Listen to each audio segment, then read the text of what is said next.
Jeremiah Chapter 1. These are the words of Jeremiah the son of Hilkiah, one of the priests in Anathoth in the land of Benjamin. The word of Jehovah came to him in the days of Josiah the son of Amon, the king of Judah, in the 13th year of his reign. It came also in the days of Jehoiakim the son of Josiah, the king of Judah, until the completion of the 11th year of Zedekiah the son of Josiah, the king of Judah, until Jerusalem went into exile in the 5th month. The word of Jehovah came to me, saying, Before I formed you in the womb, I knew you, and before you were born, I sanctified you. I made you a prophet to the nations. But I said, Alas, O sovereign Lord Jehovah, I do not know how to speak, for I am just a boy. Jehovah then said to me, Do not say, I am just a boy, for you must go to all those to whom I send you, and you should say everything that I command you. Do not be afraid because of their appearance, for I am with you to save you, declares Jehovah. Then Jehovah stretched out his hand and touched my mouth. And Jehovah said to me, I have put my words in your mouth. See, I have commissioned you this day to be over the nations and over the kingdoms, to uproot and to pull down, to destroy and to tear down, to build and to plant. The word of Jehovah again came to me, saying, What do you see, Jeremiah? So I said, I see the branch of an almond tree. Jehovah said to me, You have seen correctly, for I am wide awake concerning my word to carry it out. The word of Jehovah came to me a second time, saying, What do you see? So I said, I see a boiling pot, and its mouth is tilted away from the north. Then Jehovah said to me, Out of the north the calamity will break loose against all the inhabitants of the land. For I am summoning all the families of the kingdoms of the north, declares Jehovah. And they will come. Each one will set up his throne at the entrance of the gates of Jerusalem, against her walls all around, and against all the cities of Judah. And I will declare my judgments against them over all their wickedness, because they have abandoned me, and they are making sacrificial smoke to other gods, and bowing down to the works of their own hands. But you should prepare for action, and you must stand up and tell them everything that I command you. Do not be terrified of them, so that I do not terrify you before them. For today I have made you a fortified city, an iron pillar, and copper walls against all the land, toward the kings of Judah and her princes, toward her priests and the people of the land. And they will certainly fight against you, but they will not prevail against you. For I am with you, declares Jehovah, to save you. Chapter 2. The word of Jehovah came to me, saying, Go and proclaim in the ears of Jerusalem, This is what Jehovah says. I well remember the devotion of your youth, the love you showed when you were engaged to marry, how you followed me in the wilderness, in a land not sown with seed. Israel was holy to Jehovah, the firstfruits of his harvest. Anyone devouring him would become guilty. Disaster would come upon them, declares Jehovah. Hear the word of Jehovah, O house of Jacob, and all you families of the house of Israel. This is what Jehovah says. What fault did your forefathers find in me, so that they strayed so far from me, and they walked after worthless idols, and became worthless themselves? They did not ask, Where is Jehovah, the one who brought us out of the land of Egypt, who led us through the wilderness, through a land of deserts and pits, through a land of drought and of deep shadow, through a land where no man travels, and where no humans dwell? I then brought you to a land of orchards, to eat its fruitage and its good things. But you came in and defiled my land. You made my inheritance something detestable. The priests did not ask, Where is Jehovah? Those handling the law did not know me, The shepherds rebelled against me. The prophets prophesied by Baal, and they followed those who could bring no benefit. So I will contend further with you, declares Jehovah, and I will contend with the sons of your sons. But cross over to the coastlands of the Kittim and see. Yes, send to Kedar and consider carefully. See whether anything like this has happened. Has a nation ever changed its gods for those that are not gods? But my own people have exchanged my glory for what is useless. Stare in amazement at this, you heavens. Shudder in absolute horror, declares Jehovah. Because my people have done two bad things. They have abandoned me, the source of living water, and dug for themselves cisterns, broken cisterns that cannot hold water. Is Israel a servant or a slave born in the household? Then why has he been given over to plunder? Against him young lions roar. They have raised their voice. They made his land an object of horror. His cities have been set on fire, so that there is no inhabitant. The people of Noph and Tahpanhes feed on the crown of your head. Have you not brought this on yourself by abandoning Jehovah your God while he was leading you in the way? Now why do you wish for the way to Egypt, to drink the waters of Shihor? Why do you wish for the way to Assyria, to drink the waters of the river? Your wickedness should correct you, and your own unfaithfulness should reprove you. Know and realize how bad and bitter it is to abandon Jehovah your God. You have shown no fear of me, declares the sovereign Lord, Jehovah of armies. For long ago I smashed your yoke and tore off your shackles. But you said, I am not going to serve. For on every high hill and under every luxuriant tree, you were lying sprawled out, prostituting yourself. I planted you as a choice, red vine, all of it pure seed. So how have you turned into the degenerate shoots of a foreign vine before me? Though you should wash with soda and use much lye, your guilt would still be a stain before me, declares the sovereign Lord Jehovah. How can you say, I have not defiled myself, I have not followed the Baals? Look at your way in the valley. Consider what you have done. You are like a swift young she-camel, aimlessly running back and forth in her ways, a wild donkey accustomed to the wilderness, sniffing the wind in her lust. Who can restrain her when she is in heat? None of those looking for her will need to weary themselves. In her season they will find her. Keep your feet from going bare, and your throat from thirst. But you said, it is hopeless.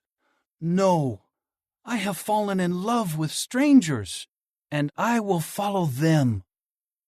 Like the shame of a thief when he is caught, so the house of Israel has been put to shame. They, their kings and their princes, their priests and their prophets. They say to a tree, you are my father, and to a stone, you gave birth to me. But to me they turn their back and not their face. And in the time of their calamity they will say, rise up and save us. Now where are your gods that you made for yourself? Let them rise up if they can save you in your time of calamity. For your gods have become as numerous as your cities, O Judah.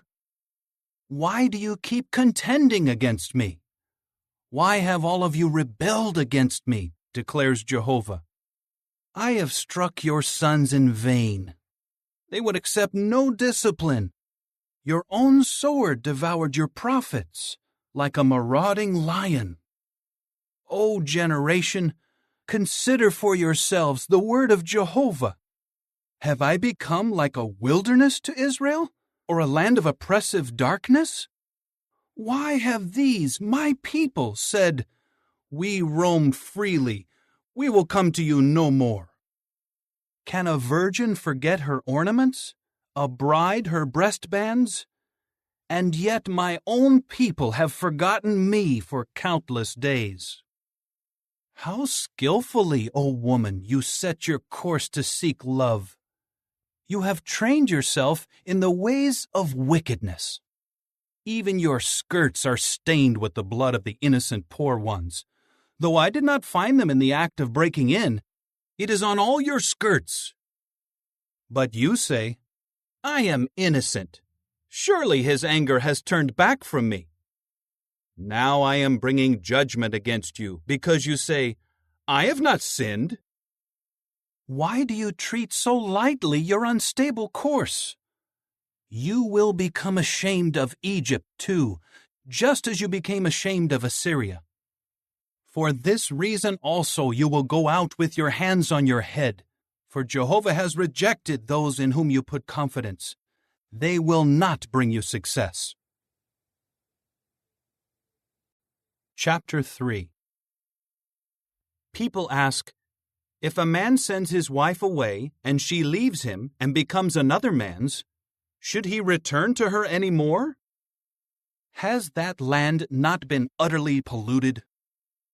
You have committed prostitution with many companions, and should you now return to me, declares Jehovah? Raise your eyes to the bare hills and see. Where have you not been raped? You sat along the roadways for them, like a nomad in the wilderness. You keep polluting the land with your prostitution and your wickedness. So showers of rain are withheld, and there is no rain in the spring. You have the brazen look of a wife who commits prostitution. You refuse to feel shame. But now you call out to me, My father, you are the companion of my youth. Should one stay resentful forever, or always hold a grudge? This is what you say, but you keep doing all the evil you are capable of doing. In the days of King Josiah, Jehovah said to me, Have you seen what unfaithful Israel has done? She has gone up on every high mountain and underneath every luxuriant tree to commit prostitution. Even after she did all these things, I kept telling her to return to me, but she did not return, and Judah kept watching her treacherous sister. When I saw that, I sent unfaithful Israel away with a full certificate of divorce because of her adultery. But her treacherous sister Judah did not become afraid. She too went out and committed prostitution. She took her prostitution lightly, and she kept polluting the land and committing adultery with stones and with trees. Despite all this, her treacherous sister Judah did not return to me with all her heart, only in pretense, declares Jehovah. Jehovah then said to me, Unfaithful Israel has shown herself to be more righteous than treacherous Judah. Go and proclaim these words to the north. Return, O renegade Israel, declares Jehovah. I will not look down angrily on you, for I am loyal, declares Jehovah. I will not stay resentful forever. Only acknowledge your guilt, for you have rebelled against Jehovah your God. You continued scattering your favors to strangers under every luxuriant tree, but you would not obey my voice, declares Jehovah.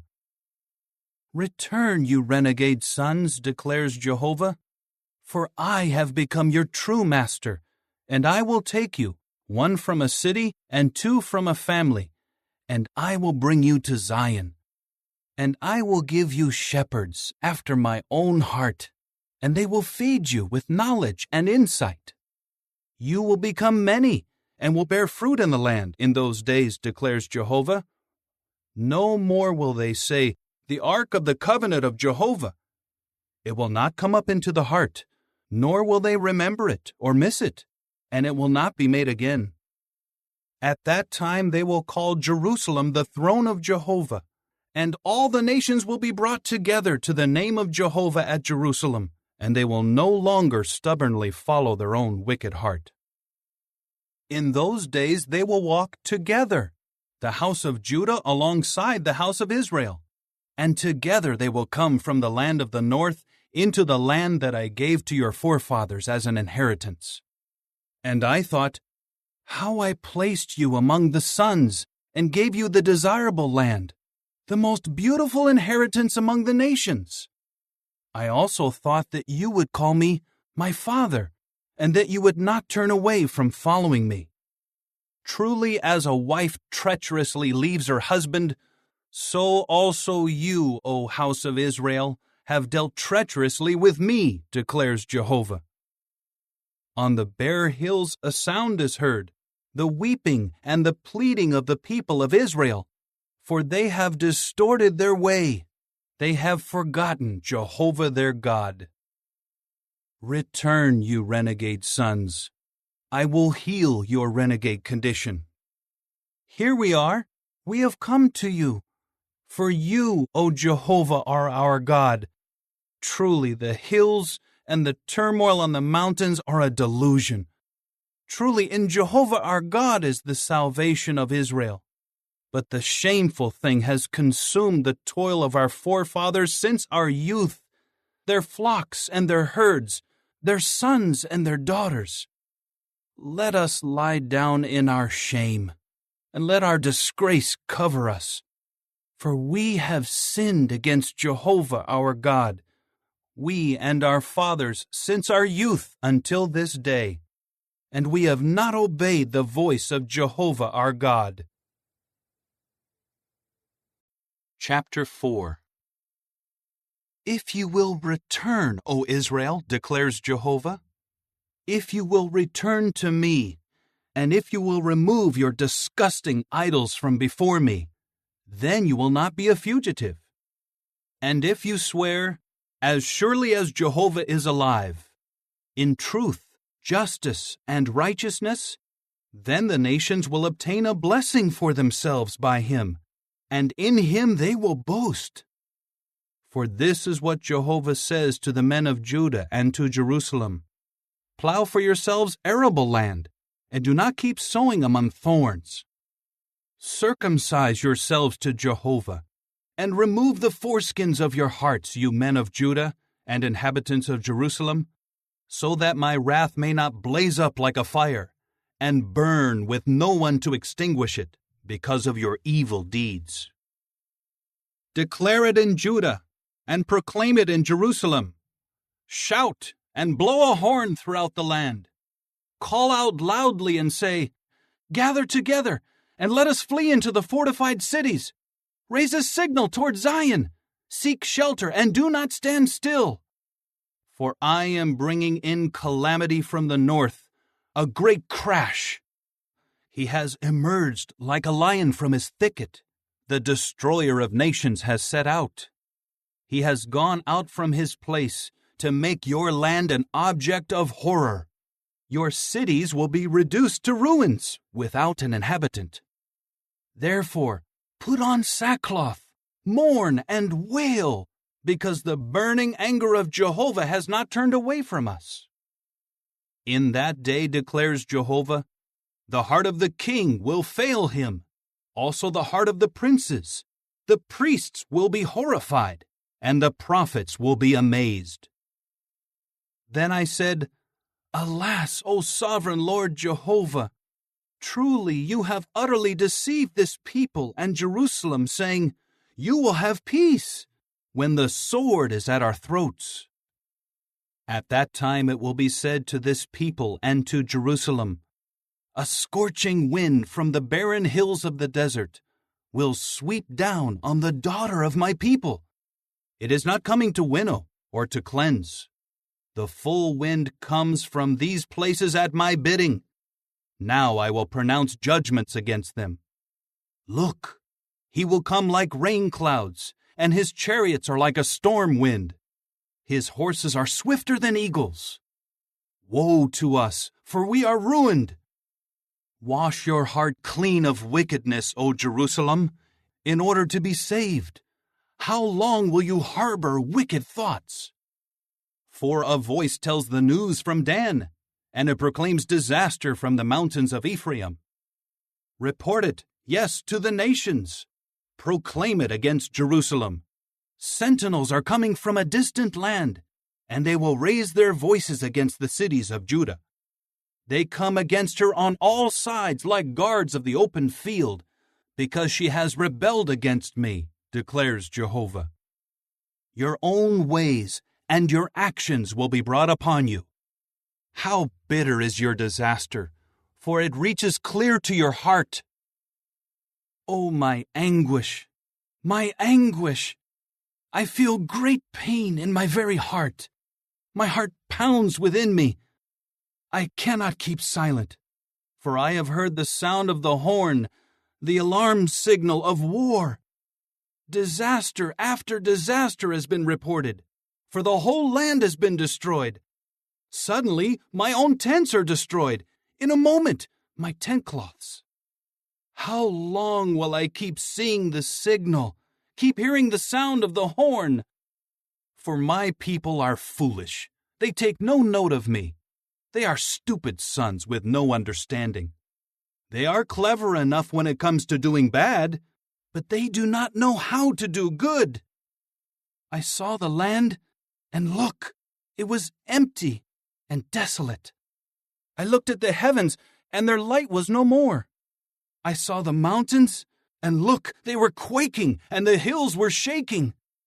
I saw, and look, there was no man, and the birds of the heavens had all fled. I saw, and look, the orchard had become a wilderness, and its cities had all been torn down. It was because of Jehovah, because of his burning anger. For this is what Jehovah says, the whole land will become desolate, but I will not carry out a complete extermination. For this reason the land will mourn, and the heavens above will become dark. It is because I have spoken, I have decided, and I will not change my mind, nor will I turn back from it. At the sound of the horsemen and the archers, the entire city flees. They enter into the thickets, and they climb the rocks. Every city is abandoned, and no man dwells in them. Now that you are devastated, what will you do? You used to clothe yourself with scarlet, to deck yourself with gold ornaments, and to enlarge your eyes with black paint. But it is in vain that you beautified yourself, for those lusting after you have rejected you. They are now seeking to take your life. For I have heard the sound like that of a sick woman, the distress like that of a woman giving birth to her first child, the voice of the daughter of Zion who keeps gasping for breath. She says as she spreads out her palms, "Woe to me, for I am exhausted because of the killers." Chapter 5. Roam the streets of Jerusalem. Look around and take note. Search her public squares to see whether you can find a man who acts with justice, one who seeks to be faithful, and I will forgive her. Even if they say, "As surely as Jehovah is alive," they would still swear to what is false. O Jehovah, do your eyes not look for faithfulness? You struck them, but it made no impact on them. You exterminated them, but they refused to accept discipline. They made their faces harder than a rock, and they refused to turn around. But I said to myself, surely these must be the lowly. They act foolishly, for they do not know the way of Jehovah, the judgment of their God. I will go to the prominent men and speak with them, for they must have taken note of the way of Jehovah, the judgment of their God. But they had all broken the yoke and torn apart the restraints. That is why a lion of the forest attacks them. A wolf of the desert plains keeps ravaging them. A leopard lies awake at their cities. Everyone going out from them is torn to pieces. For their transgressions are many. Their acts of unfaithfulness are numerous. How can I forgive you for this? Your sons have abandoned me. and they swear by what is no God. I satisfied their needs, but they kept committing adultery, and they flocked to the house of a prostitute. They are like eager, lustful horses, each neighing after another man's wife. Should I not call them to account for these things, declares Jehovah? Should I not avenge myself on such a nation? Come up against her vineyard terraces and bring ruin, but do not make a complete extermination.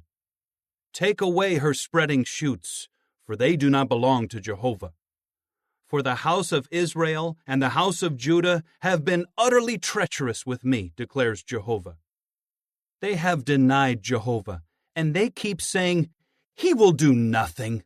No calamity will come upon us. We will not see sword or famine. The prophets are full of wind, and the word is not in them. Let this happen to them. Therefore, this is what Jehovah, the God of armies, says.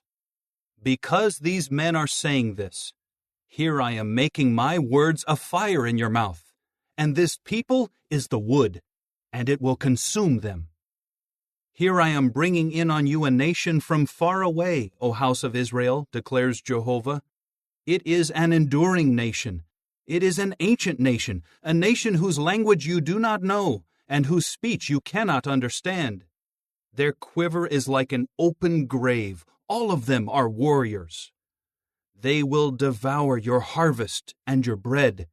They will devour your sons and your daughters. They will devour your flocks and your herds. They will devour your vines and your fig trees. They will destroy with the sword your fortified cities in which you trust.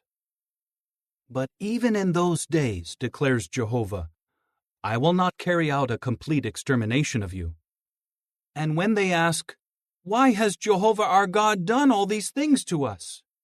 You should answer them, Just as you abandoned me to serve a foreign god in your land, so you will serve foreigners in a land that is not yours.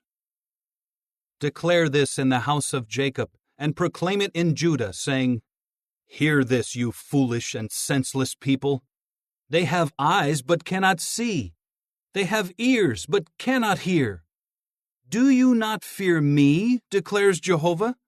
Should you not tremble before me? It is I who place the sand as the boundary for the sea, a permanent regulation that it cannot pass over. Although its waves toss, they cannot prevail. Although they roar, they still cannot pass beyond it. But this people has a stubborn and rebellious heart. They have turned aside and gone their own way. And they do not say in their heart, Let us now fear Jehovah our God, the one who gives the rain in its season, both the autumn rain and the spring rain, the one who guards for us the appointed weeks of the harvest. Your own errors have prevented these things from coming. Your own sins have deprived you of what is good. For among my people there are wicked men. They keep peering as when bird catchers crouch down. They set a deadly trap. It is men whom they catch. Like a cage full of birds, so their houses are full of deception. That is why they have become powerful and rich. They have grown fat and smooth. They overflow with evil. They do not plead the legal case of the fatherless, that they may gain success, and they deny justice to the poor. Should I not call them to account for these things, declares Jehovah? Should I not avenge myself on such a nation? Something appalling and horrible has occurred in the land. The prophets prophesy lies, and the priests dominate by their own authority. And my own people love it that way. But what will you do when the end comes? Chapter 6. Take shelter, O sons of Benjamin, away from Jerusalem. Blow the horn in Tekoa. Light a fire signal over Beth-Acherim. For a calamity looms from the north, a great disaster. The daughter of Zion resembles a beautiful and delicate woman. The shepherds and their droves will come.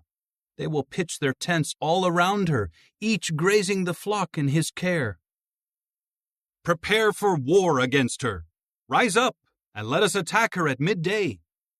Woe to us, for the day is declining, for the shadows of evening are getting longer. Rise up, and let us attack during the night and destroy her fortified towers. For this is what Jehovah of armies says: cut down wood and raise up a siege rampart against Jerusalem. She is the city that must be held to account. There is nothing but oppression within her.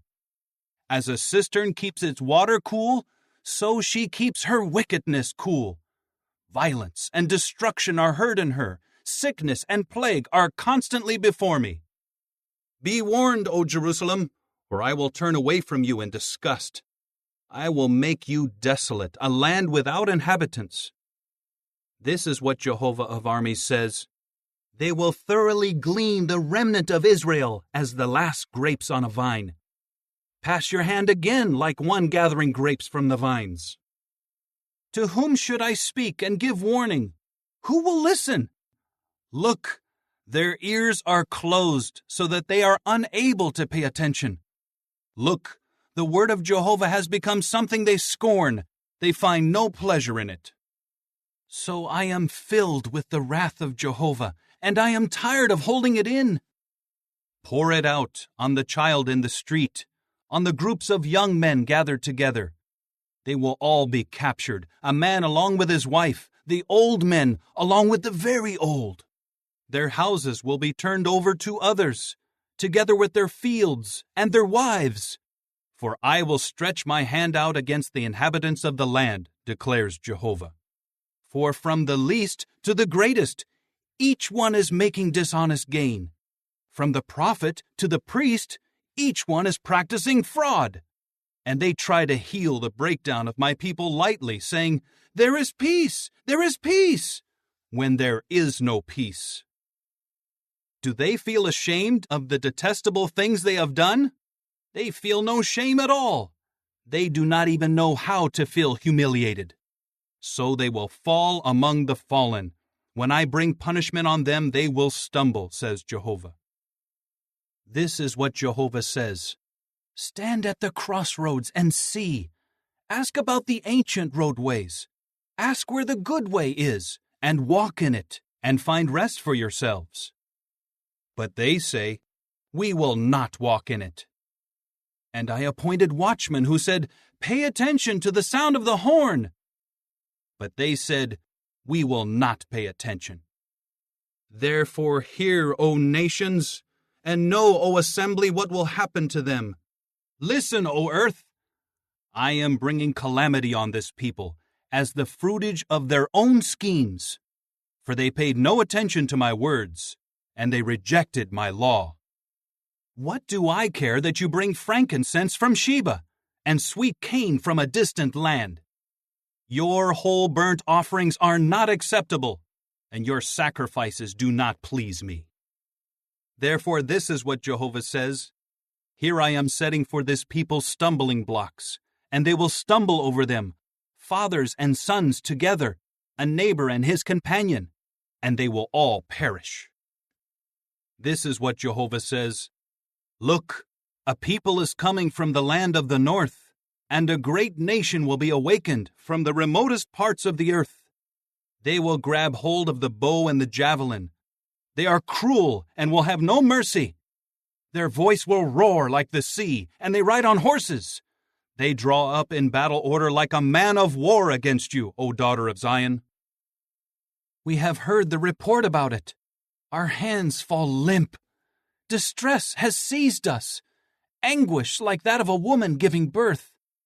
Do not go out into the field, and do not walk on the road, for the enemy has a sword. There is terror all around. O daughter of my people, put on sackcloth and roll in the ashes. Mourn as for an only son, with bitter wailing.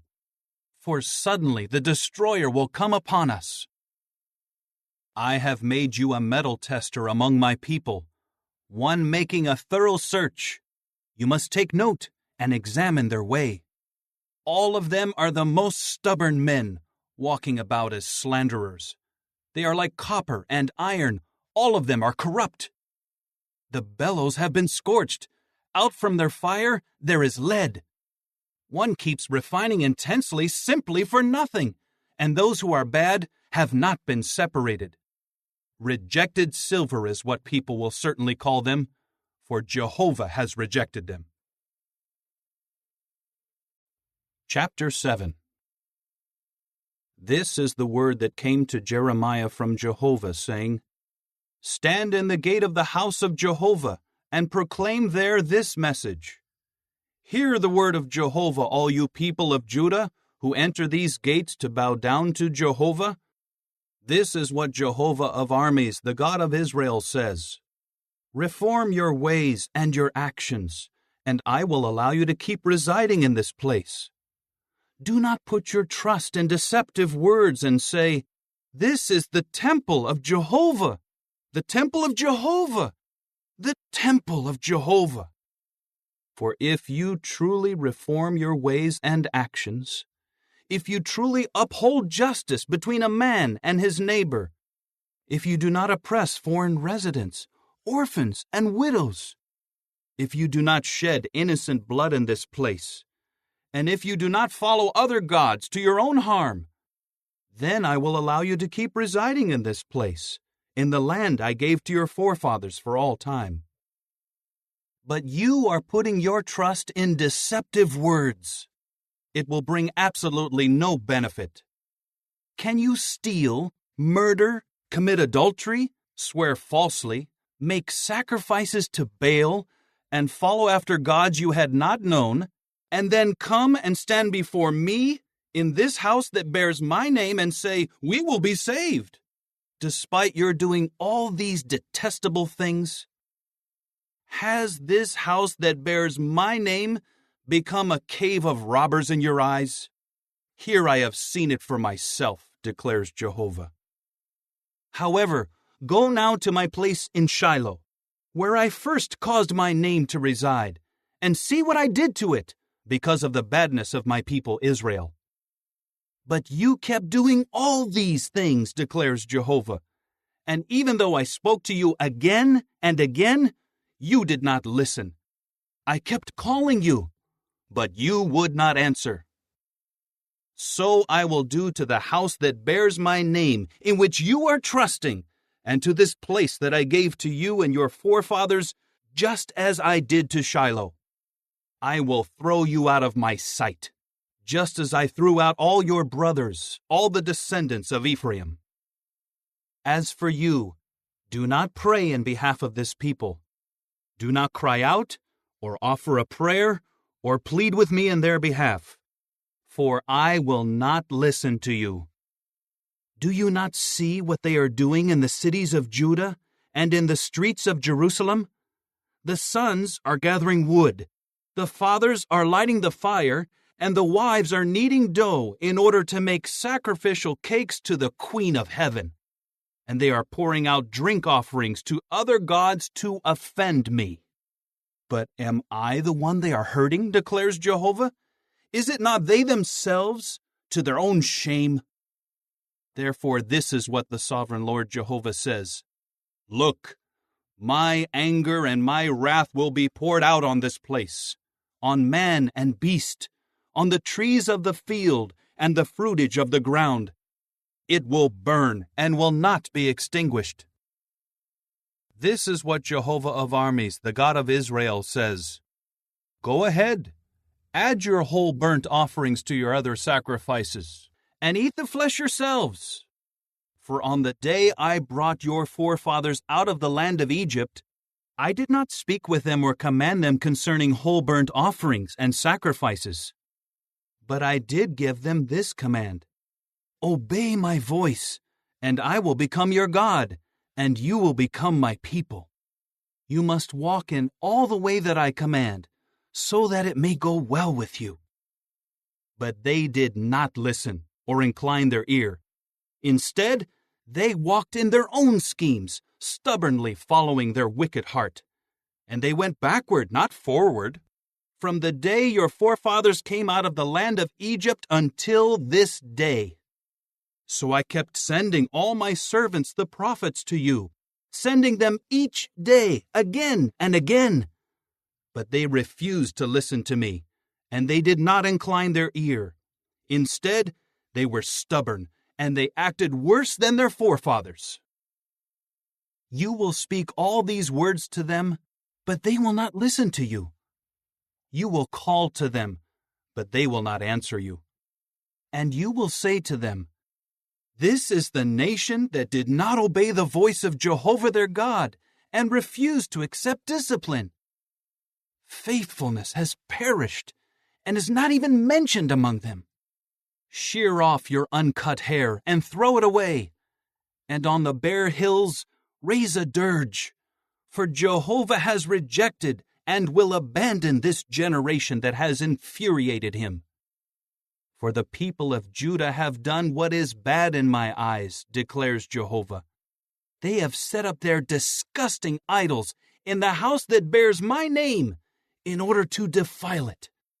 They have built the high places of Topheth, which is in the valley of the son of Hinnom, in order to burn their sons and their daughters in the fire, something that I had not commanded, and that had never even come into my heart. Therefore look, the days are coming, declares Jehovah, when it will no longer be called Topheth or the valley of the son of Hinnom, but the valley of the slaughter. They will bury in Topheth until there is no place left. And the dead bodies of this people will become food for the birds of the heavens and for the beasts of the earth, with no one to frighten them away. I will put an end to the sound of exultation and the sound of rejoicing, the voice of the bridegroom and the voice of the bride, in the cities of Judah and in the streets of Jerusalem, for the land will be reduced to ruins. Chapter 8. At that time, declares Jehovah, the bones of the kings of Judah, the bones of its princes, the bones of the priests, the bones of the prophets, and the bones of the inhabitants of Jerusalem will be taken from their graves. They will be spread out to the sun and to the moon and to all the army of the heavens that they loved and served and followed and sought after and bowed down to. They will not be gathered, nor will they be buried. They will become like manure on the surface of the ground. And the remnant of this evil family who survive will choose death over life in all the places where I disperse them, declares Jehovah of armies. And you must say to them, This is what Jehovah says. Will they fall and not get up again? If one would turn back, will the other not also turn back? Why is this people, Jerusalem, unfaithful with an enduring unfaithfulness? They hold fast to deception. They refuse to turn back. I paid attention and kept listening, but the way they spoke was not right. Not a man repented over his wickedness or asked, What have I done? Each one keeps returning to the popular course, like a horse dashing into the battle. Even the stork in the sky knows its seasons. The turtle dove and the swift and the thrush keep to the time of their return, but my own people do not understand the judgment of Jehovah. How can you say, We are wise, and we have the law of Jehovah? For in fact, the lying stylus of the scribes has been used only for falsehood. The wise have been put to shame. They have become terrified and will be caught. Look, they have rejected the word of Jehovah, and what wisdom do they have? So I will give their wives to other men, their fields to other owners. For from the least to the greatest, each one is making dishonest gain. From the prophet to the priest, each one is practicing fraud. And they try to heal the breakdown of the daughter of my people lightly, saying, There is peace, there is peace, when there is no peace. Do they feel ashamed of the detestable things they have done? They feel no shame at all. They do not even know how to feel humiliated. so they will fall among the fallen. When I bring punishment on them, they will stumble, says Jehovah. When I gather them, I will bring them to their end, declares Jehovah. There will be no grapes left on the vine, no figs on the fig tree, and the leaves will wither. And what I gave to them will be lost to them. Why are we sitting here? Let us gather together and enter the fortified cities and perish there. For Jehovah our God will do away with us, and he gives us poisoned water to drink, because we have sinned against Jehovah. There was a hope for peace, but nothing good came. For a time of healing, but there is terror. From Dan is heard the snorting of his horses. At the sound of the neighing of his stallions, the whole land quakes. They come in and devour the land and everything in it, the city and its inhabitants. For here I am sending in serpents among you, poisonous snakes that cannot be charmed, and they will certainly bite you, declares Jehovah. My grief is incurable. My heart is sick. From a distant land there is a cry for help from the daughter of my people. Is Jehovah not in Zion? Or is her king not in her? Why have they offended me with their graven images, with their worthless foreign gods? The harvest is past, the summer is ended, but we have not been saved. I am shattered over the breakdown of the daughter of my people. I am dejected. Horror has seized me. Is there no balsam in Gilead? Or is there no healer there? Why has the daughter of my people not been restored to health? Chapter 9. Oh, that my head were waters, my eyes a fountain of tears. Then I would weep day and night for the slain ones of my people. Oh, that I had a traveler's lodging place in the wilderness. Then I would leave my people and go away from them. For they are all adulterers, a band of treacherous people. They bend their tongue like a bow. Falsehood, not faithfulness, prevails in the land. They advance from evil to evil, and they pay no attention to me, declares Jehovah. Everyone, be on guard against your neighbor, and do not trust even your brother. For every brother is a betrayer, and every neighbor is a slanderer. Each one cheats his neighbor, and no one speaks truth. They have taught their tongue to speak falsehood. They wear themselves out doing what is wrong. You are living in the midst of deception. In their deception they refuse to know me, declares Jehovah. Therefore, this is what Jehovah of armies says. I will smelt them and test them, for what else can I do with the daughter of my people? Their tongue is a deadly arrow that speaks deception. With his mouth, a person speaks of peace to his neighbor, but inside he lays an ambush. Should I not call them to account for these things, declares Jehovah? Should I not avenge myself on such a nation? I will weep and lament over the mountains, and take up a dirge over the pastures of the wilderness. For they have been burned up, so that no man passes through, and the sound of livestock is not heard. The birds of heaven and the beasts have fled. They are gone. I will make Jerusalem piles of stones, the lair of jackals, and I will make the cities of Judah desolate, without an inhabitant. Who is wise enough to understand this? To whom has the mouth of Jehovah spoken, that he may declare it? Why has the land perished? Why is it scorched like the wilderness, so that no one is passing through? Jehovah replied, Because of their rejecting my law that I set before them, and because they have not followed it and obeyed my voice. Instead, they stubbornly followed their own hearts, and they followed the Baal images as their fathers had taught them to do. Therefore, this is what Jehovah of armies, the God of Israel, says. Here I am making this people eat wormwood, and I will make them drink poisoned water. I will scatter them among the nations that they and their fathers have not known, and I will send a sword after them until I will have exterminated them. This is what Jehovah of armies says. Behave with understanding.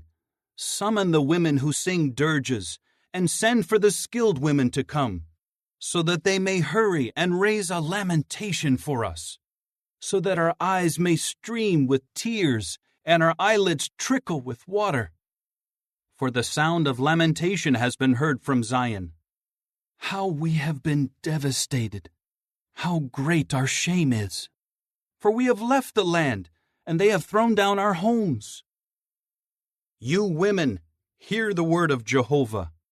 May your ear receive the word of his mouth.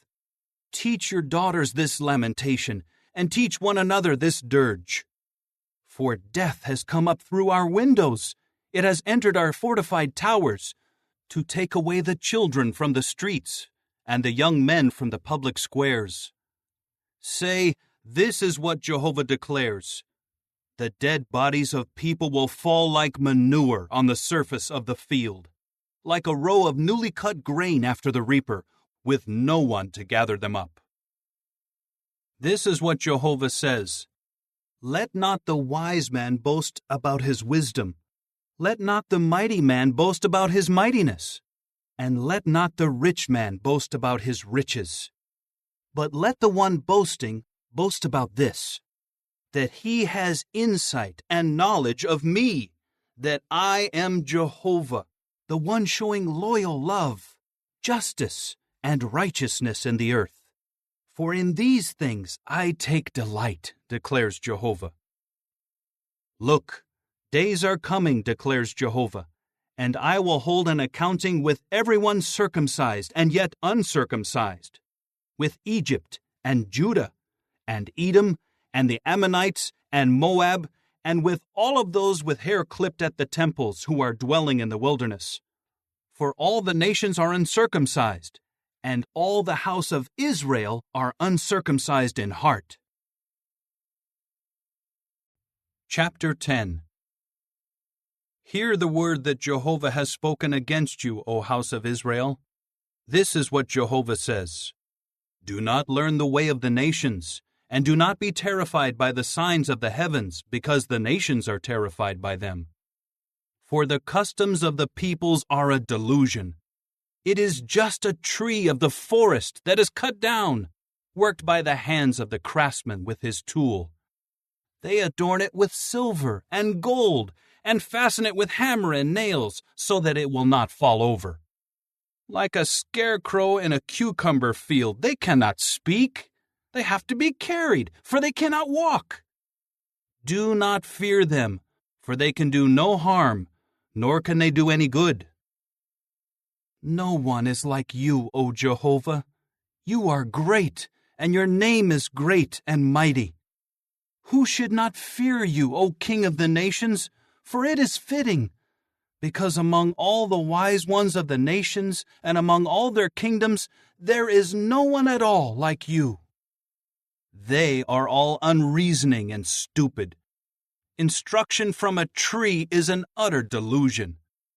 Silver plates are imported from Tarshish, and gold from Uphaz, the work of a craftsman, of the hands of a metal worker. Their clothing is blue thread and purple wool. They are all made by skilled workers. But Jehovah is truly God. He is the living God and the eternal King. Because of his indignation, the earth will quake, and no nations will endure his denunciation. This is what you should say to them. The gods that did not make the heavens and the earth will perish from the earth and from under these heavens. He is the maker of the earth by his power, the one who established the productive land by his wisdom, and who stretched out the heavens by his understanding.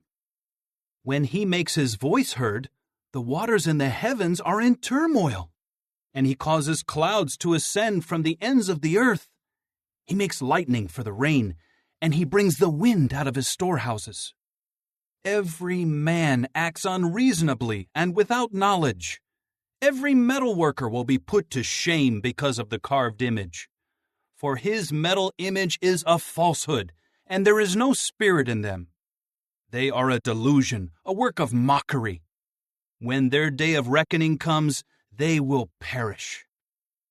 The share of Jacob is not like these things, for he is the one who formed everything, and Israel is the staff of his inheritance. Jehovah of armies is his name.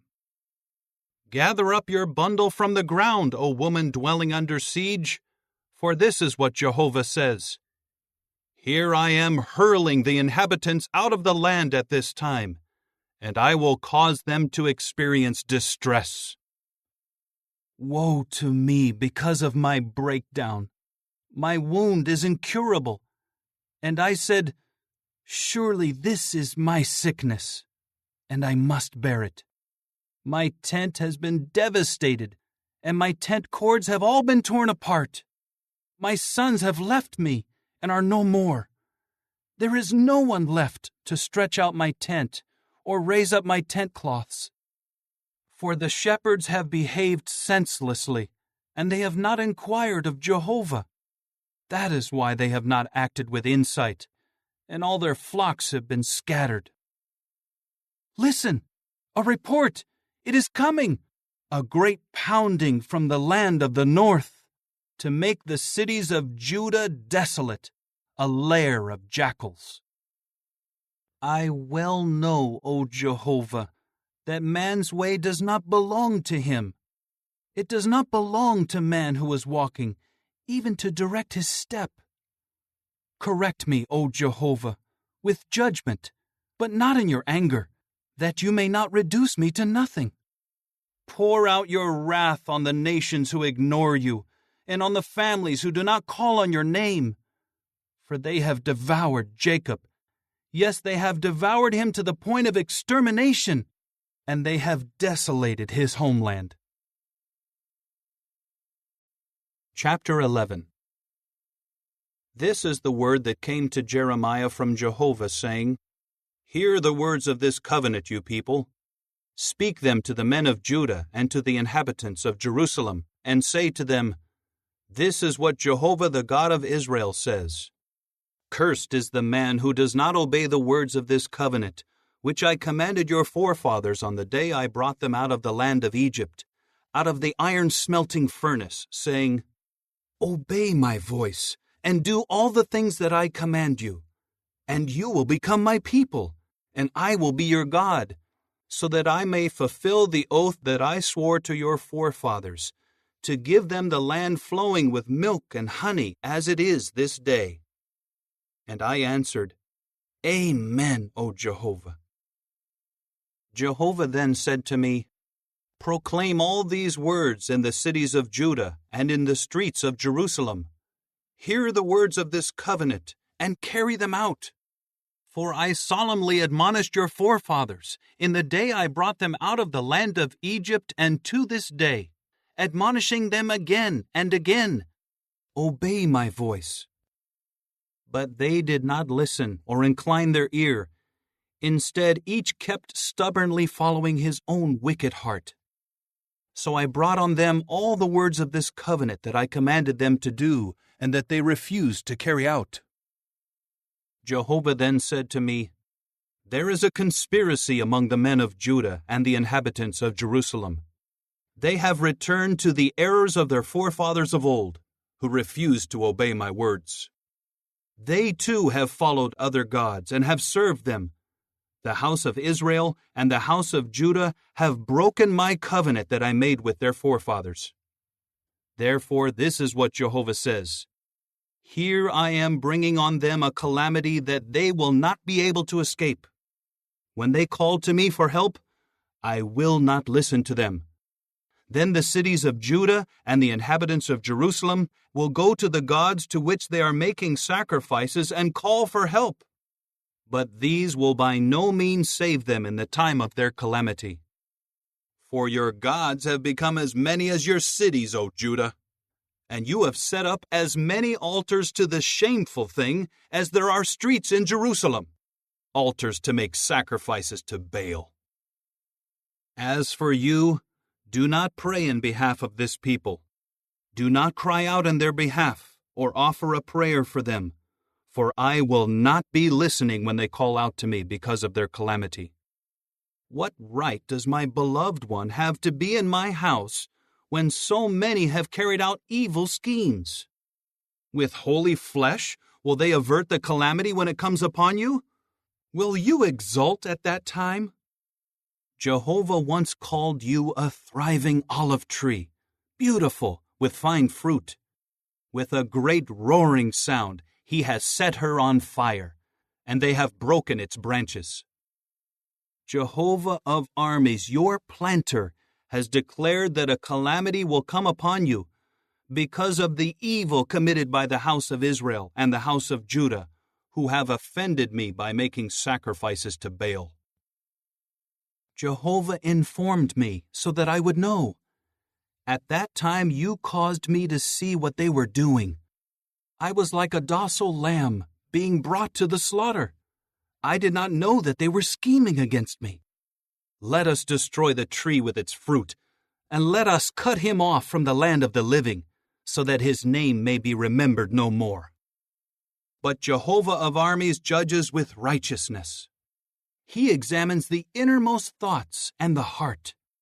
Let me see your vengeance on them, for to you I have committed my legal case. Therefore this is what Jehovah says against the men of Anathoth, who are seeking to take your life, and who say, "You must not prophesy in the name of Jehovah, or you will die by our hand." Therefore this is what Jehovah of armies says, "Here I am going to call them to account. The young men will die by the sword, and their sons and their daughters will die by famine. Not even a remnant will be left of them, because I will bring calamity on the men of Anathoth in the year of their being called to account." Chapter 12. You are righteous, O Jehovah, when I make my complaint to you, when I speak about matters of justice with you. But why is the way of wicked ones successful? And why are the treacherous unworried? You planted them, and they have taken root. They have grown and produced fruit. You were on their lips, but far away from their innermost thoughts. But you know me well, O Jehovah. You see me. You have examined my heart and found it in union with you. Single them out like sheep for slaughtering, and set them apart for the day of killing. How much longer should the land wither away and the vegetation of every field dry up? Because of the evil of those dwelling in it, the beasts and the birds have been swept away. For they have said, "He does not see what will happen to us." If you get tired running with footmen, how can you run a race against horses? Even if you are confident in the land of peace, how will you fare among the dense thickets along the Jordan? For even your own brothers, the household of your own father, have dealt treacherously with you. They have raised a loud cry against you. Do not put faith in them, even if they speak good things to you. I have abandoned my house. I have deserted my inheritance. I have given my dearly beloved one into the hand of her enemies. My inheritance has become to me like a lion in the forest. She has roared against me, so I have come to hate her. My inheritance is like a multicolored bird of prey to me. The other birds of prey surround it and attack it. Come, gather together, all you beasts of the field. Come to eat. Many shepherds have destroyed my vineyard. They have trampled my portion of land. They have turned my desirable portion of land into a desolate wilderness. It has become a wasteland. It has withered. It is desolate before me. The whole land has been made desolate, but no man takes it to heart. On all the worn paths through the wilderness, the destroyers have come, for the sword of Jehovah is devouring from one end of the land to the other end. There is no peace for anyone. They have sown wheat. but they have reaped thorns. They have worn themselves out, but to no benefit. They will be ashamed of their produce because of the burning anger of Jehovah. This is what Jehovah says against all my wicked neighbors, who are touching the inheritance that I caused my people Israel to possess. Here I am, uprooting them from their land, and I will uproot the house of Judah from among them. But after I uproot them, I will again have mercy on them, and bring each of them back to his inheritance and to his land. And if they make sure to learn the ways of my people, and to swear by my name as surely as Jehovah is alive, just as they taught my people to swear by Baal, they will then be built up among my people. But if they refuse to obey, I will also uproot that nation, uprooting and destroying it, declares Jehovah. Chapter 13. This is what Jehovah told me. Go and buy a linen belt for yourself, and put it around your waist, but do not dip it in water. So I bought the belt according to the word of Jehovah, and put it around my waist. And the word of Jehovah came to me a second time. Take the belt that you bought and are wearing, and get up. Go to the Euphrates, and hide it there in a cleft of the crag. So I went and hid it by the Euphrates, just as Jehovah had commanded me. But many days later Jehovah said to me, Get up, go to the Euphrates, and take from there the belt that I commanded you to hide there. So I went to the Euphrates, and dug up the belt, and took it from the place where I had hidden it. And I saw that the belt had been ruined. It was completely useless. Then the word of Jehovah came to me. This is what Jehovah says. In the same way, I will destroy the pride of Judah and the immense pride of Jerusalem. These evil people who refuse to obey my words, who stubbornly follow their own heart, and who are following other gods, serving and bowing down to them, will become just like this belt that is completely useless. For just as a belt clings to the waist of a man, so I made the whole house of Israel and the whole house of Judah cling to me, declares Jehovah, to become to me a people, a name, a praise, and something beautiful. But they did not obey. And you must also give this message to them. This is what Jehovah the God of Israel says. Every large jar should be filled with wine. And they will reply to you, Do we not already know that every large jar should be filled with wine? Then say to them, This is what Jehovah says. Here I am filling with drunkenness all the inhabitants of this land, the king sitting on the throne of David, the priests and the prophets, and all the inhabitants of Jerusalem. And I will smash them against each other, fathers and sons alike, declares Jehovah. I will not show compassion, or feel any sorrow, or have any mercy on them. Nothing will stop me from bringing them to ruin. Hear and pay attention. Do not be haughty, for Jehovah has spoken. Give glory to Jehovah your God before he brings darkness, and before your feet stumble on the mountains at dusk. You will hope for the light, but he will bring deep shadow. He will turn it into thick gloom. And if you refuse to listen, I will weep in secret because of your pride. I will shed many tears, and my eyes will stream with tears, because the flock of Jehovah has been carried away captive. Tell the king and the queen mother, Sit in a lower place, for your beautiful crown will fall from your head. The cities of the south are shut, with no one to open them. All of Judah has been taken into exile, taken completely into exile. Raise your eyes and see those coming from the north. Where is the flock you were given, your beautiful sheep? What will you say when your punishment comes from your close friends, whom you cultivated from the start? Will not birth pains seize you like those of a woman giving birth? And when you say in your heart, "Why have these things befallen me?" It is because of your great error that your skirts have been stripped off, and your heels have been treated violently. Can a Cushite change his skin, or a leopard its spots? If so, then you can do good, you who are trained to do bad. So I will scatter them like straw blown by the desert wind. This is your lot, the portion that I have measured out to you, declares Jehovah, because you have forgotten me, and you trust in lies. Therefore, I will lift up your skirts over your face, and your shame will be seen.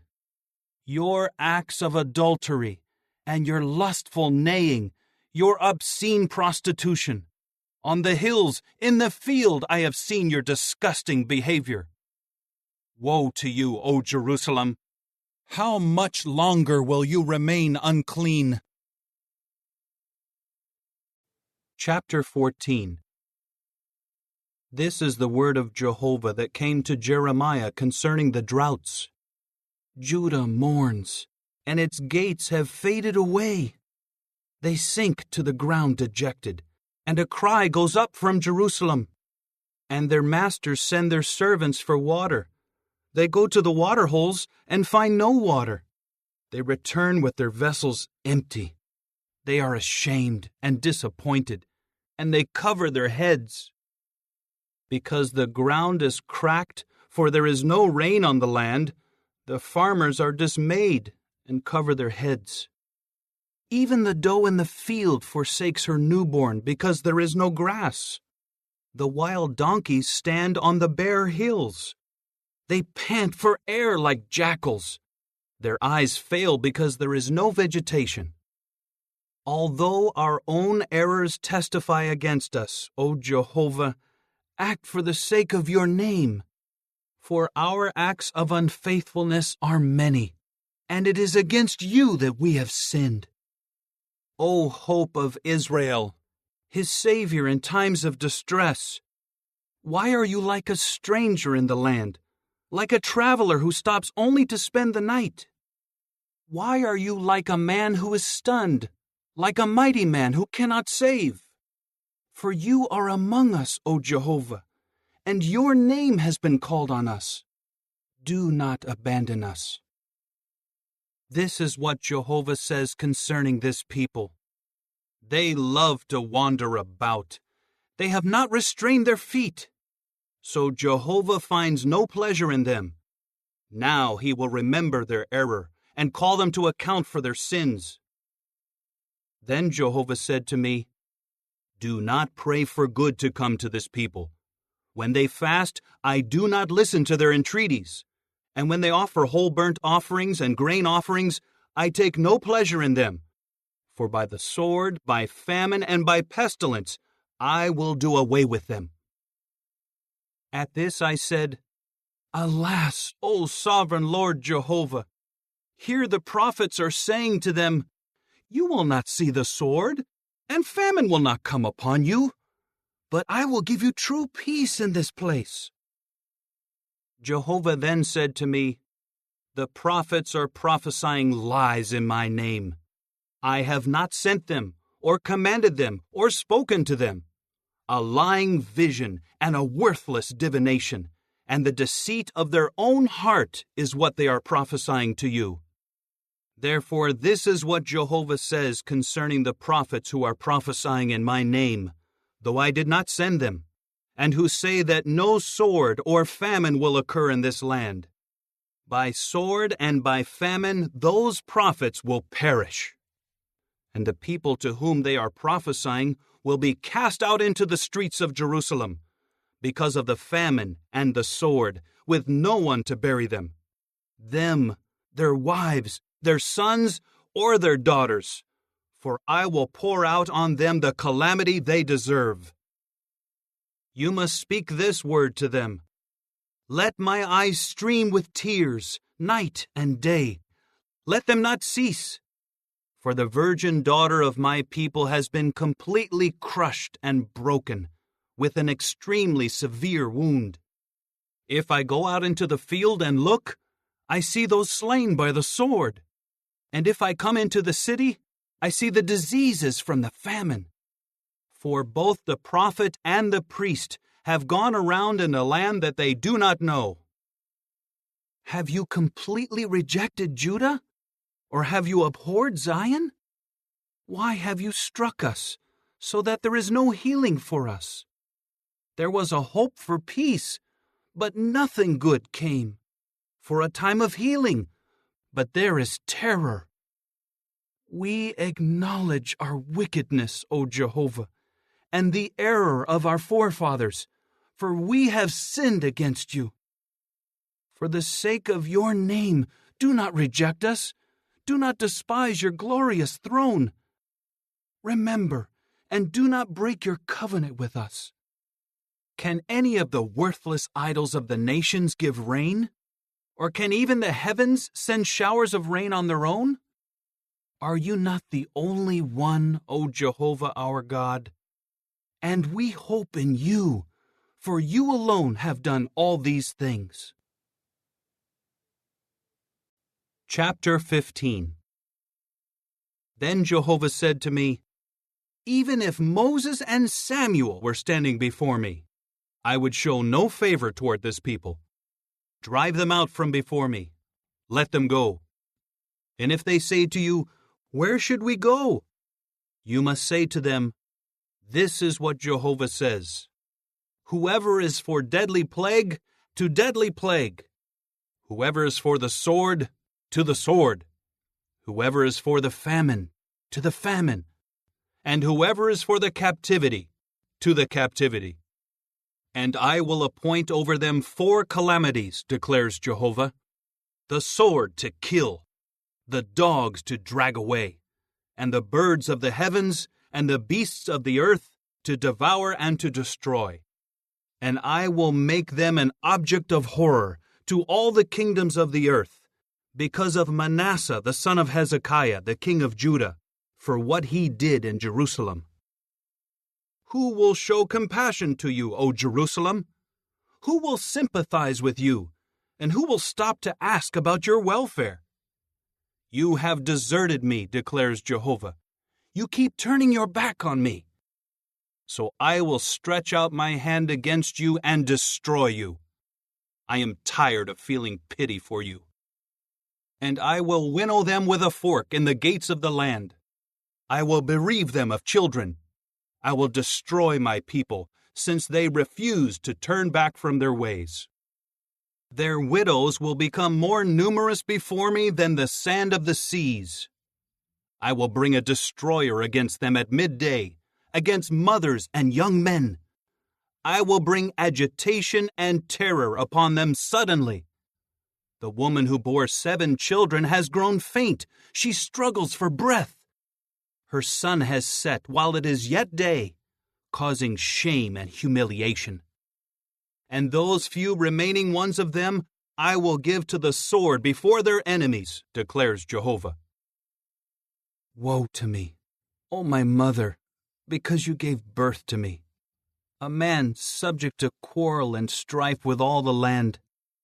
I have neither loaned nor borrowed, but all of them curse me. Jehovah said, I will surely minister to you for good. I will surely intercede for you in the time of calamity, in the time of distress against the enemy. Can anyone break iron in pieces? Iron from the north and copper?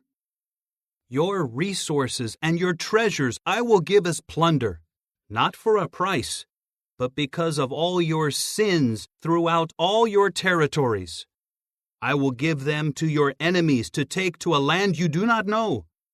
For a fire has been ignited by my anger, and it is burning against you. You know, O Jehovah, remember me and turn your attention to me. Take vengeance on my persecutors for me. Do not let me perish because of your slowness to anger. Know that for your sake I bear this reproach. Your words were found, and I ate them. And your word became to me the exultation and the rejoicing of my heart. For your name has been called on me, O Jehovah God of armies. I do not sit in the company of merrymakers and rejoice. Because your hand is upon me, I sit alone, for you have filled me with indignation. Why is my pain chronic and my wound incurable? It refuses to be healed. Will you become to me like a deceptive water supply that cannot be relied on? Therefore, this is what Jehovah says. If you return, then I will restore you, and you will stand before me. If you separate what is precious from what is worthless, you will become like my own mouth. They will have to turn to you, but you will not turn to them. I am making you a fortified copper wall to this people. They will certainly fight against you, but they will not prevail against you. For I am with you to save you and to rescue you, declares Jehovah.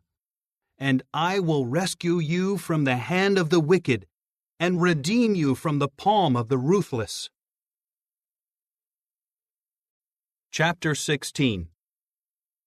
The word of Jehovah again came to me, saying, You must not take a wife for yourself, and you must not have sons and daughters in this place. For this is what Jehovah says concerning the sons and daughters who are born here, and concerning their mothers who give birth to them, and concerning their fathers who cause their birth in this land. They will die of deadly diseases, but no one will mourn them or bury them. They will become like manure on the surface of the ground. They will perish by the sword and by famine, and their dead bodies will be food for the birds of the heavens and for the beasts of the earth. For this is what Jehovah says, Do not enter a house where a mourner's feast is held, and do not go to wail or offer sympathy. For I have taken away my peace from this people, declares Jehovah, as well as my loyal love and mercy. Both the great and the small will die in this land. They will not be buried. No one will mourn them, nor will anyone cut himself or make himself bald for them. And no one will provide food for those in mourning to comfort them over their dead, nor will anyone give them the cup of consolation to drink over the loss of their father or mother. And do not enter a house of feasting to sit down with them to eat and drink. For this is what Jehovah of armies, the God of Israel, says.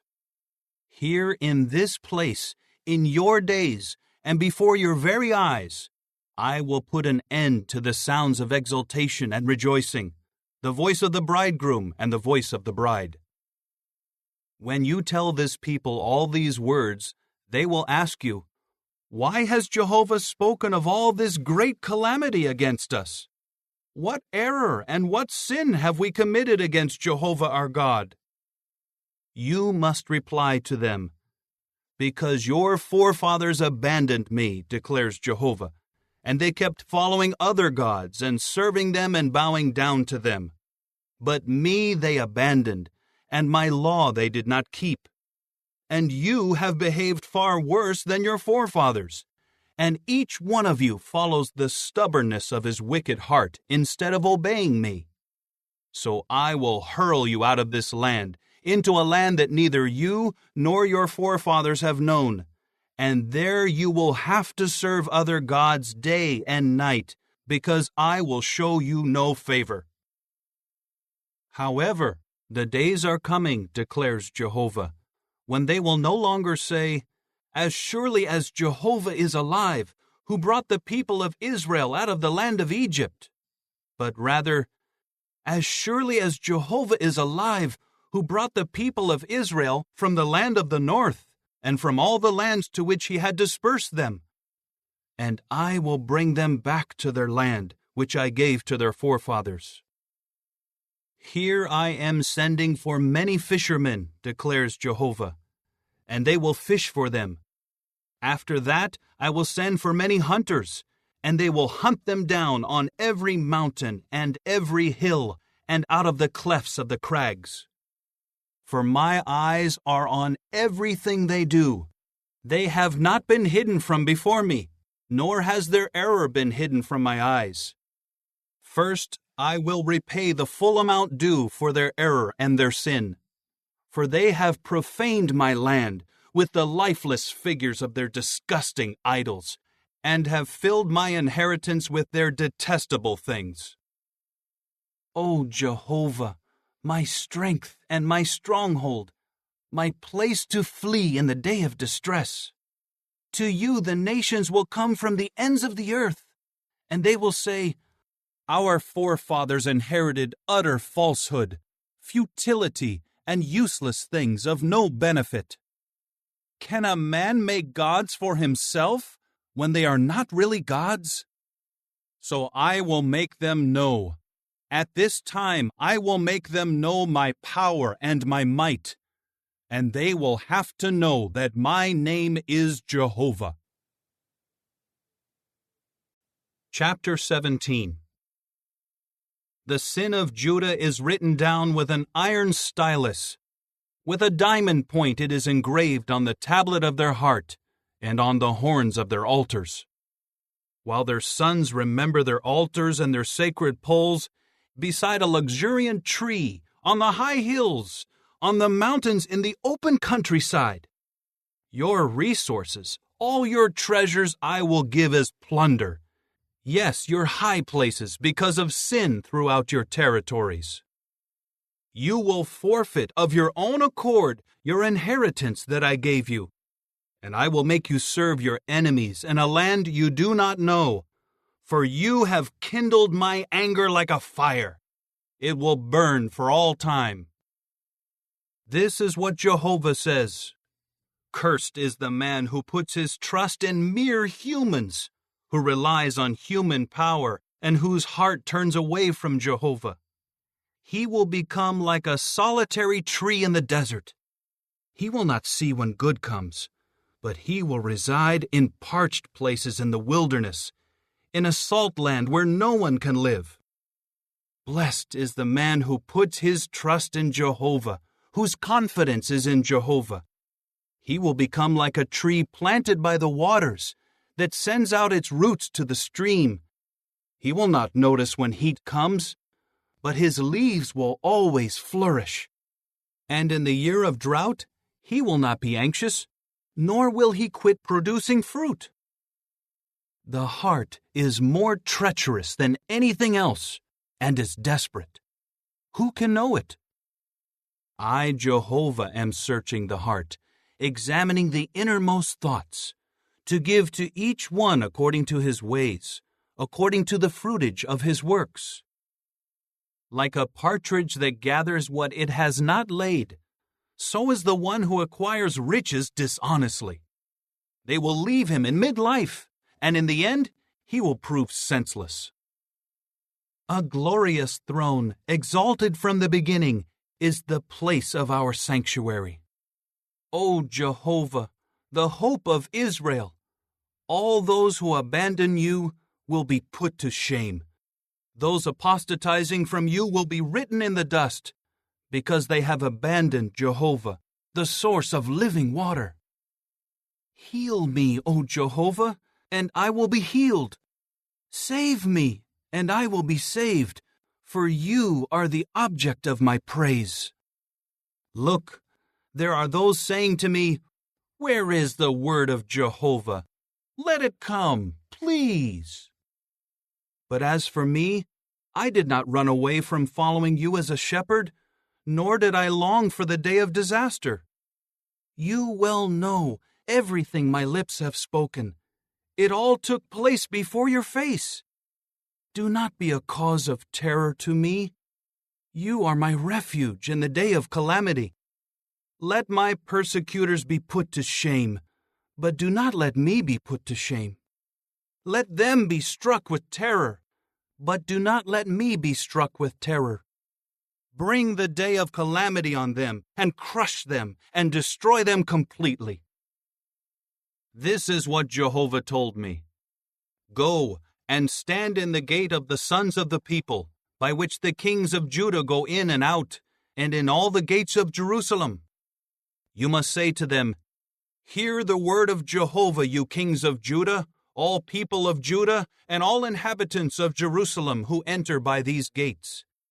This is what Jehovah says.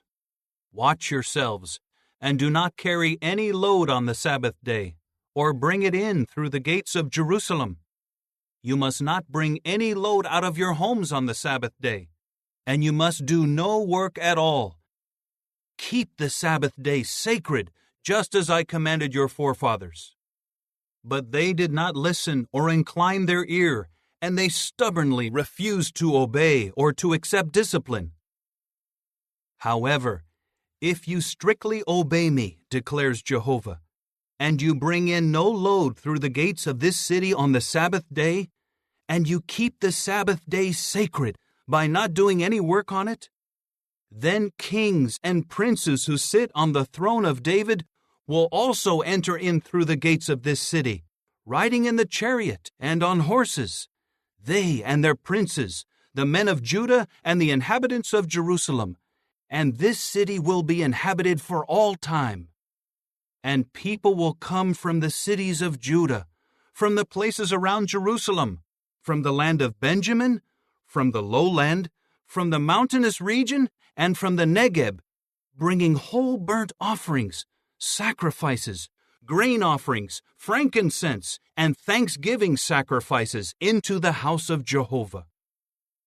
But if you do not obey me by keeping the Sabbath day sacred, and by not carrying loads and bringing them through the gates of Jerusalem on the Sabbath day, I will set her gates on fire, and it will certainly consume the fortified towers of Jerusalem, and will not be extinguished. Chapter 18. This is the word that came to Jeremiah from Jehovah. Rise up, and go down to the house of the potter, and there I will cause you to hear my words.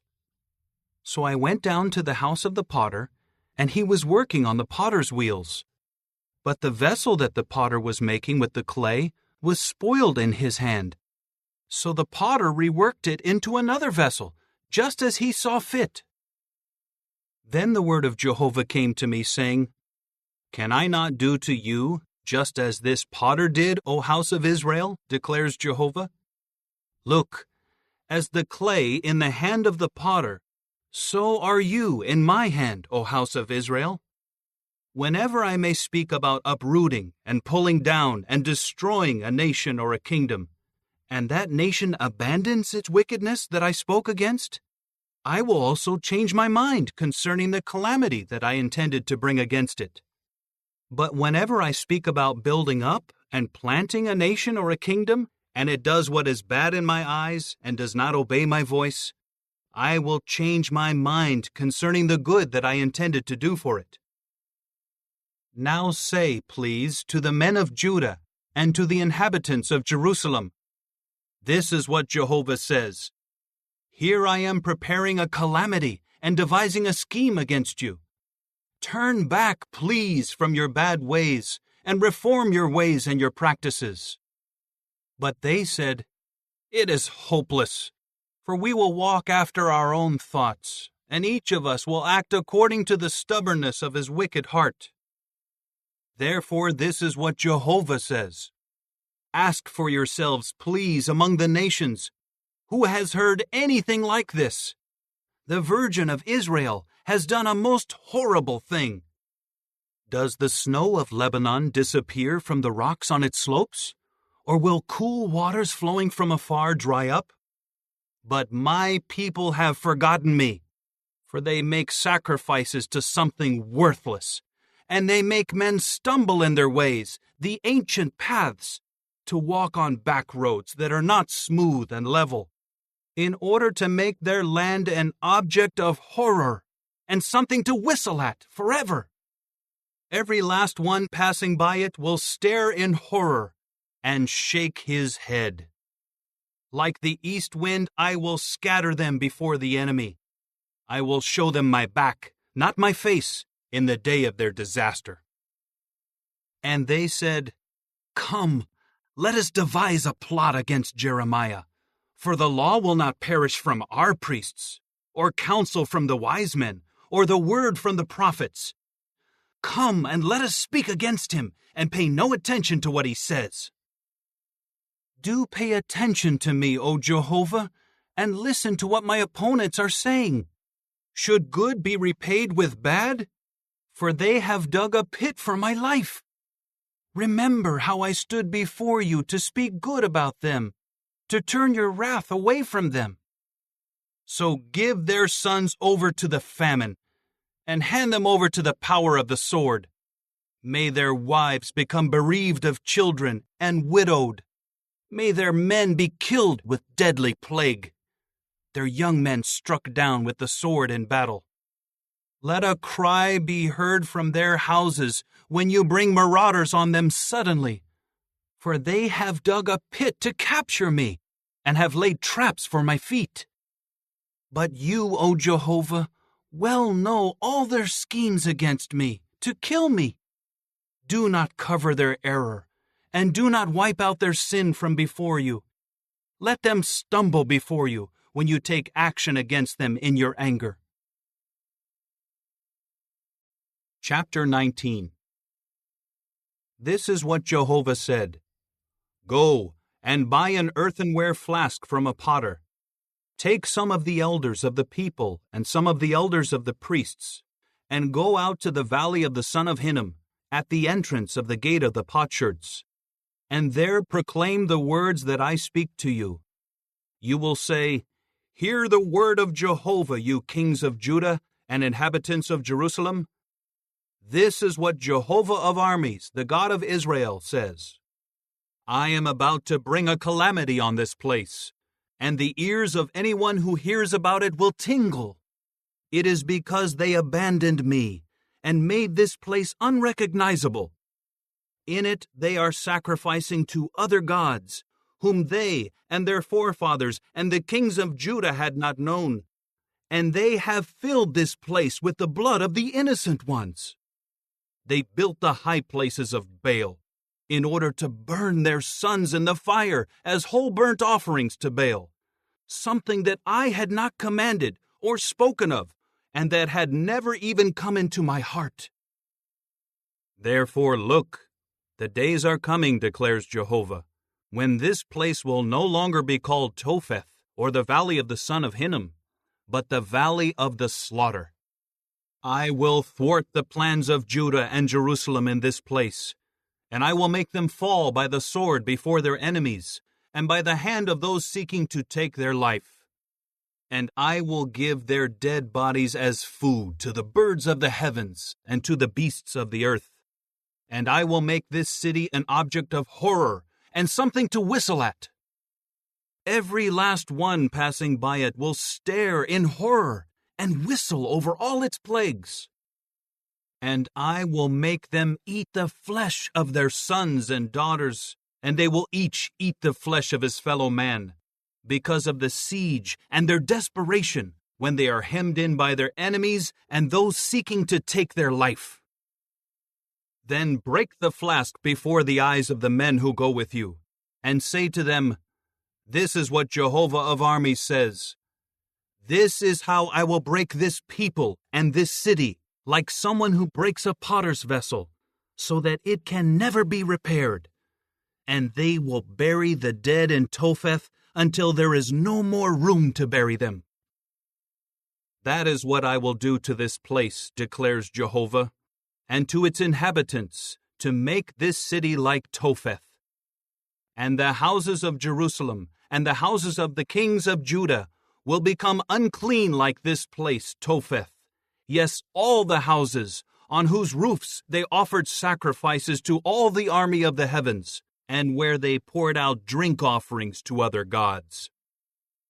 When Jeremiah returned from Topheth, where Jehovah sent him to prophesy, he stood in the courtyard of the house of Jehovah and said to all the people, This is what Jehovah of armies, the God of Israel, says. Here I am bringing on this city and on all its towns all the calamity that I have spoken against it, because they stubbornly refuse to obey my words. Chapter 20. Now Pashur, the son of Immer the priest, who was also the leading commissioner in the house of Jehovah, was listening when Jeremiah prophesied these things. Then Pashur struck Jeremiah the prophet, and put him in the stocks that were at the upper gate of Benjamin, which was in the house of Jehovah. But on the following day, when Pashur released Jeremiah from the stocks, Jeremiah said to him, Jehovah has named you not Pashur, but terror all around. For this is what Jehovah says, I will make you an object of terror to yourself and to all your friends, and they will fall by the sword of their enemies while your eyes are looking on. And I will give all Judah into the hand of the king of Babylon, and he will take them into exile in Babylon, and put them to death by the sword.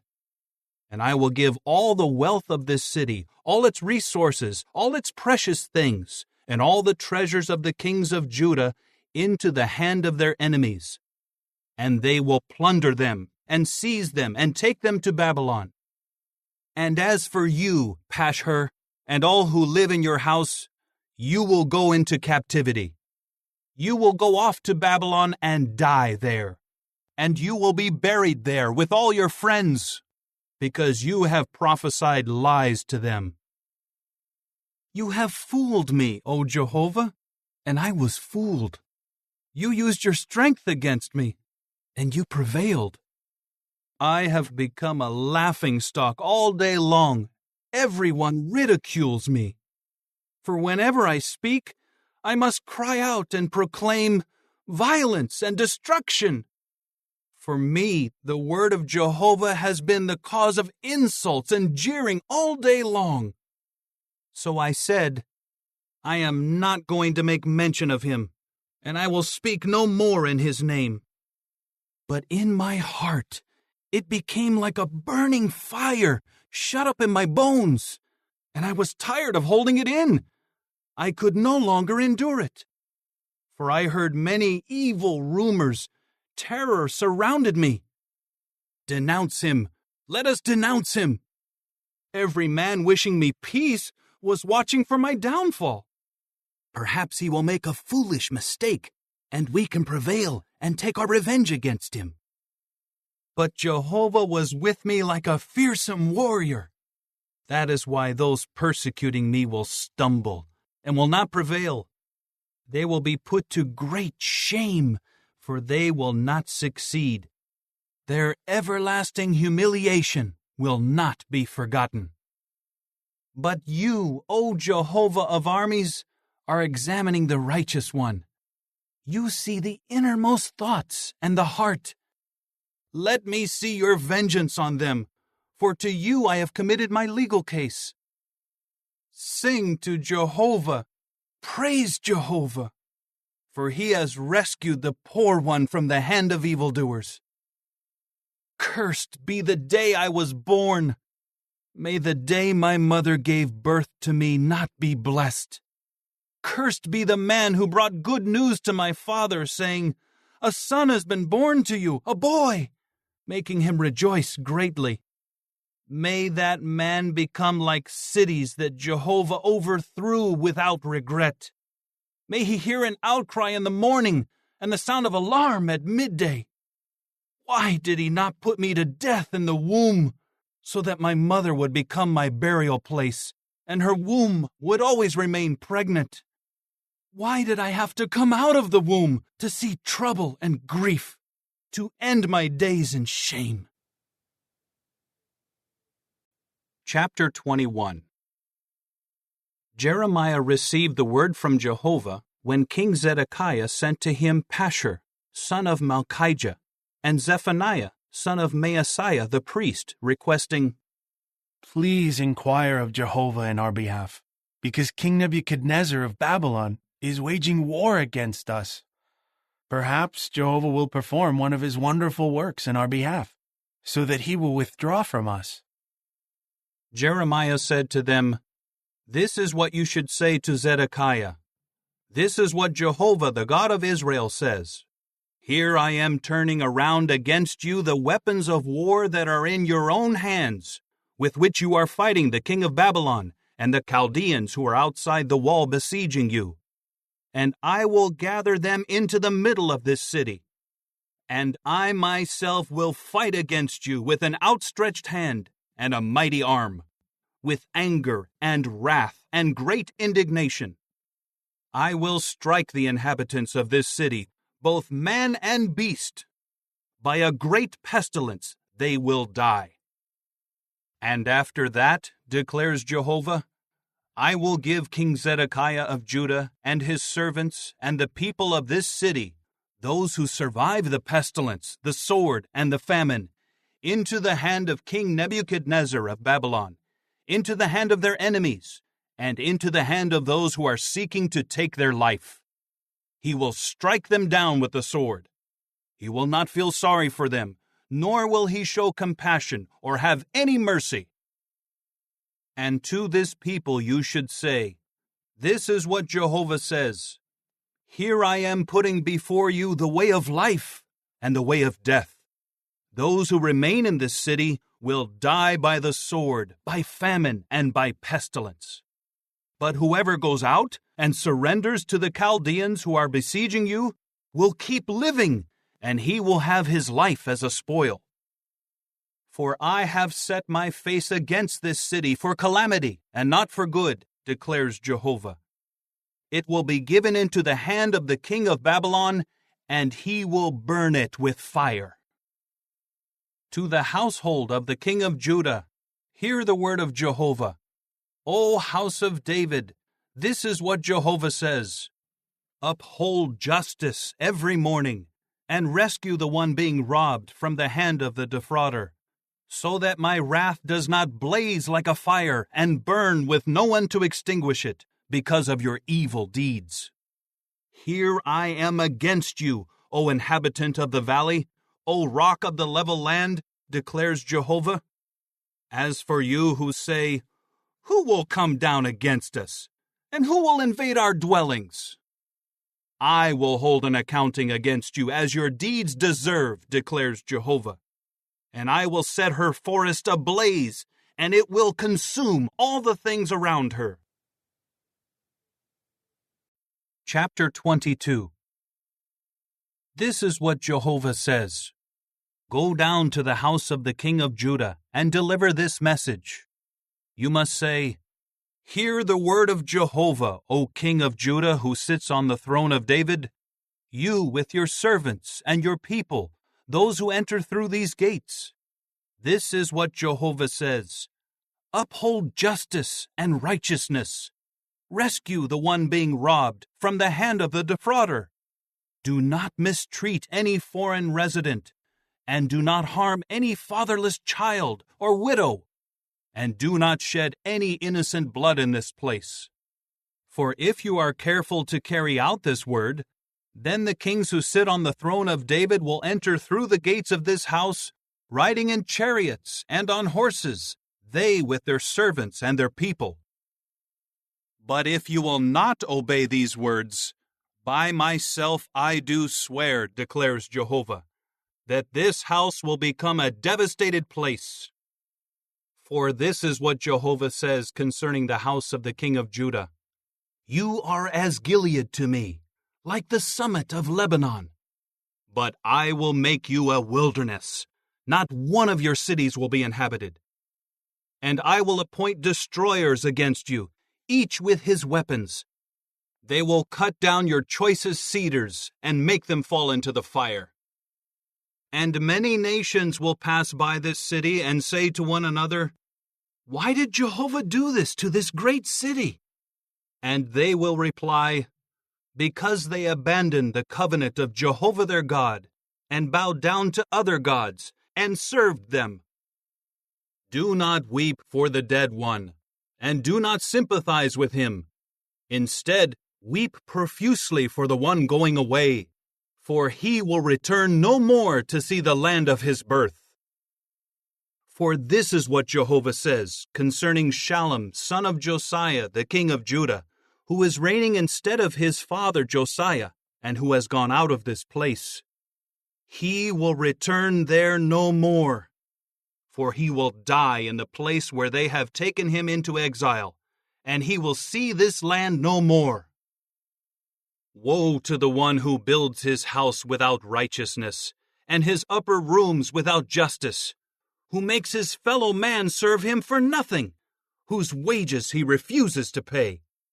The one saying, I will build for myself a roomy house with spacious upper rooms. I will fit it with windows, and panel it with cedar, and paint it with vermilion. Will you continue reigning because you outdo others in your use of cedar? Your father also ate and drank, but he upheld justice and righteousness, and it went well with him. He defended the legal claim of the afflicted one and the poor one, so that it went well. Is that not what it means to know me, declares Jehovah? But your eyes and heart are set only on your dishonest gain, on shedding innocent blood, and on committing fraud and extortion. Therefore, this is what Jehovah says concerning Jehoiakim, son of Josiah, the king of Judah. They will not mourn him, alas, my brother, alas, my sister. They will not mourn him, alas, O master, alas, his majesty. With the burial of a donkey he will be buried, dragged about and thrown away outside the gates of Jerusalem. Go up to Lebanon and cry out.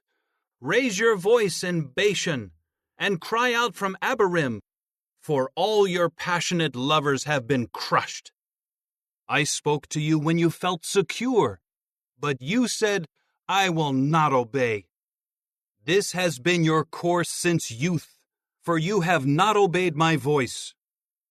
A wind will shepherd all your shepherds, and your passionate lovers will go into captivity.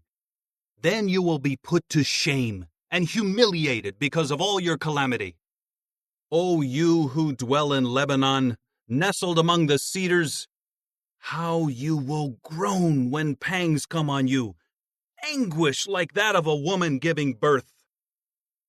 As surely as I am alive, declares Jehovah, even if Coniah, son of Jehoiakim, the king of Judah, were the seal ring on my right hand, I would pull you off from there. I will give you into the hand of those seeking to take your life, into the hand of those whom you fear, into the hand of King Nebuchadnezzar of Babylon, and into the hand of the Chaldeans. And I will hurl you and your mother who gave birth to you into another land where you were not born, and there you will die.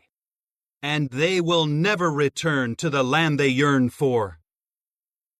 Is this man Coniah just a despised, broken pot, a vessel that nobody wants?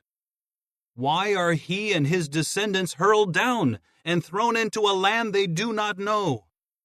O earth, earth, earth, hear the word of Jehovah. This is what Jehovah says. Write down this man as childless, as a man who will not have any success during his lifetime. For none of his descendants will succeed in sitting on David's throne and ruling again in Judah. Chapter 23. Woe to the shepherds who are destroying and scattering the sheep of my pasture, declares Jehovah. Therefore, this is what Jehovah, the God of Israel, says against the shepherds who are shepherding my people. You have scattered my sheep. You kept dispersing them, and you have not turned your attention to them. So I will turn my attention to you because of your evil deeds, declares Jehovah. Then I will gather together the remnant of my sheep from all the lands to which I have dispersed them, and I will bring them back to their pasture, and they will be fruitful and become many. And I will raise up over them shepherds who will really shepherd them. They will no longer be afraid or be terrified, and none will be missing, declares Jehovah. Look, the days are coming, declares Jehovah, when I will raise up to David a righteous sprout. And a king will reign and show insight and uphold justice and righteousness in the land. In his days, Judah will be saved, and Israel will reside in security. And this is the name by which he will be called: Jehovah is our righteousness.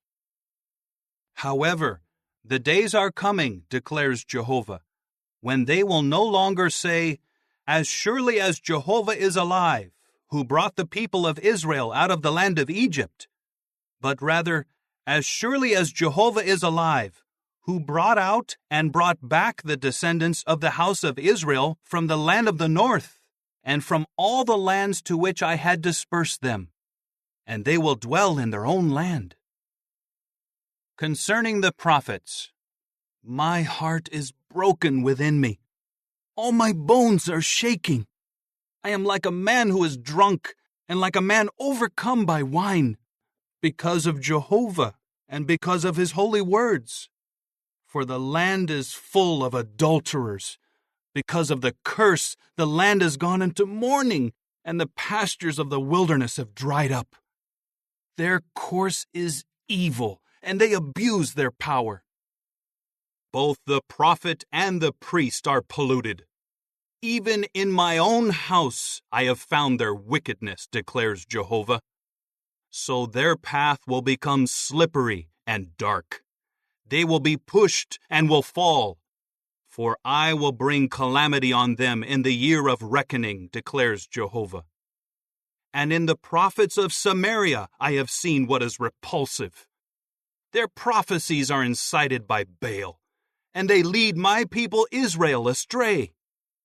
And in the prophets of Jerusalem I have seen horrible things. They commit adultery and walk in falsehood. They encourage evildoers, and they do not turn away from their wickedness. To me, they are all like Sodom, and her inhabitants are like Gomorrah. Therefore, this is what Jehovah of armies says against the prophets. Here I am making them eat wormwood, and giving them poisoned water to drink. For from the prophets of Jerusalem, apostasy has spread throughout the land. This is what Jehovah of armies says. Do not listen to the words of the prophets who are prophesying to you. They are deluding you. The vision they speak is from their own heart, not from the mouth of Jehovah. They are saying again and again to those who disrespect me, Jehovah has said, you will enjoy peace. And to everyone who follows his own stubborn heart, they say, no calamity will come upon you. For who has stood in the inner circle of Jehovah to see and hear his word? Who has paid attention to his word in order to hear it? Look, the windstorm of Jehovah will burst out in fury. Like a whirling tempest, it will whirl down on the head of the wicked. The anger of Jehovah will not turn back until he has carried out and accomplished the intentions of his heart. In the final part of the days, you will clearly understand this. I did not send the prophets, yet they ran. I did not speak to them, yet they prophesied. But if they had stood in my inner circle, they would have made my people hear my words, and would have caused them to turn back from their bad way and their evil deeds. Am I only a God nearby, declares Jehovah, and not a God also from far away? Can any man hide in a concealed place where I cannot see him, declares Jehovah? Do I not fill the heavens and the earth, declares Jehovah? I have heard the prophets who are prophesying lies in my name say, I had a dream! I had a dream! How long will this continue in the heart of the prophets to prophesy lies? They are prophets of the deceit of their own heart. They intend to make my people forget my name by the dreams they relate to one another, just as their fathers forgot my name because of Baal. Let the prophet who has a dream relate the dream, but the one who has my word should speak my word truthfully. What does the straw have in common with the grain, declares Jehovah? Is not my word just like a fire, declares Jehovah, and like a forge hammer that smashes the crag? So here I am against the prophets, declares Jehovah, who steal my words from one another. Here I am against the prophets, declares Jehovah, those who use their tongue to say, He declares. Here I am against the prophets of lying dreams, declares Jehovah, who relate them and lead my people astray because of their lies and their boasting. But I did not send them or command them, so they will not benefit this people at all, declares Jehovah. And when this people, or a prophet, or a priest asks you, What is the burden of Jehovah? You should reply to them, You people are the burden, and I will cast you off, declares Jehovah. As for the prophet, or the priest, or the people who say, This is the burden of Jehovah, I will turn my attention on that man and on his household. This is what each of you is saying to his fellow and to his brother. What has Jehovah answered? And what has Jehovah spoken? But the burden of Jehovah you should mention no more. For the burden is each one's own word, and you have changed the words of the living God, Jehovah of armies, our God. This is what you will say to the prophet. What answer has Jehovah given you?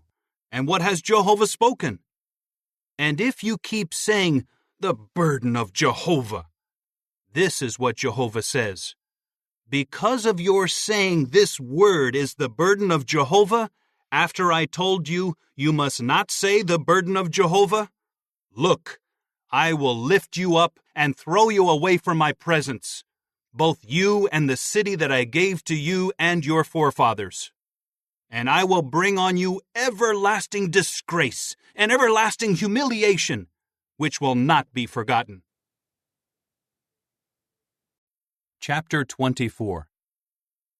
Then Jehovah showed me 2 baskets of figs set before the temple of Jehovah, after King Nebuchadnezzar of Babylon had carried into exile Jeconiah, son of Jehoiakim, the king of Judah, along with the princes of Judah, the craftsmen, and the metalworkers.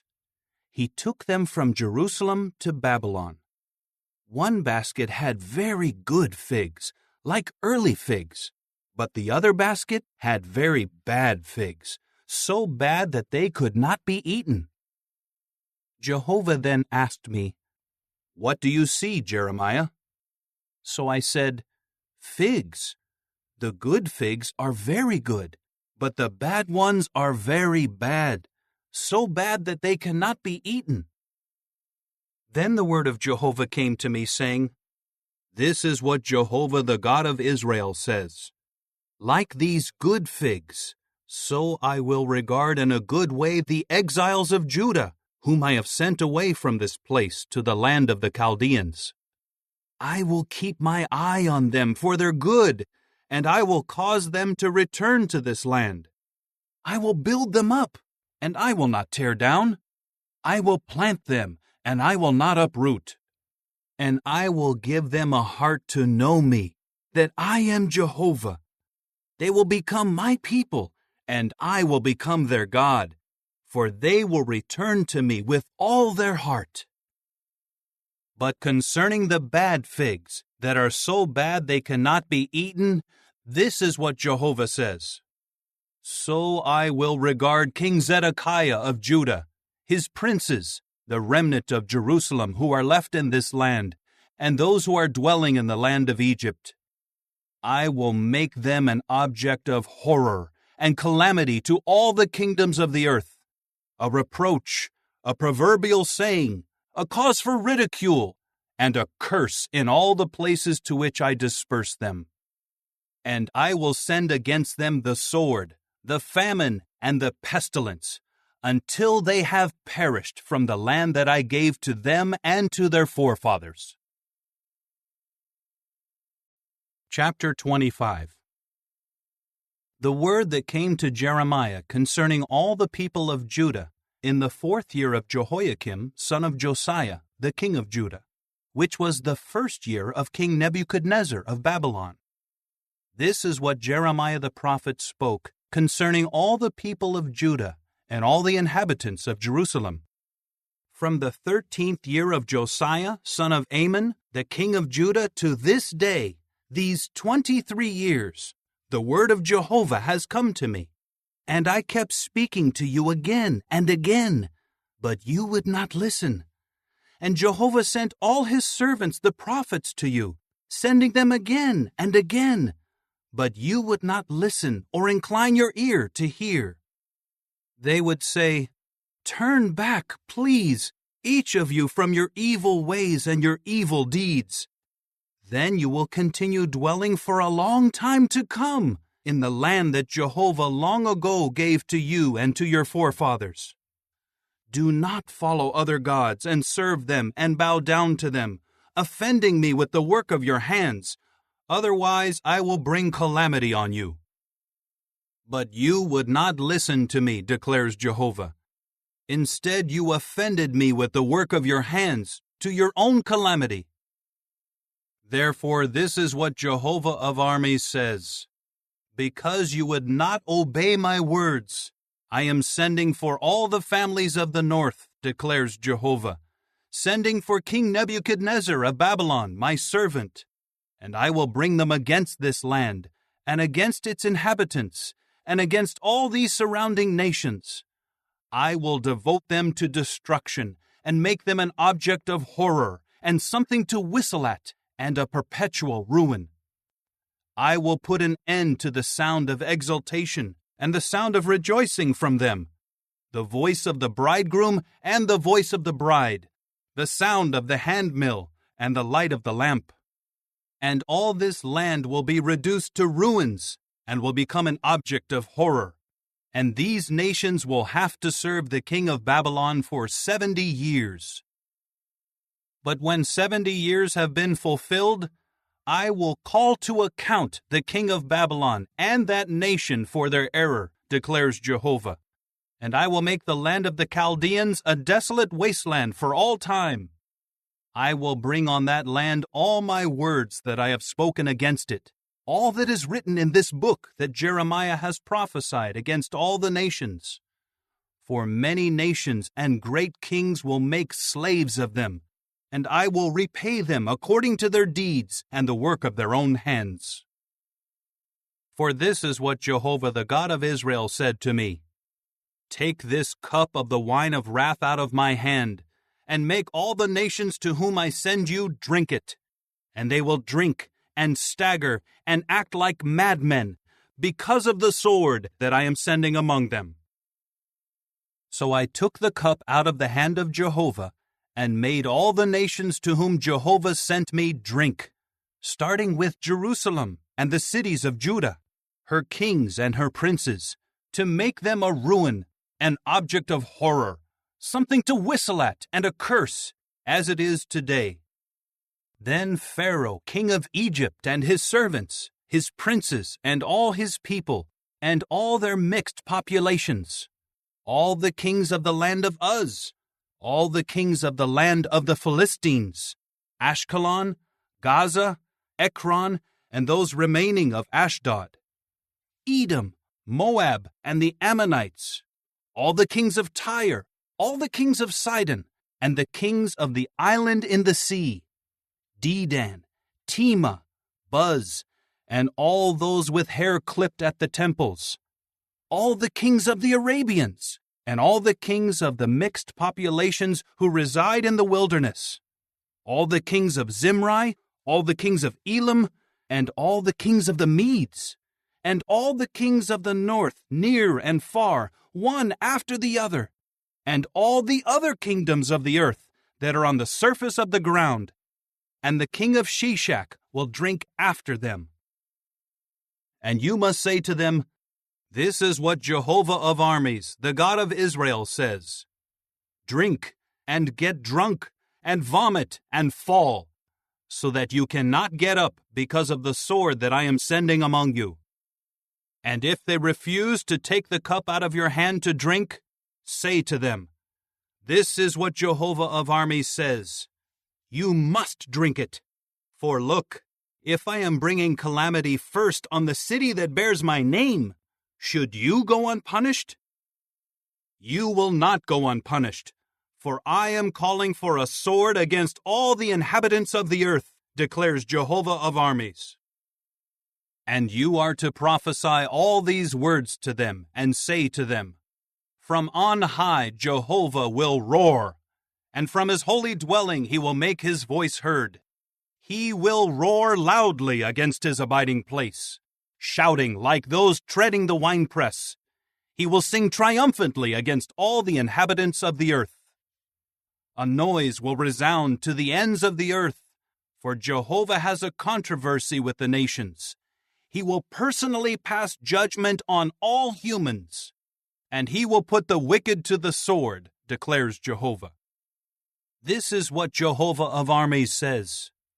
Look, a calamity is spreading from nation to nation, and a great tempest will be unleashed from the remotest parts of the earth. And those slain by Jehovah in that day will be from one end of the earth clear to the other end of the earth. They will not be mourned, nor will they be gathered up or buried. They will become like manure on the surface of the ground. Wail, you shepherds, and cry out. Wallow about, you majestic ones of the flock, because the time of your slaughter and your dispersion has come, and you will fall like a precious vessel. The shepherds have no place to flee, and there is no escape for the majestic ones of the flock. Listen, the outcry of the shepherds and the wailing of the majestic ones of the flock, for Jehovah is devastating their pasture, and the peaceful dwelling places have been made lifeless because of the burning anger of Jehovah. He has left his lair just like a young lion, for their land has become an object of horror because of the cruel sword and because of his burning anger. Chapter 26. In the beginning of the reign of Jehoiakim, son of Josiah, the king of Judah, this word came from Jehovah. This is what Jehovah says. Stand in the courtyard of the house of Jehovah, and speak concerning all the people of the cities of Judah who are coming in to worship at the house of Jehovah. Tell them everything that I command you. Do not take away a word.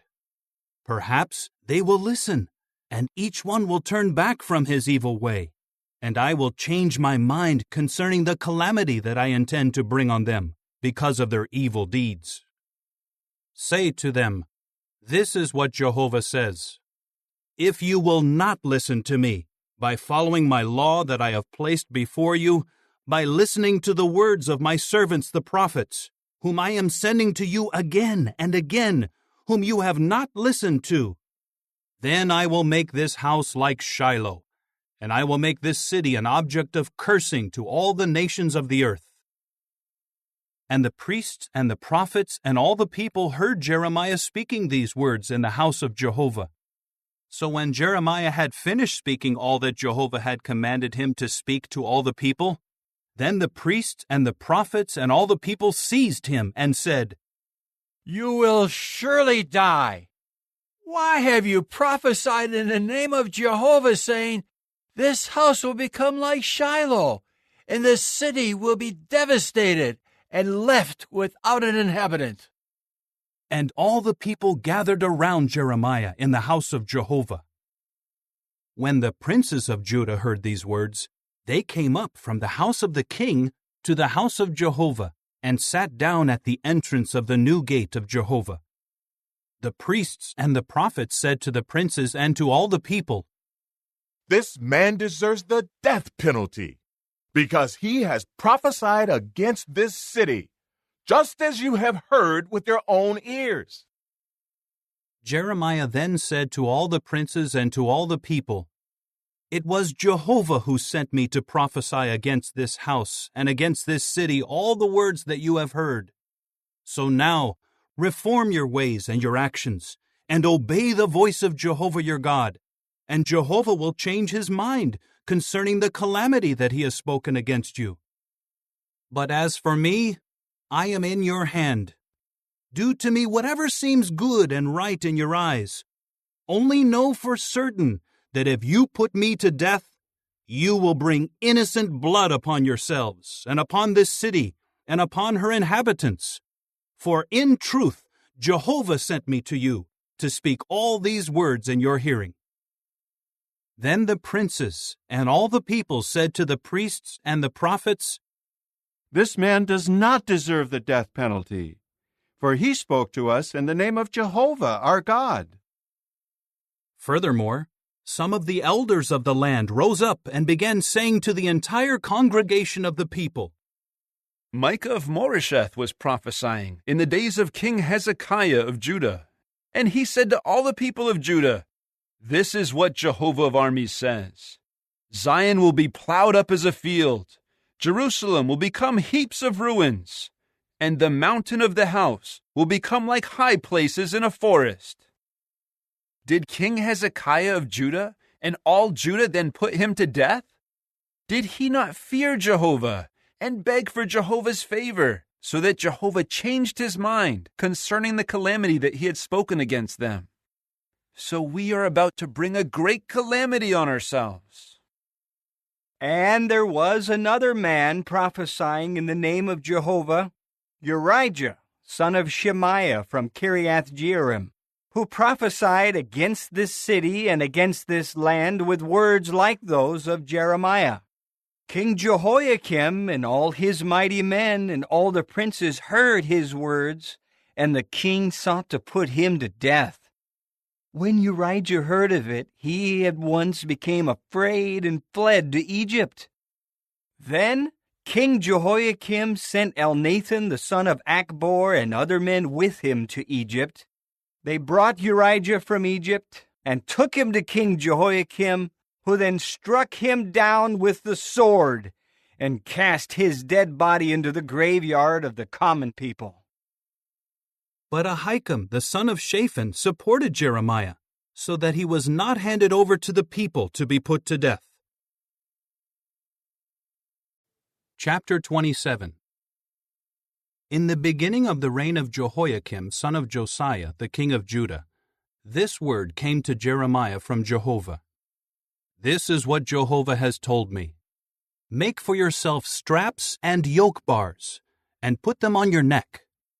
Then send them to the king of Edom, the king of Moab, the king of the Ammonites, the king of Tyre, and the king of Sidon, by the hand of the messengers who have come to Jerusalem to King Zedekiah of Judah. Give them this command for their masters. This is what Jehovah of armies, the God of Israel, says.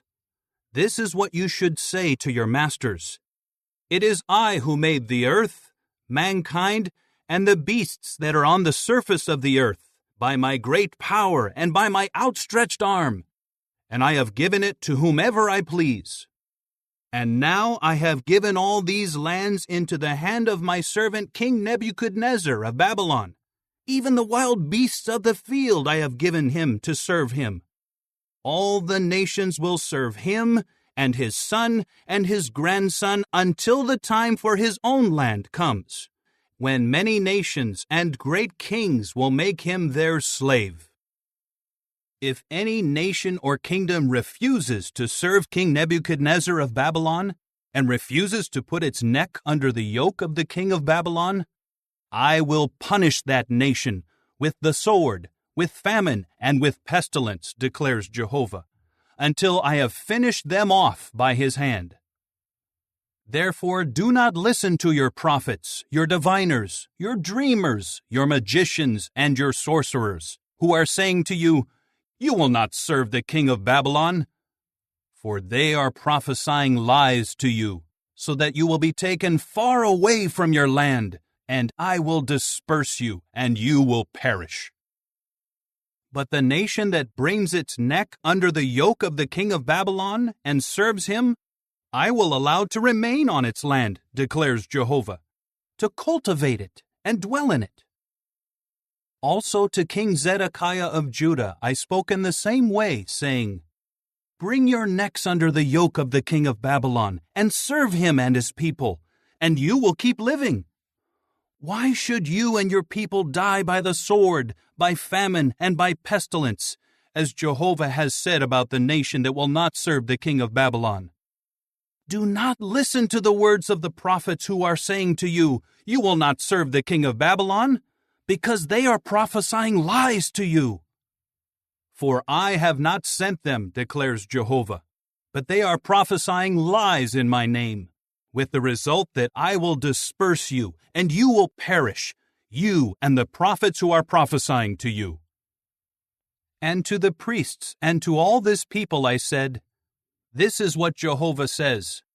Do not listen to the words of your prophets who are prophesying to you. Look, the utensils of the house of Jehovah will be brought back from Babylon very soon. For they are prophesying lies to you. Do not listen to them. Serve the king of Babylon, and you will keep living. Why should this city become a ruin? But if they are prophets, and if the word of Jehovah is with them, please let them beg Jehovah of armies that the remaining utensils in the house of Jehovah, in the house of the king of Judah, and in Jerusalem may not be taken away to Babylon.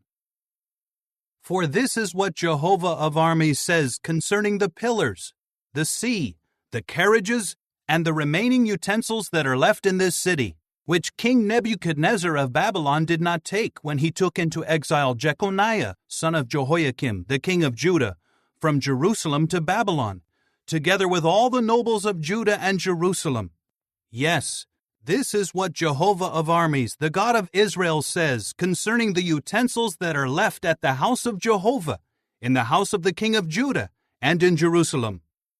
To Babylon they will be brought, and there they will remain, until the day I turn my attention to them, declares Jehovah. Then I will bring them back and restore them to this place. Chapter 28. In that same year, in the beginning of the reign of King Zedekiah of Judah, in the 4th year, in the 5th month, the prophet Hananiah, the son of Azur from Gibeon, said to me in the house of Jehovah, in the presence of the priests and all the people, "This is what Jehovah of armies, the God of Israel, says. I will break the yoke of the king of Babylon. Within 2 years, I am bringing back to this place all the utensils of the house of Jehovah that King Nebuchadnezzar of Babylon took from this place and brought to Babylon. And I will bring back to this place Jeconiah, son of Jehoiakim, the king of Judah, and all the exiles of Judah who have gone to Babylon, declares Jehovah. For I will break the yoke of the king of Babylon." Then Jeremiah the prophet spoke to Hananiah the prophet in the presence of the priests and all the people who were standing in the house of Jehovah. Jeremiah the prophet said, "Amen. May Jehovah do this.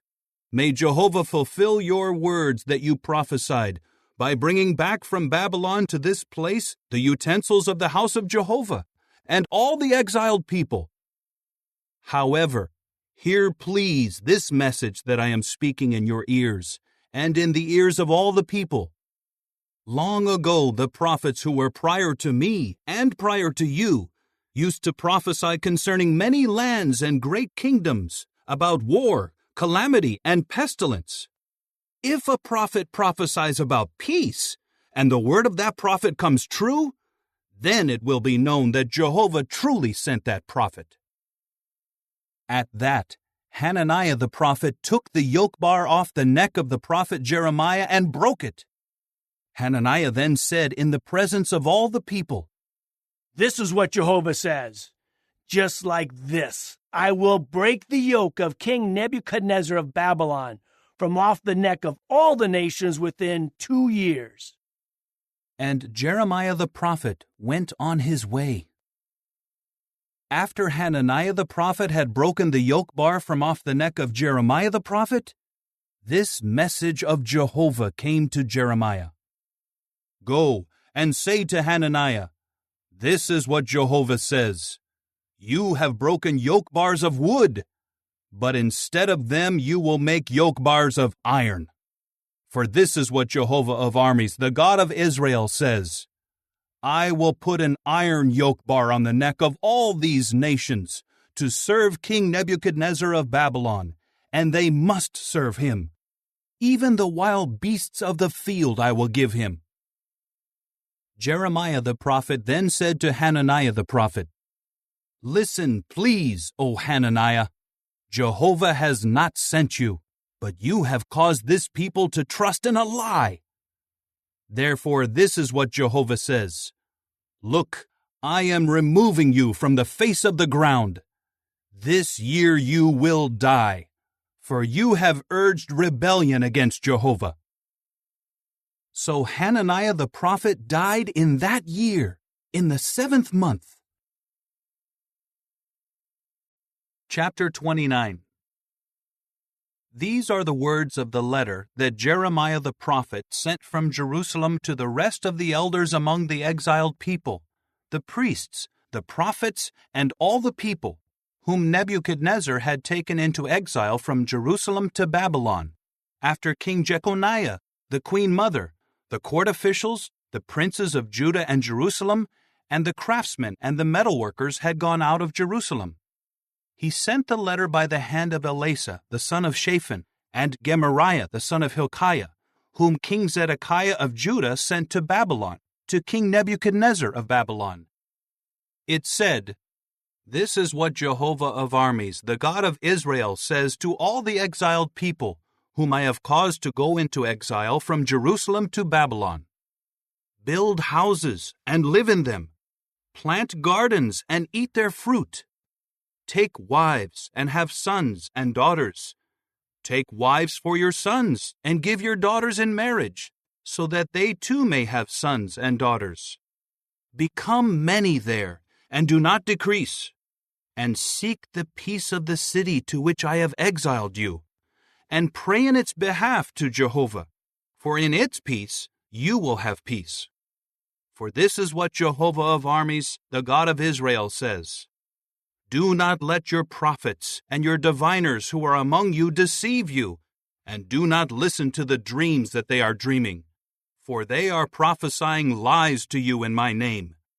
I have not sent them, declares Jehovah. For this is what Jehovah says: When 70 years at Babylon are fulfilled, I will turn my attention to you, and I will make good my promise by bringing you back to this place. For I well know the thoughts that I am thinking toward you, declares Jehovah. Thoughts of peace and not of calamity, to give you a future and a hope.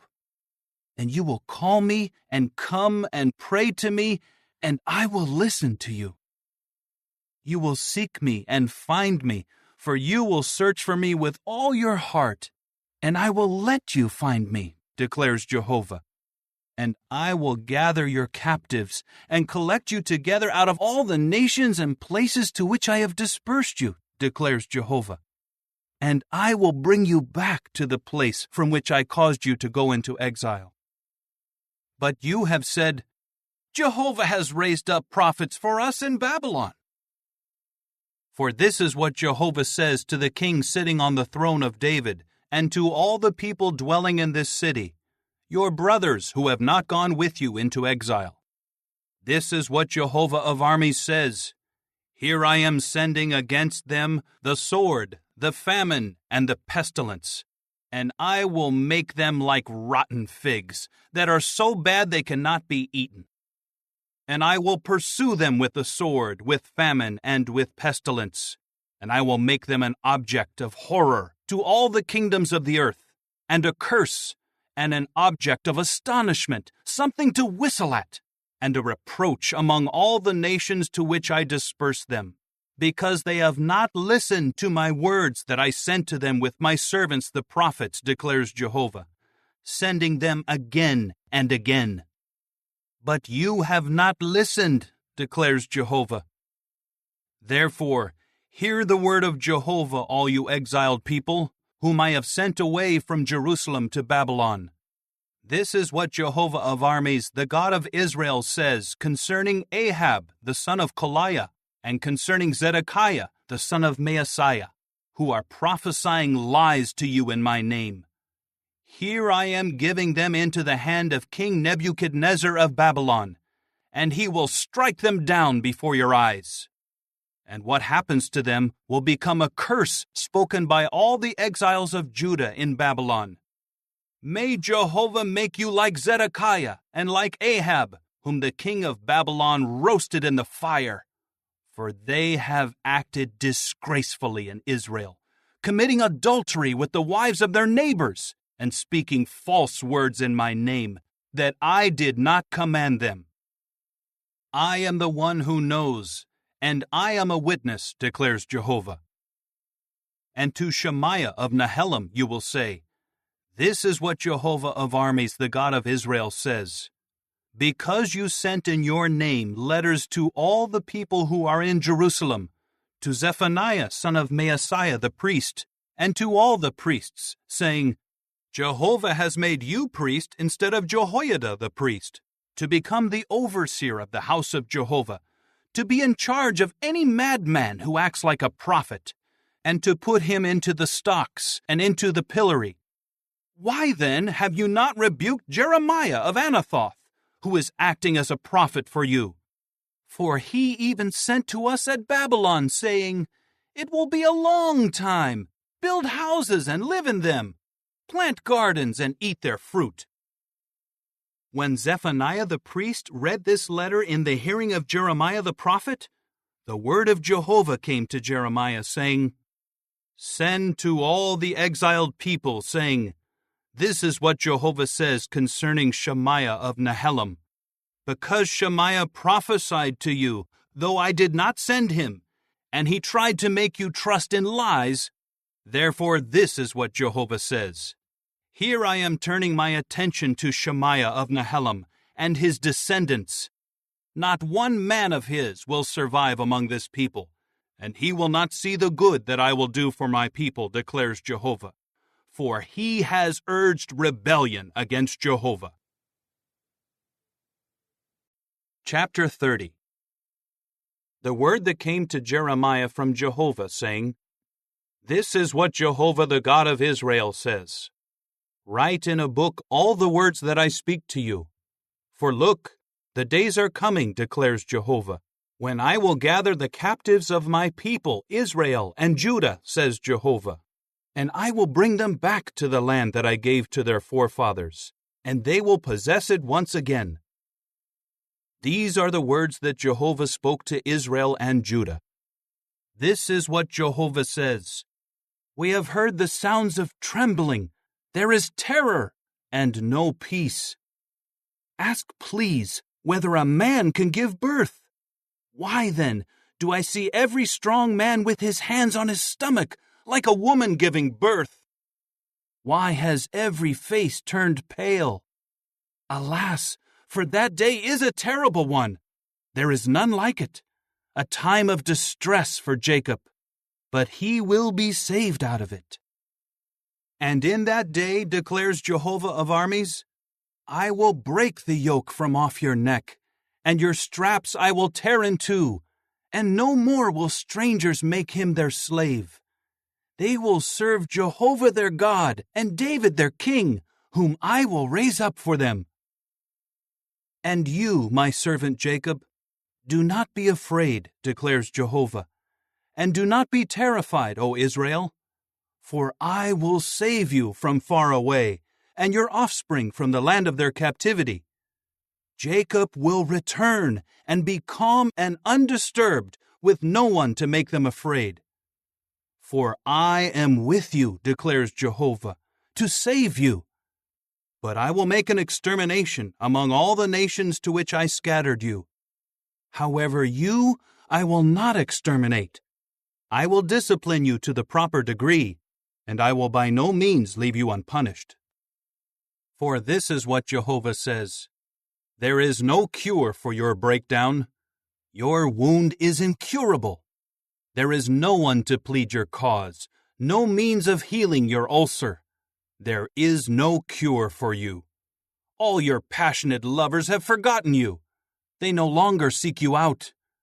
For with the stroke of an enemy I have struck you, with the punishment of someone cruel, because of your great guilt and your many sins. Why do you cry out because of your breakdown? Your pain is incurable. Because of your great guilt and your many sins, I have done this to you. Therefore, all those devouring you will be devoured, and all your enemies will also go into captivity. Those pillaging you will be pillaged, and I will hand all those plundering you over to plundering. But I will restore your health and heal your wounds, declares Jehovah. Though they called you an outcast, Zion for whom no one searches. This is what Jehovah says. Here I am gathering the captives of the tents of Jacob, and I will have pity for his tabernacles. The city will be rebuilt on her mound, and the fortified tower will stand on its rightful site, and from them will come thanksgiving and the sounds of laughter. I will multiply them, and they will not be few. I will make them numerous, and they will not be insignificant. His sons will become as in the past, and before me his assembly will be firmly established. I will deal with all his oppressors. His majestic one will be one of his own, and from his midst his ruler will emerge. I will cause him to come near, and he will approach me. For otherwise who would dare to approach me, declares Jehovah? And you will become my people, and I will be your God. Look, a windstorm of Jehovah will burst out in fury, a sweeping tempest that whirls down on the head of the wicked.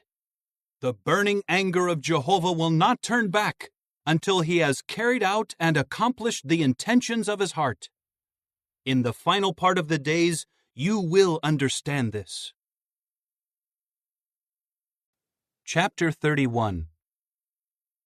At that time, declares Jehovah, I will become God to all the families of Israel, and they will become my people. This is what Jehovah says. The people who survived the sword found favor in the wilderness when Israel was walking to his resting place. From far away Jehovah appeared to me and said, I have loved you with an everlasting love. That is why I have drawn you to me with loyal love. Yet again I will rebuild you, and you will be rebuilt. O Virgin of Israel, you will again take up your tambourines and go forth dancing joyfully. You will again plant vineyards in the mountains of Samaria. The planters will plant and enjoy their fruit. For the day will come when the watchmen in the mountains of Ephraim will call out, Rise up, let us go up to Zion, to Jehovah our God. For this is what Jehovah says, Cry out to Jacob with rejoicing. Shout for joy because you are over the nations. Proclaim it, offer praise, and say, O Jehovah, save your people, the remnant of Israel. I am bringing them back from the land of the north. I will gather them together from the remotest parts of the earth. Among them will be the blind and the lame, the pregnant woman and the one giving birth, all together. As a great congregation, they will return here. They will come weeping. I will lead them as they beg for favor. I will guide them to streams of water on a level path that will not make them stumble. For I am a father to Israel, and Ephraim is my firstborn. Hear the word of Jehovah, you nations, and proclaim it among the islands far away. The one who scattered Israel will gather him together. He will watch over him as a shepherd does his flock. For Jehovah will redeem Jacob and rescue him out of the hand of the one stronger than he is. They will come and shout joyfully on the height of Zion and become radiant over the goodness of Jehovah, over the grain and the new wine and the oil, and over the young of the flock and the herd. They will become like a well-watered garden, and they will never languish again. At that time the virgin will dance joyfully, also the young men and the old men together.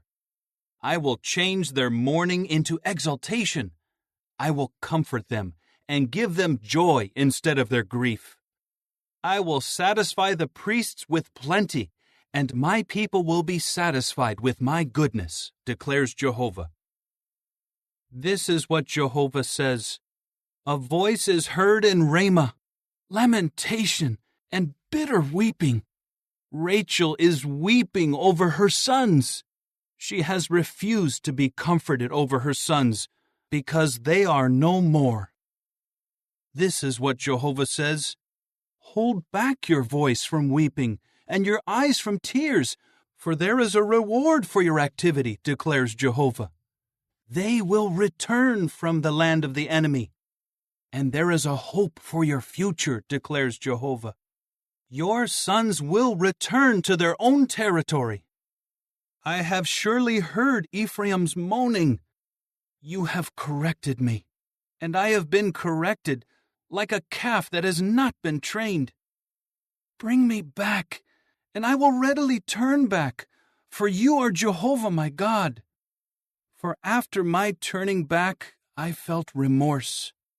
After I was made to understand, I struck my thigh in grief. I was ashamed and humiliated, for I bore the reproach of my youth. Is Ephraim not a precious son to me, a beloved child? For as often as I speak against him, I do remember him still. That is why my emotions are stirred for him, and I will surely have pity on him, declares Jehovah. Set up road markers for yourself, and put up signposts. Pay attention to the highway, the way that you have to go. Return, O Virgin of Israel, return to these cities of yours. How long will you waver, O unfaithful daughter? For Jehovah has created something new in the earth. A woman will eagerly pursue a man. This is what Jehovah of armies, the God of Israel, says. They will again say these words in the land of Judah and in its cities, when I gather back their captives. May Jehovah bless you, O righteous dwelling place, O holy mountain. And in it Judah and all its cities will dwell all together, farmers and those who lead the flocks. For I will satisfy the weary one, and fill each one who is languishing. At this I awoke, and opened my eyes, and my sleep had been pleasurable to me. Look, the days are coming, declares Jehovah, when I will sow the house of Israel and the house of Judah with the seed of man and with the seed of livestock. And just as I watched over them to uproot, to pull down, to tear down, to destroy, and to do harm, so I will watch over them to build up and to plant, declares Jehovah. In those days they will no longer say, the fathers ate sour grapes, but the teeth of the sons were set on edge. But then each one will die for his own error. Any man eating sour grapes will have his own teeth set on edge. Look, the days are coming, declares Jehovah, when I will make with the house of Israel and with the house of Judah a new covenant. It will not be like the covenant that I made with their forefathers on the day I took hold of their hand to lead them out of the land of Egypt, my covenant that they broke, although I was their true master, declares Jehovah. For this is the covenant that I will make with the house of Israel after those days, declares Jehovah. I will put my law within them, and in their heart I will write it. And I will become their God, and they will become my people. And they will no longer teach each one his neighbor and each one his brother, saying, Know Jehovah, for they will all know me, from the least to the greatest of them, declares Jehovah. For I will forgive their error, and I will no longer remember their sin. This is what Jehovah says, who gives the sun for light by day, the laws of the moon and the stars for light by night, who stirs up the sea and makes its waves boisterous, whose name is Jehovah of armies. If these regulations should ever fail, declares Jehovah, only then would the offspring of Israel cease as a nation before me always. This is what Jehovah says. If the heavens above could be measured, and the foundations of the earth below could be explored, only then could I reject all the offspring of Israel for all they have done, declares Jehovah. Look, the days are coming, declares Jehovah, when the city will be built to Jehovah from the tower of Hananel to the corner gate, and the measuring line will go out straight ahead to the hill of Gareb, and it will turn toward Goah. And all the valley of the carcasses and of ashes, and all the terraces as far as the Kidron valley, clear to the corner of the horse gate toward the east, will be something holy to Jehovah. It will never again be uprooted or torn down. Chapter 32. The word that came to Jeremiah from Jehovah in the 10th year of King Zedekiah of Judah, that is, the 18th year of Nebuchadnezzar. At that time the armies of the king of Babylon were besieging Jerusalem, and Jeremiah the prophet was confined in the courtyard of the guard in the house of the king of Judah. For King Zedekiah of Judah had confined him, saying, Why do you prophesy like this? You say, This is what Jehovah says. I will give this city into the hand of the king of Babylon, and he will capture it. And King Zedekiah of Judah will not escape from the Chaldeans, for he will surely be given into the hand of the king of Babylon, and he will speak to him face to face, and see him eye to eye. He will take Zedekiah to Babylon, and there he will remain until I turn my attention to him, declares Jehovah. Although you keep fighting against the Chaldeans, you will not succeed. Jeremiah said, The word of Jehovah has come to me, saying, Here Hanamel, the son of Shallum, your uncle, will come to you and say, Buy for yourself my field in Anathoth, because you have the first right to repurchase it. Hanamel, the son of my uncle, came to me, just as Jehovah had said, into the courtyard of the guard, and he said to me, Please buy my field in Anathoth in the land of Benjamin, for you have the right to take possession of it and to repurchase it. Buy it for yourself. At that, I knew that this was by the word of Jehovah. So I bought the field in Anathoth from Hanamel, the son of my uncle. I weighed out the money to him, 7 shekels and 10 silver pieces. Then I recorded it in a deed, affixed the seal, called in witnesses, and weighed the money in the scales. I took the deed of purchase, the one that was sealed according to the commandment and legal requirements, as well as the one that was left unsealed. And I gave the deed of purchase to Baruch, son of Neriah, son of Messiah, in the presence of Hanamel, the son of my uncle, the witnesses who wrote in the deed of purchase, and all the Jews who were sitting in the courtyard of the guard. I now commanded Baruch in their presence, saying, This is what Jehovah of armies, the God of Israel, says. Take these deeds, this deed of purchase, the sealed one, and the other deed left unsealed, and put them into an earthenware vessel, so that they may be kept for a long time. For this is what Jehovah of armies, the God of Israel, says. Houses and fields and vineyards will again be bought in this land. Then I prayed to Jehovah after giving the deed of purchase to Baruch, the son of Neriah, saying, Alas, O sovereign Lord Jehovah! Look, you made the heavens and the earth by your great power and by your outstretched arm. Nothing is too wonderful for you, the one showing loyal love to thousands, but repaying the error of the fathers to their sons after them. The true God, the great and mighty one, whose name is Jehovah of armies. You are great in counsel and mighty in deed, you whose eyes observe all the ways of men, to give to each one according to his ways and according to what he does. You have performed signs and miracles in the land of Egypt, which are known down to this day, and thus you have made a name for yourself in Israel and among mankind as it is today. And you brought your people Israel out of the land of Egypt, with signs, with miracles, with a mighty hand, with an outstretched arm, and with terrifying deeds. In time you gave them this land that you swore to give to their forefathers, a land flowing with milk and honey. And they came in and took possession of it. But they did not obey your voice or walk in your law.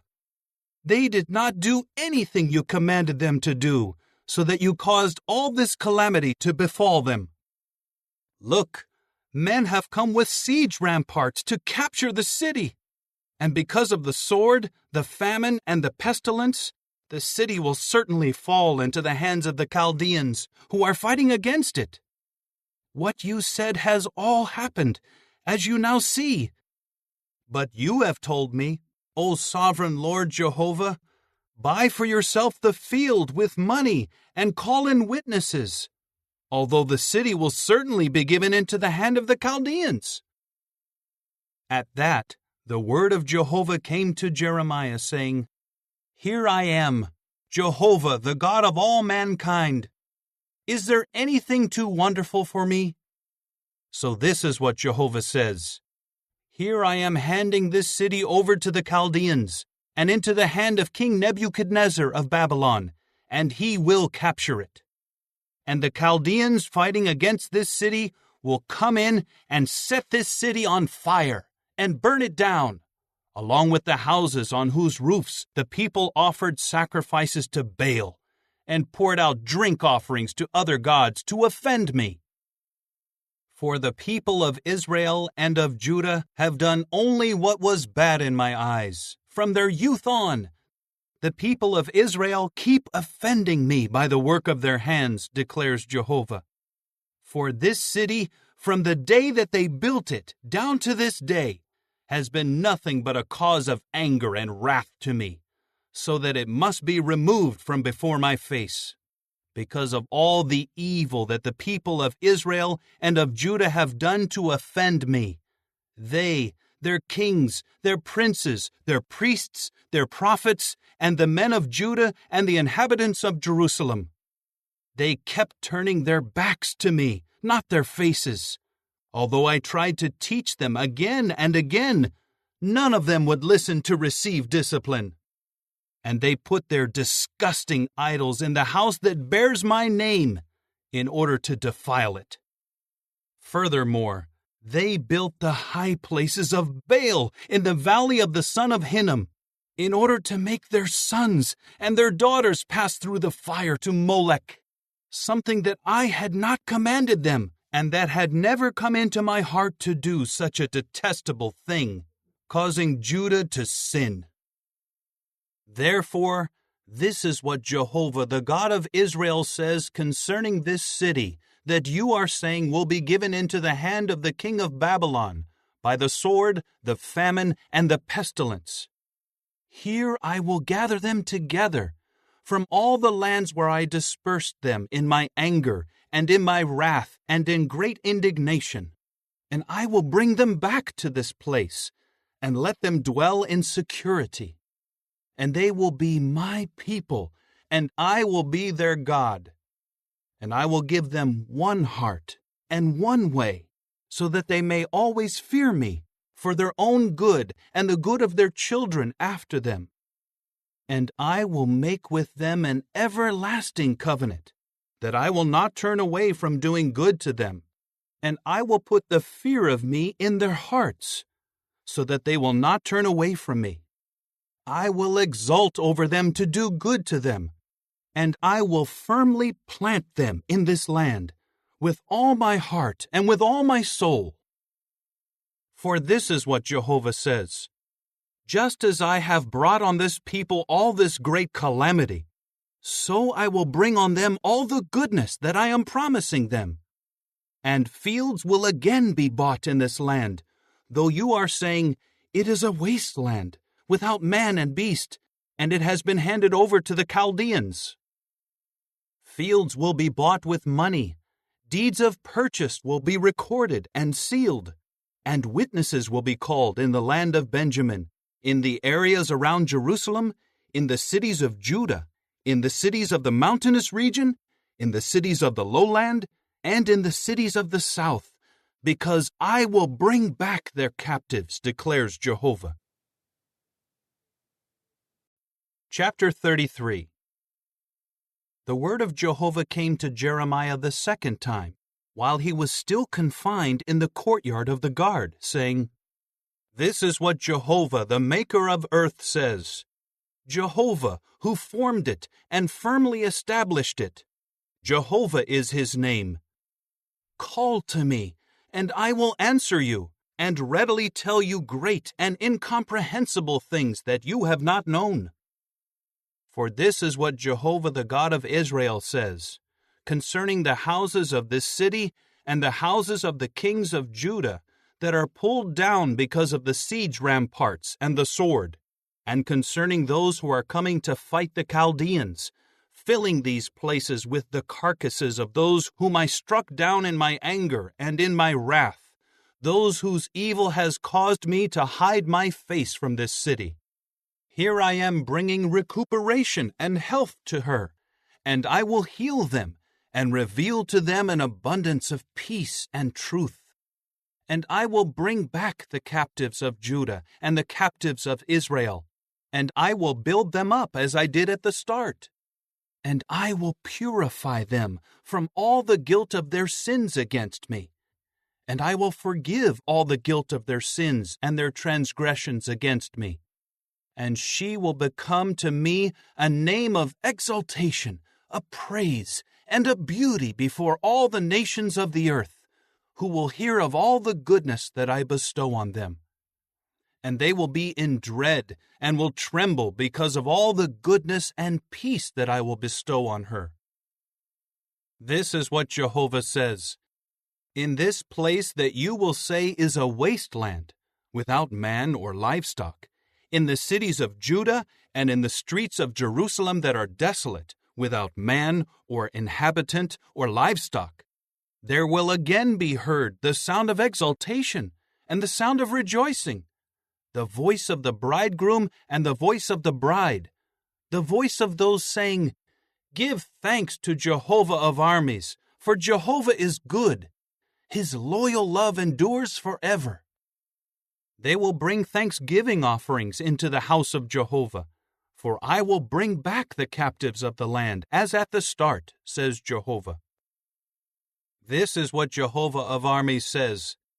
In this wasteland, without man or livestock, and in all its cities, there will again be pastures for the shepherds to rest their flocks. In the cities of the mountainous region, in the cities of the lowland, in the cities of the south, in the land of Benjamin, in the areas around Jerusalem, and in the cities of Judah, flocks will again pass under the hands of the one counting them, says Jehovah. Look, the days are coming, declares Jehovah, when I will fulfill the good promise that I have spoken concerning the house of Israel and the house of Judah. In those days, and at that time, I will cause to sprout for David a righteous sprout, and he will execute justice and righteousness in the land. In those days, Judah will be saved, and Jerusalem will reside in security, and this is what she will be called. Jehovah is our righteousness. For this is what Jehovah says. There will never fail to be a man from David's line to sit on the throne of the house of Israel, nor will the Levitical priests ever fail to have a man stand before me, to offer whole burnt offerings, to burn grain offerings, and to offer sacrifices. And the word of Jehovah again came to Jeremiah, saying, This is what Jehovah says.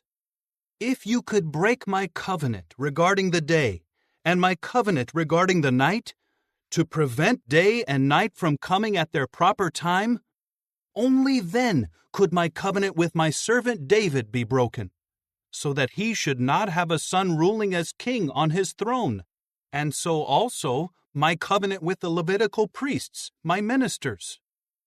Just as the army of the heavens cannot be counted, and the sand of the sea cannot be measured, so I will multiply the offspring of my servant David and the Levites who are ministering to me. And the word of Jehovah again came to Jeremiah, saying, Have you not taken note of what this people is saying? Jehovah will reject the two families that he chose. And they are treating my own people with disrespect, and they no longer regard them as a nation. This is what Jehovah says. Just as surely as I have established my covenant regarding the day and the night, the laws of heaven and earth, so I will never reject the offspring of Jacob and of my servant David, so as not to take from his offspring rulers over the descendants of Abraham, Isaac, and Jacob. For I will gather back their captives and have pity on them. Chapter 34. The word that came to Jeremiah from Jehovah, when King Nebuchadnezzar of Babylon and all his army, and all the kingdoms of the earth under his dominion, and all the peoples were fighting against Jerusalem and all her cities. This is what Jehovah the God of Israel says. Go and speak to King Zedekiah of Judah and tell him, This is what Jehovah says. Here I am giving this city into the hand of the king of Babylon, and he will burn it with fire. And you will not escape out of his hand. For you will without fail be caught and handed over to him. And you will see the king of Babylon eye to eye, and he will speak to you face to face, and you will go to Babylon. However, hear the word of Jehovah, O King Zedekiah of Judah. This is what Jehovah says concerning you. You will not die by the sword. In peace you will die, and they will make a burning ceremony for you, as they did for your fathers, the former kings who were before you. And they will mourn you. Alas, O Master, for I have spoken the word, declares Jehovah. Jeremiah the prophet then spoke all these words to King Zedekiah of Judah in Jerusalem, when the armies of the king of Babylon were fighting against Jerusalem, and against all the cities of Judah that were left, against Lachish, and against Azekah, for they were the only fortified cities that remained of the cities of Judah.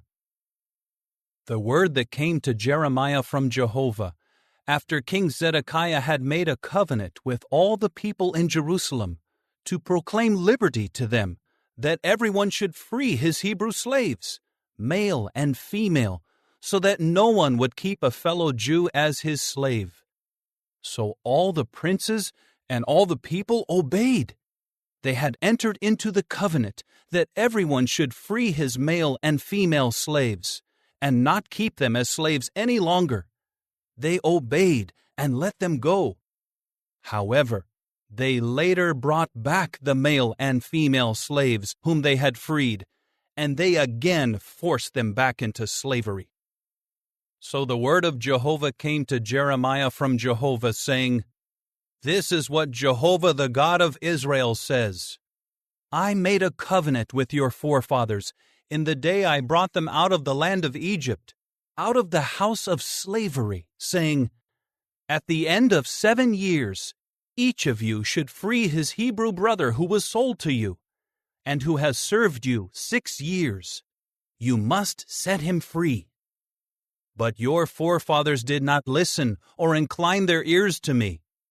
And recently, you yourselves turned around and did what was right in my eyes, by proclaiming liberty to your fellow men, and you made a covenant before me in the house that bears my name.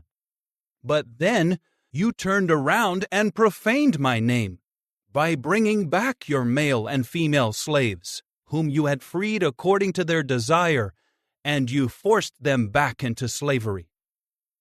Therefore this is what Jehovah says, You have not obeyed me in proclaiming liberty, each one to his brother and to his fellow man.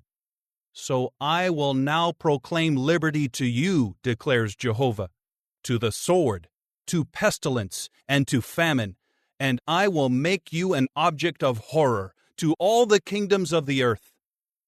And this is what will happen to the men who violated my covenant, by not carrying out the words of the covenant that they made before me, when they cut the calf in two and passed between the halves, namely, the princes of Judah, the princes of Jerusalem, the court officials, the priests, and all the people of the land who passed between the halves of the calf. I will hand them over to their enemies and to those seeking to take their lives, and their dead bodies will become food for the birds of the heavens and for the beasts of the earth. And I will give King Zedekiah of Judah and his princes into the hand of their enemies, and into the hand of those seeking to take their lives, and into the hand of the armies of the king of Babylon, who are withdrawing from against you. Here I will give the order, declares Jehovah, and I will bring them back to this city, and they will fight against it, and capture it, and burn it with fire. And the cities of Judah I will make a wasteland, without an inhabitant. Chapter 35.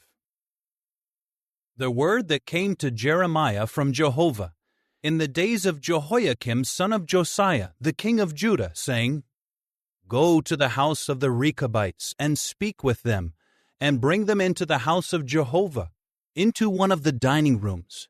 Then offer them wine to drink. So I took Jaazaniah, the son of Jeremiah, the son of Habazaniah, his brothers, all his sons, and the entire house of the Rechabites into the house of Jehovah. I brought them to the dining room of the sons of Hanan, the son of Igdaliah, a man of the true God, which was next to the dining room of the princes, that was above the dining room of Maaseiah, the son of Shallum the doorkeeper.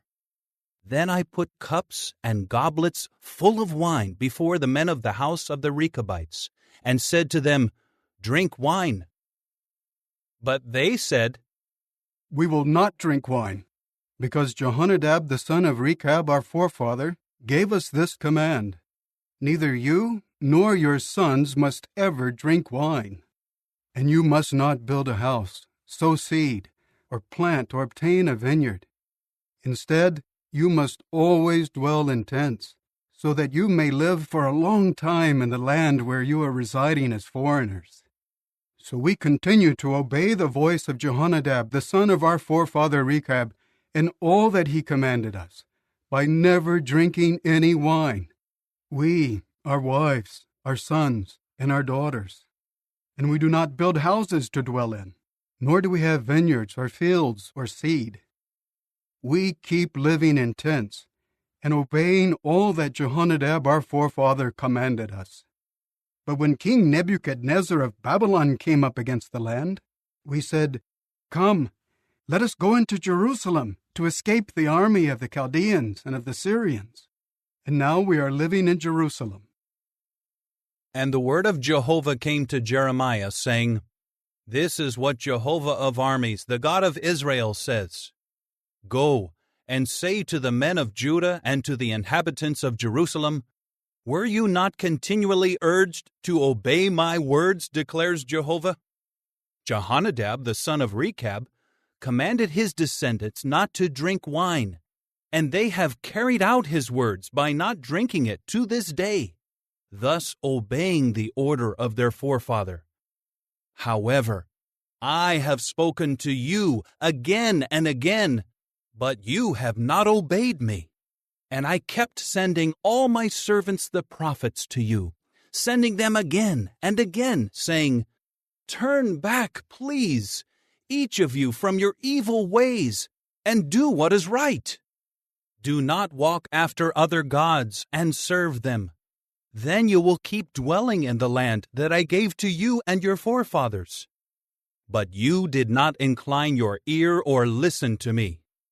The descendants of Jehonadab, the son of Rechab, have carried out the order that their forefather gave them, but these people have not listened to me. Therefore this is what Jehovah, the God of armies, the God of Israel, says. Here I am bringing on Judah and on all the inhabitants of Jerusalem all the calamity that I have warned them about. For I have spoken to them, but they would not listen. And I kept calling to them, But they would not answer. And Jeremiah said to the household of the Rechabites, This is what Jehovah of armies, the God of Israel, says. Because you have obeyed the order of your forefather Jehonadab, and you continue to observe all his orders, doing exactly what he ordered you, this is what Jehovah of armies, the God of Israel, says. There will never fail to be a descendant of Jehonadab, the son of Rechab, to serve in my presence. Chapter 36. Now in the 4th year of Jehoiakim, son of Josiah, the king of Judah, this word came to Jeremiah from Jehovah, saying, Take a scroll, and write in it all the words that I have spoken to you against Israel and Judah and all the nations, from the first day I spoke to you in the days of Josiah to this day. Perhaps when those of the house of Judah hear of all the calamity that I intend to bring on them, they may turn back from their evil ways, so that I may forgive their error and their sin. Jeremiah then called Baruch the son of Neriah, and Jeremiah dictated all the words that Jehovah had spoken to him, and Baruch wrote them in the scroll. Then Jeremiah commanded Baruch, I am confined and unable to enter the house of Jehovah. So you are the one who must go in and read aloud the words of Jehovah from the scroll that you wrote at my dictation. Read them in the hearing of the people at the house of Jehovah on the day of a fast. Thus you will read them to all the people of Judah who come in from their cities. Perhaps their request for favor will reach Jehovah, and they will turn back, each one from his evil ways. For great is the anger and the wrath that Jehovah has declared against this people. So Baruch the son of Neriah did all that Jeremiah the prophet had commanded him. He read aloud from the scroll the words of Jehovah at the house of Jehovah. Now in the 5th year of Jehoiakim son of Josiah, the king of Judah, in the 9th month, all the people in Jerusalem and all the people who came into Jerusalem from the cities of Judah proclaimed a fast before Jehovah. Baruch then read aloud from the scroll the words of Jeremiah at the house of Jehovah, in the chamber of Gemariah, the son of Shaphan the copyist, in the upper courtyard, at the entrance of the new gate of the house of Jehovah, in the hearing of all the people. When Micaiah the son of Gemariah the son of Shaphan heard all the words of Jehovah from the scroll, he went down to the house of the king, to the secretary's chamber. All the princes were sitting there: Elishama the secretary, Delaiah the son of Shemaiah, Elnathan the son of Achbor, Gemariah the son of Shaphan, Zedekiah the son of Hananiah, and all the other princes. Micaiah told them all the words that he had heard when Baruch read from the scroll in the hearing of the people. Then all the princes sent Jehudi the son of Nethaniah, the son of Shelemiah, the son of Cushai, to Baruch, saying, Come, and bring with you the scroll from which you read in the hearing of the people. Baruch the son of Neriah took the scroll in his hand and went in to them. They said to him, Sit down, please, and read it aloud to us. So Baruch read it to them. Now as soon as they heard all the words, they looked at one another in dread, and they said to Baruch, We must certainly tell the king all these words. And they asked Baruch, Tell us, please, how you wrote all these words. Was it at his dictation? Baruch replied to them, He dictated all these words to me, and I wrote them down with ink in this scroll. The princes said to Baruch, Go and hide yourselves, you and Jeremiah, and do not let anyone know where you are. Then they went into the king to the courtyard and deposited the scroll in the chamber of Elishama the secretary, and they told the king everything they had heard. So the king sent Jehudi out to get the scroll, and he brought it from the chamber of Elishama the secretary. Jehudi began to read it in the hearing of the king and of all the princes standing by the king. The king was sitting in the winter house in the 9th month, with a fire burning in the brazier before him. After Jehudi had read 3 or 4 columns, the king would cut off that portion with the secretary's knife and pitch it into the fire that was burning in the brazier, until the entire scroll ended up in the fire that was in the brazier. And they felt no dread. Neither the king nor all his servants who heard all these words ripped their garments apart. Although Elnathan, Delaiah, and Gemariah pleaded with the king not to burn the scroll, he did not listen to them. Further, the king commanded Jerahmeel the son of the king, Seraiah the son of Azriel, and Shelemiah the son of Abdiel to seize Baruch the secretary and Jeremiah the prophet. But Jehovah kept them concealed.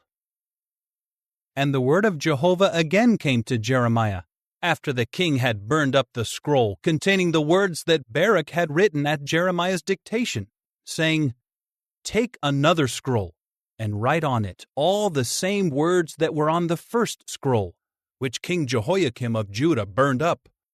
And you should say against King Jehoiakim of Judah, 'This is what Jehovah says. You have burned up this scroll and said, Why have you written on it? The king of Babylon will certainly come and destroy this land and empty it of man and beast.' Therefore this is what Jehovah says against King Jehoiakim of Judah. He will have no one to sit on the throne of David, and his dead body will be left exposed to the heat by day and the frost by night. I will call him and his descendants and his servants to account for their error, and I will bring on them and on the inhabitants of Jerusalem, and on the men of Judah, all the calamity that I have spoken against them. But they did not listen." Jeremiah then took another scroll, and gave it to Baruch the son of Neriah the secretary, and at Jeremiah's dictation he wrote on it all the words of the scroll that King Jehoiakim of Judah had burned in the fire, and many more words like those were added. Chapter 37. And King Zedekiah the son of Josiah began to reign in place of Coniah the son of Jehoiakim, for King Nebuchadnezzar of Babylon made him king in the land of Judah. But he and his servants and the people of the land did not listen to the words of Jehovah spoken through Jeremiah the prophet. And King Zedekiah sent Jehukal the son of Shelemiah and Zephaniah the son of Maaseiah the priest to Jeremiah the prophet, saying, "Please pray on our behalf to Jehovah our God." Jeremiah was moving about freely among the people, for they had not yet put him in prison. Now Pharaoh's army had set out from Egypt, and the Chaldeans who were besieging Jerusalem heard the report about them. So they withdrew from against Jerusalem. Then the word of Jehovah came to Jeremiah the prophet, saying, "This is what Jehovah the God of Israel says. This is what you should say to the king of Judah, who sent you to me to inquire of me. Look, the army of Pharaoh that is coming to assist you will have to go back to its land, Egypt. And the Chaldeans will come back and fight against this city and capture it and burn it with fire. This is what Jehovah says. Do not deceive yourselves by saying, 'The Chaldeans will surely go away from against us,' because they will not go away. Even if you were to strike down the entire army of the Chaldeans who are fighting against you, and only their wounded men were left, they would still rise up from their tents and burn this city with fire." When the Chaldean army had withdrawn from against Jerusalem because of Pharaoh's army, Jeremiah set out from Jerusalem to the land of Benjamin to receive his portion there among his people. But when he reached the gate of Benjamin, the officer in charge of the guard, whose name was Irijah, the son of Shelemiah, the son of Hananiah, seized Jeremiah the prophet and said, "You are deserting to the Chaldeans." But Jeremiah said, "It is not true. I am not deserting to the Chaldeans." But he did not listen to him. So Irijah arrested Jeremiah and brought him into the princes. The princes were furious with Jeremiah, and they beat him and imprisoned him in the house of Jehonathan the secretary, which had been made into a prison. Jeremiah was put into the dungeon, into the vaulted rooms, and he remained there many days. Then King Zedekiah sent for him, and the king secretly questioned him in his house. He asked, "Is there any word from Jehovah?" Jeremiah said, "There is." And he continued, "You will be given into the hand of the king of Babylon." Jeremiah also said to King Zedekiah, "How have I sinned against you, and against your servants, and against this people, so that you have put me into the prison? Where now are your prophets who prophesied to you, 'The king of Babylon will not come against you and against this land'? Now listen, please, O my lord the king. May you grant, please, my request for favor. Do not send me back to the house of Jehonathan the secretary, or I will die there." So King Zedekiah ordered that Jeremiah be put in custody in the courtyard of the guard, and he was given a round loaf of bread daily from the street of the bakers, until all the bread in the city was gone. And Jeremiah remained in the courtyard of the guard. Chapter 38. Now Shephatiah the son of Mattan, Gedaliah the son of Pashur, Jucal the son of Shelemiah, and Pashur the son of Malchijah heard the words that Jeremiah was speaking to all the people, saying, "This is what Jehovah says. The one who remains in this city will die by the sword, by famine, and by pestilence. But the one who surrenders to the Chaldeans will keep living, and will have his life as a spoil and live. This is what Jehovah says. This city will surely be handed over to the army of the king of Babylon, and he will capture it." The princes said to the king, "Please have this man put to death, for this is how he is weakening the morale of the soldiers who are left in this city, as well as that of all the people, by speaking such words to them. For this man seeks not the peace of this people, but their calamity." King Zedekiah replied, "Look, he is in your hands, for the king cannot do anything to stop you." So they took Jeremiah and threw him into the cistern of Malchijah the son of the king, which was in the courtyard of the guard. They let Jeremiah down by ropes. Now there was no water in the cistern, only mud, and Jeremiah began to sink down into the mud. Ebed-Melech the Ethiopian, a eunuch in the king's house, heard that they had put Jeremiah into the cistern. Now the king was sitting in the gate of Benjamin. So Ebed-Melech went out of the king's house and spoke to the king, saying, "O my lord the king, what these men have done to Jeremiah the prophet is evil. They have thrown him into the cistern, and he will die there because of the famine, for there is no bread left in the city." Then the king commanded Ebed-Melech the Ethiopian, "Take 30 men with you from here, and pull Jeremiah the prophet up out of the cistern before he dies." So Ebed-Melech took the men with him, and went into the king's house, to a place beneath the treasury. And they took from there some worn-out rags and worn-out pieces of cloth, and let them down by ropes to Jeremiah in the cistern. Then Ebed-Melech the Ethiopian said to Jeremiah, "Please put the rags and the pieces of cloth between your armpits and the ropes." Jeremiah did so, and they drew Jeremiah out with the ropes, and pulled him up out of the cistern, and Jeremiah remained in the courtyard of the guard. King Zedekiah sent for Jeremiah the prophet to come to him at the third entrance, which is in the house of Jehovah. And the king said to Jeremiah, "I have something to ask of you. Do not hide anything from me." Jeremiah then said to Zedekiah, "If I tell you, you will certainly put me to death. And if I give you advice, you will not listen to me." So King Zedekiah secretly swore to Jeremiah, saying, "As surely as Jehovah is alive, who has given us this life, I will not put you to death, and I will not hand you over to these men who are seeking to take your life." Jeremiah then said to Zedekiah, This is what Jehovah, the God of armies, the God of Israel, says. If you surrender to the princes of the king of Babylon, your life will be spared, and this city will not be burned with fire, and you and your household will be spared. But if you will not surrender to the princes of the king of Babylon, this city will be handed over to the Chaldeans, and they will burn it with fire, and you will not escape out of their hand. Then King Zedekiah said to Jeremiah, I am afraid of the Jews who have deserted to the Chaldeans, for if I am handed over to them, they may deal cruelly with me. But Jeremiah said, You will not be handed over to them. Obey, please, the voice of Jehovah in what I am telling you, and it will go well with you, and you will continue to live. But if you refuse to surrender, this is what Jehovah has revealed to me.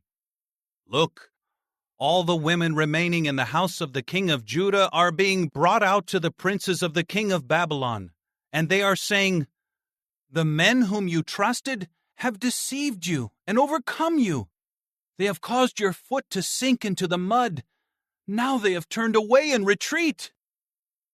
And all your wives and your sons they are bringing out to the Chaldeans, and you will not escape out of their hand, but you will be seized by the king of Babylon, and because of you this city will be burned with fire. Zedekiah then said to Jeremiah, Do not let anyone know about these things, so that you do not die. And if the princes hear that I have spoken with you, and they come and say to you, Tell us, please, what you said to the king. Do not hide anything from us, and we will not put you to death. What did the king say to you? You must answer them, I was making a request of the king, that he not send me back to the house of Jehonathan to die there. In time, all the princes came in to Jeremiah and questioned him. He told them everything that the king had commanded him to say, so they said no more to him, for no one had heard the conversation. Until the day that Jerusalem was captured, Jeremiah remained in the courtyard of the guard. He was still there when Jerusalem was captured. Chapter 39. In the 9th year of King Zedekiah of Judah, in the 10th month, King Nebuchadnezzar of Babylon and all his army came to Jerusalem, and they besieged it. In the 11th year of Zedekiah, in the 4th month, on the 9th day of the month, they broke through the city wall, and all the princes of the king of Babylon went in and sat down in the middle gate, namely, Nergal-Sharezer the Samgar, Nebo-Sarsekim the Rabsaris, Nergal-Sharezer the Rabmag, and all the rest of the princes of the king of Babylon. When King Zedekiah of Judah and all the soldiers saw them, they fled, going out of the city by night, by way of the king's garden, through the gate between the double wall, and they continued by the way of the Arabah.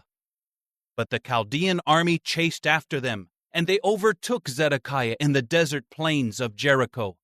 They captured him, and brought him up to King Nebuchadnezzar of Babylon at Riblah, in the land of Hamath, where he passed sentence on him. The king of Babylon had the sons of Zedekiah slaughtered before his eyes there at Riblah, and the king of Babylon had all the nobles of Judah slaughtered. Then he blinded the eyes of Zedekiah, after which he bound him with copper fetters to bring him to Babylon. The Chaldeans then burned down the king's house and the houses of the people, and they tore down the walls of Jerusalem. Nebuzaradan, the chief of the guard, took into exile to Babylon the rest of the people who were left in the city, the deserters who had defected to him, and anyone who remained. But Nebuzaradan, the chief of the guard, left in the land of Judah some of the poorest people, those who had nothing at all. On that day he also gave them vineyards and fields to work. Now King Nebuchadnezzar of Babylon gave Nebuzaradan, the chief of the guard, these orders concerning Jeremiah. Take him and look after him. Do him no harm, and grant whatever he asks of you. So Nebuzaradan, the chief of the guard, Nebuchadnezzar the Rabsaris, Nergal-Sharezer the Rabmag, and all the principal men of the king of Babylon sent and had Jeremiah taken out of the courtyard of the guard, and handed him over to Gedaliah the son of Ahikam, the son of Shaphan, to be brought to his house. So he lived among the people. While Jeremiah was confined in the courtyard of the guard, the word of Jehovah came to him, saying, Go and tell Ebed-Melech the Ethiopian, This is what Jehovah of armies, the God of Israel, says. Here I am fulfilling my words on this city for calamity and not for good, and in that day you will see it happen. But I will rescue you in that day, declares Jehovah, and you will not be handed over to the men you fear. For I will surely provide you with escape, and you will not fall by the sword. You will have your life as a spoil, because you trusted in me, declares Jehovah. Chapter 40. The word that came to Jeremiah from Jehovah, after Nebuzaradan the chief of the guard let him go free from Ramah. He had taken him there bound with handcuffs, and he was among all the exiles of Jerusalem and of Judah who were being deported to Babylon. Then the chief of the guard took Jeremiah and said to him, Jehovah your God foretold this calamity against this place, and Jehovah has brought it about just as he said, because you people sinned against Jehovah and did not obey his voice. That is why this has happened to you. Now I am releasing you today from the handcuffs that were on your hands. If it seems good to you to come with me to Babylon, come, and I will look after you. But if you do not want to come with me to Babylon, do not come. See, the entire land is before you. Go wherever you choose. While Jeremiah still had not turned back, Nebuzaradan said, Return to Gedaliah, the son of Ahikam, the son of Shaphan, whom the king of Babylon has appointed over the cities of Judah, and stay with him among the people, or go wherever you choose. The chief of the guard then gave him a food allowance and a gift, and let him go. So Jeremiah went to Gedaliah the son of Ahikam at Mizpah, and stayed with him among the people who were left in the land. In time, all the army chiefs who were in the field with their men heard that the king of Babylon had appointed Gedaliah the son of Ahikam over the land, and that he had appointed him over the men, women, and children from the poor people of the land who had not been deported to Babylon. So they came to Gedaliah at Mizpah.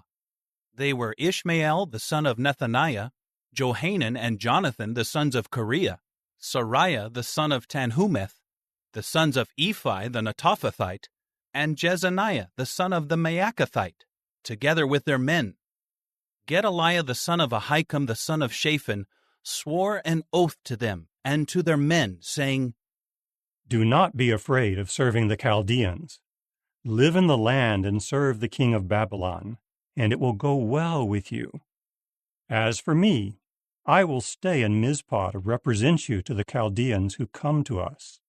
But you should gather wine, summer fruits, and oil, and put them in your storage containers, and settle in the cities that you have taken over. And all the Jews who were in Moab, Ammon, and Edom, as well as those who were in all the other lands, also heard that the king of Babylon had let a remnant stay in Judah, and that he had appointed over them Gedaliah the son of Ahikam, the son of Shaphan. So all the Jews began returning from all the places to which they had been dispersed, and they came into the land of Judah to Gedaliah at Mizpah, and they gathered wine and summer fruits in very great quantity. Johanan the son of Kareah and all the army chiefs who were in the field came to Gedaliah at Mizpah.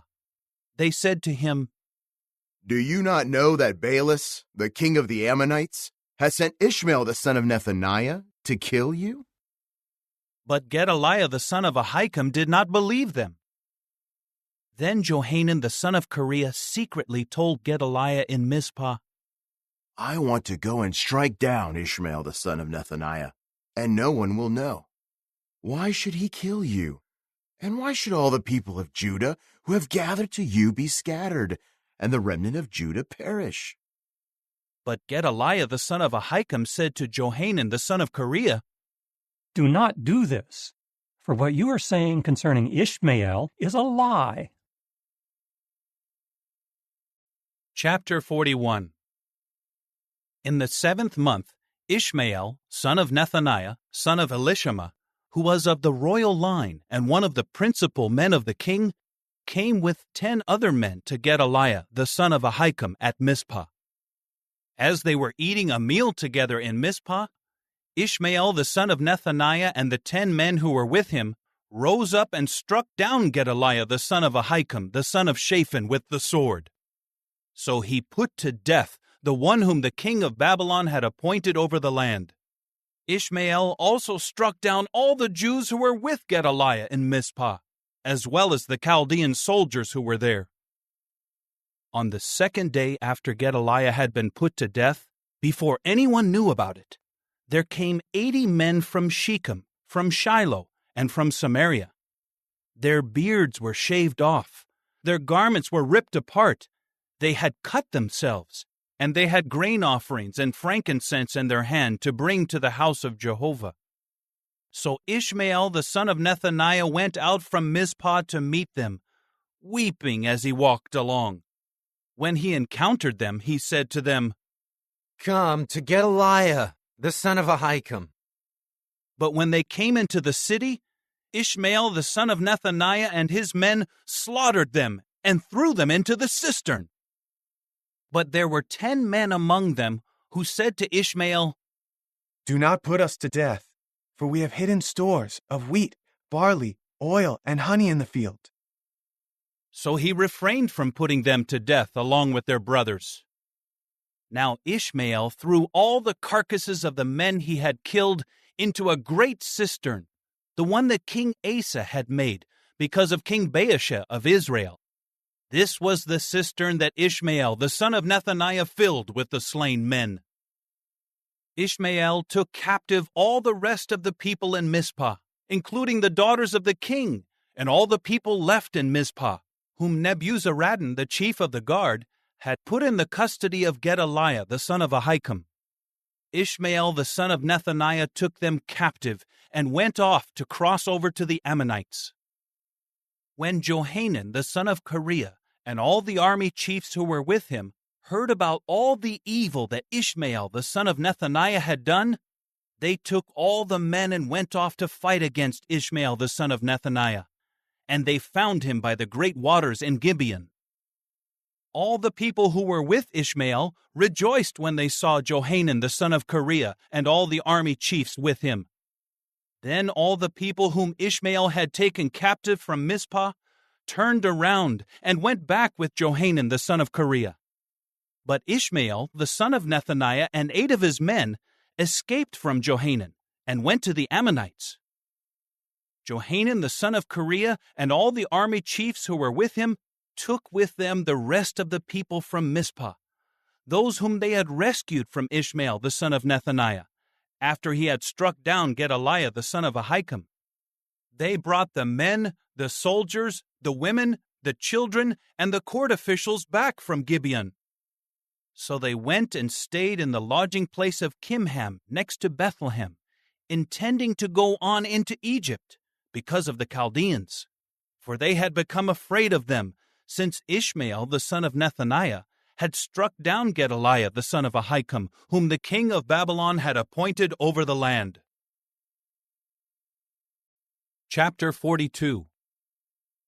Then all the army chiefs, and Johanan the son of Kareah, Jezaniah the son of Hoshaiah, and all the people, from the least to the greatest, approached and said to Jeremiah the prophet, Hear, please, our request for favor, and pray in our behalf to Jehovah your God, in behalf of all this remnant, for just a few of many are left, as you can see.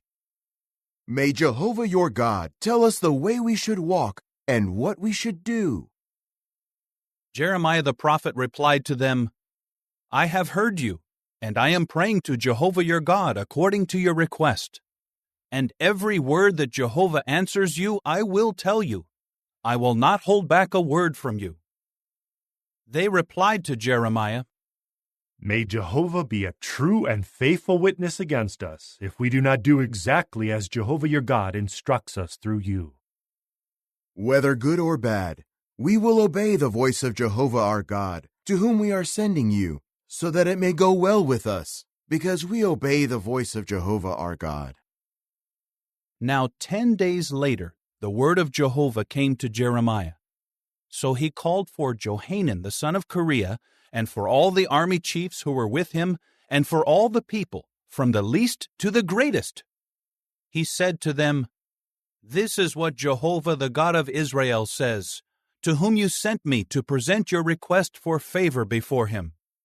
If you will indeed remain in this land, then I will build you up and not tear you down, and I will plant you and not uproot you.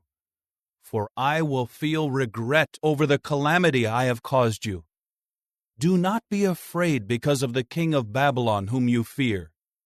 Do not be afraid because of him, declares Jehovah, for I am with you to save you and to rescue you out of his hand. And I will show you mercy, and he will have mercy on you and return you to your own land. But if you say, No, we will not remain in this land, and you disobey the voice of Jehovah your God by saying, No, we will go instead to the land of Egypt, where we will not see war or hear the sound of the horn or hunger for bread, there is where we will live. Then hear the word of Jehovah, O remnant of Judah. This is what Jehovah of armies, the God of Israel, says. If you are absolutely determined to go to Egypt, and you go there to reside, then the very sword you are afraid of will catch up with you there in the land of Egypt. And the very famine you fear will follow after you to Egypt, and there you will die. And all the men who are determined to go to Egypt to reside there will die by the sword, by famine, and by pestilence. None of them will survive or escape the calamity that I will bring on them.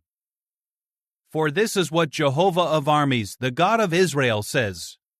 Just as my anger and my wrath were poured out on the inhabitants of Jerusalem, so my wrath will be poured out on you if you go to Egypt.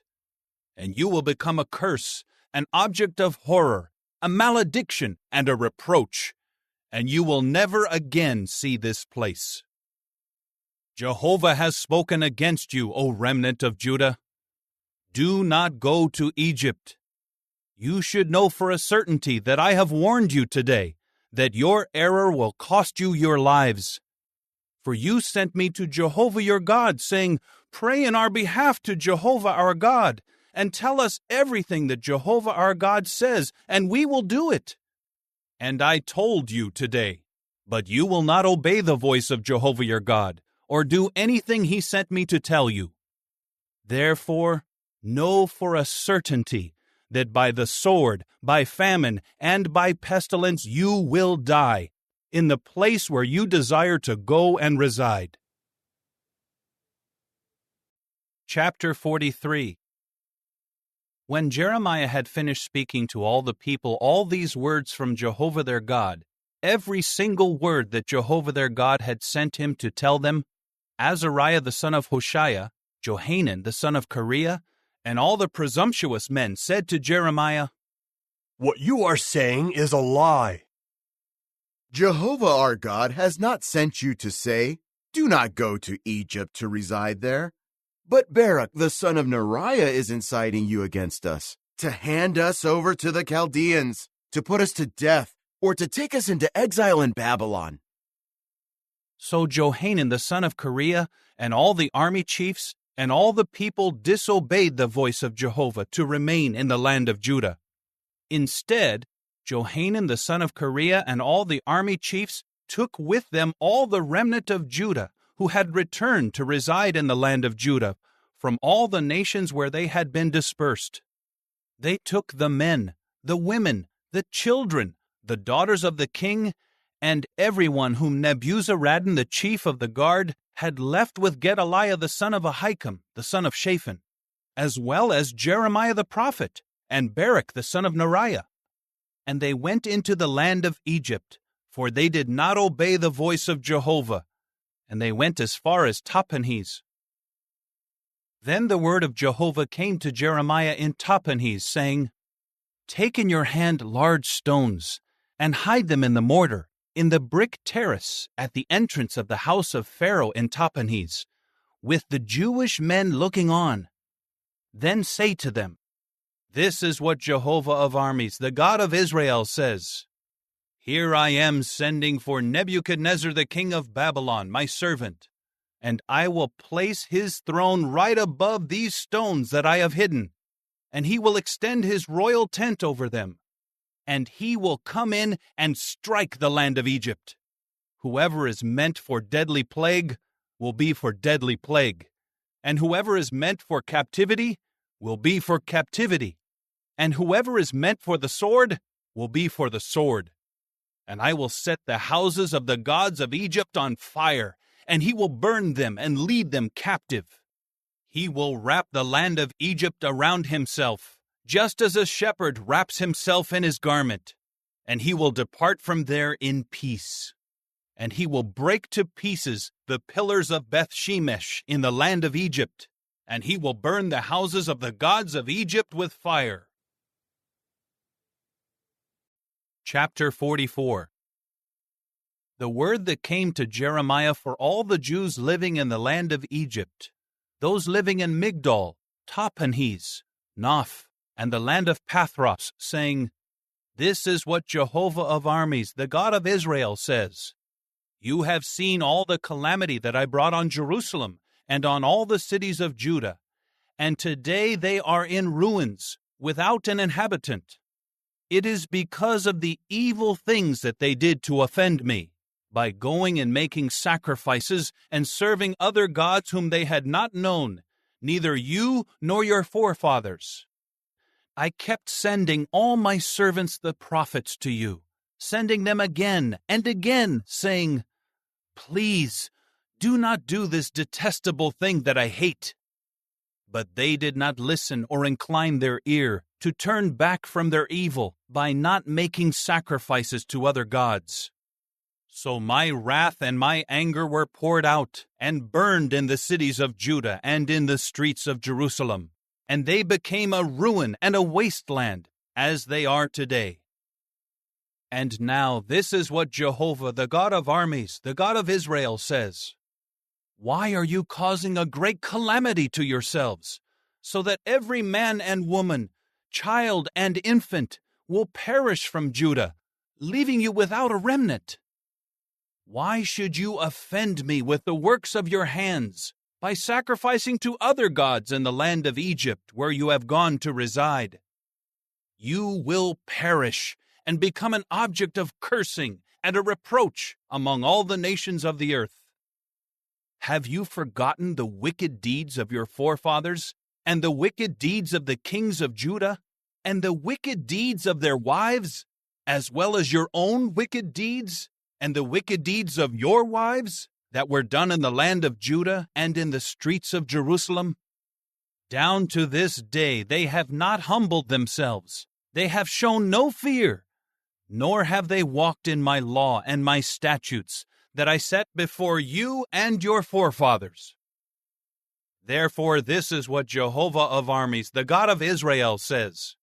Here I am determined to bring calamity on you, to destroy all Judah, and I will take the remnant of Judah who were determined to go to the land of Egypt to reside there, and they will all perish in the land of Egypt.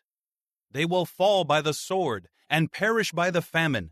From the least to the greatest, they will die by the sword and by famine. And they will become a curse, an object of horror, a malediction, and a reproach.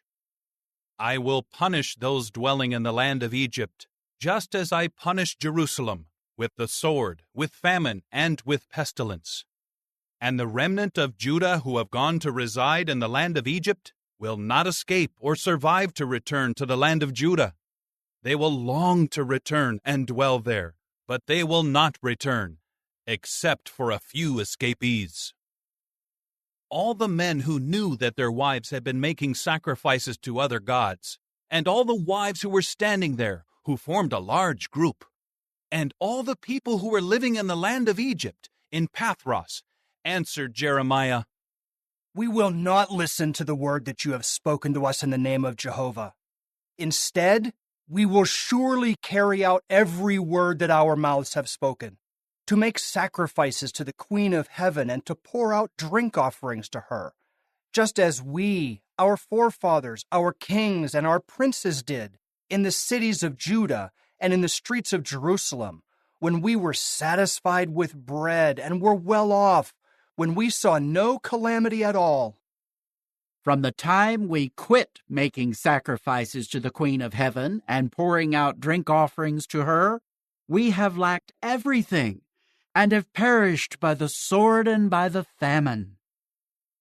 The women added, "And when we were making sacrifices to the Queen of Heaven and pouring out drink offerings to her, was it without the consent of our husbands that we made sacrificial cakes shaped in her image and we poured out drink offerings to her?"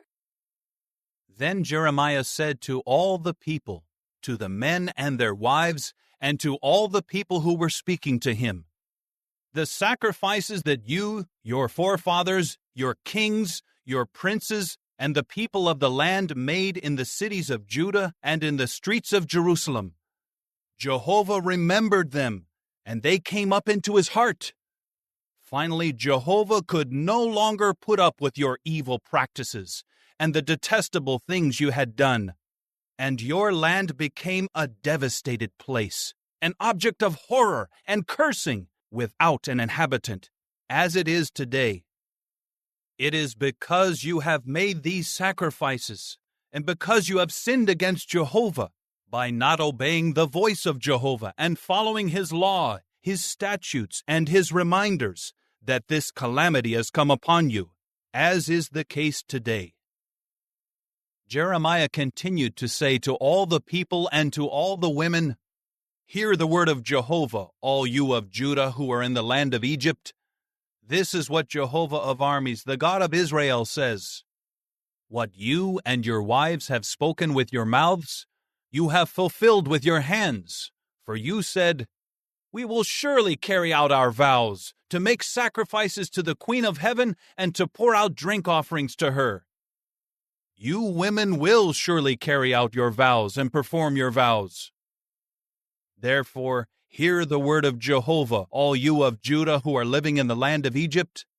Here I swear by my own great name, says Jehovah, that my name will no longer be called on in an oath by any man of Judah in all the land of Egypt who says, 'As surely as the sovereign Lord Jehovah is alive.' Now I am watching over them to bring calamity and not something good. All the men of Judah in the land of Egypt will perish by the sword and by the famine until they cease to exist. Only a few will escape the sword and return from the land of Egypt to the land of Judah. Then all the remnant of Judah who came to the land of Egypt to reside there will know whose word has come true, mine or theirs. And this is the sign for you, declares Jehovah, that I will punish you in this place, so that you will know that my words promising calamity against you will surely come true. This is what Jehovah says. Here I am giving Pharaoh Hophra, the king of Egypt, into the hand of his enemies and of those seeking to take his life, just as I gave King Zedekiah of Judah into the hand of King Nebuchadnezzar of Babylon, who was his enemy and who sought to take his life. Chapter 45. This is the word that Jeremiah the prophet spoke to Baruch the son of Neriah, when he wrote in a book these words dictated by Jeremiah, in the 4th year of Jehoiakim son of Josiah, the king of Judah. This is what Jehovah the God of Israel says concerning you, Baruch. You have said, "Woe to me, for Jehovah has added grief to my pain. I am weary from my groaning, and I have found no resting place." You should say to him, "This is what Jehovah says. Look, what I have built up I am tearing down, and what I have planted I am uprooting, the entire land. But you are seeking great things for yourself. Stop seeking such things. For I am about to bring a calamity on all flesh, declares Jehovah, and wherever you may go, I will grant you your life as a spoil. Chapter 46. This is the word of Jehovah to Jeremiah the prophet concerning the nations. For Egypt, concerning the army of Pharaoh Necho, the king of Egypt, who was along the Euphrates River, and was defeated at Carchemish by King Nebuchadnezzar of Babylon, in the 4th year of Jehoiakim son of Josiah, the king of Judah. Prepare your bucklers and large shields, and advance to the battle.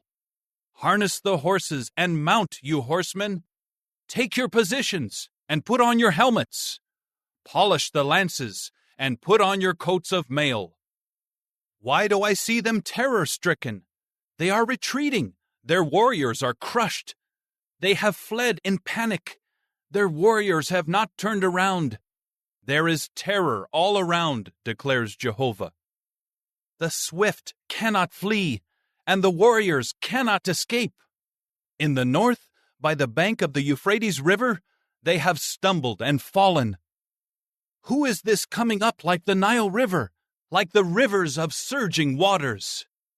Egypt comes up just like the Nile River, like rivers of surging waters, and it says, I will go up and cover the earth. I will destroy the city and those inhabiting it. Go up, you horses. Drive madly, you chariots. Let the warriors advance. Cush and Put, who handle the shield, and the Ludim, who handle and bend the bow. That day belongs to the sovereign Lord, Jehovah of armies, the day of vengeance for taking revenge on his adversaries. And the sword will devour and satisfy itself and take its fill of their blood. For the sovereign Lord, Jehovah of armies, has a sacrifice in the land of the north by the Euphrates River. Go up to Gilead to get balsam, O virgin daughter of Egypt. In vain you have multiplied your remedies, for there is no cure for you. The nations have heard your dishonor, and your outcry has filled the land. For warrior stumbles against warrior, and they both fall down together. This is the word that Jehovah spoke to Jeremiah the prophet regarding the coming of King Nebuchadnezzar of Babylon to strike down the land of Egypt. Declare it in Egypt. Proclaim it in Migdol. Proclaim it in Noph and in Tahpanhes. Say, take your positions and prepare yourselves, for a sword will devour all around you. Why have your powerful men been swept away? They did not stand their ground, for Jehovah has pushed them down. In great numbers they are stumbling and falling. They are saying to one another, Get up! Let us return to our people and our homeland because of the cruel sword. There they have proclaimed, Pharaoh, king of Egypt, is just a meaningless noise who has let the opportunity pass by. As surely as I am alive, declares the King, whose name is Jehovah of armies, he will come in like Tabor among the mountains, and like Carmel by the sea. Prepare your baggage for exile, O daughter inhabiting Egypt, for Noph will become an object of horror. It will be set afire and left without an inhabitant. Egypt is like a good-looking heifer, but stinging flies will come against her from the north. Even her hired soldiers in her midst are like fattened calves, but they have also turned back and fled together. They could not stand their ground, for the day of their disaster has come upon them, their time of reckoning. Her sound is like that of a slithering serpent, for they come after her in force with axes, like men cutting down trees. They will cut down her forest, declares Jehovah, though it seemed impenetrable, for they are more numerous than locusts, without number. The daughter of Egypt will be put to shame. She will be handed over to the people of the north. Jehovah of armies, the God of Israel, says, Now I am turning my attention to Ammon from No, to Pharaoh, to Egypt, to her gods and to her kings, yes, to Pharaoh and all those trusting in him. And I will hand them over to those seeking to take their life, to King Nebuchadnezzar of Babylon and his servants. But afterward she will be inhabited as in times past, declares Jehovah. As for you, do not be afraid, my servant Jacob, and do not be terrified, O Israel, for I will save you from far away, and your offspring from the land of their captivity. Jacob will return and be calm and undisturbed, with no one to make them afraid. So do not be afraid, my servant Jacob, declares Jehovah, for I am with you. I will make an extermination among all the nations where I dispersed you, but you I will not exterminate. I will discipline you to the proper degree, but I will by no means leave you unpunished. Chapter 47. This is the word of Jehovah to Jeremiah the prophet concerning the Philistines, before Pharaoh struck down Gaza. This is what Jehovah says. Look, waters are coming from the north. They will become a flooding torrent, and they will flood the land and everything in it, the city and those inhabiting it. The men will cry out, and everyone dwelling in the land will wail. At the sound of the pounding hooves of his stallions, at the rattling of his war chariots and the rumbling of his wheels, fathers will not even turn around for their sons, for their hands fall limp, because the day that is coming will destroy all the Philistines.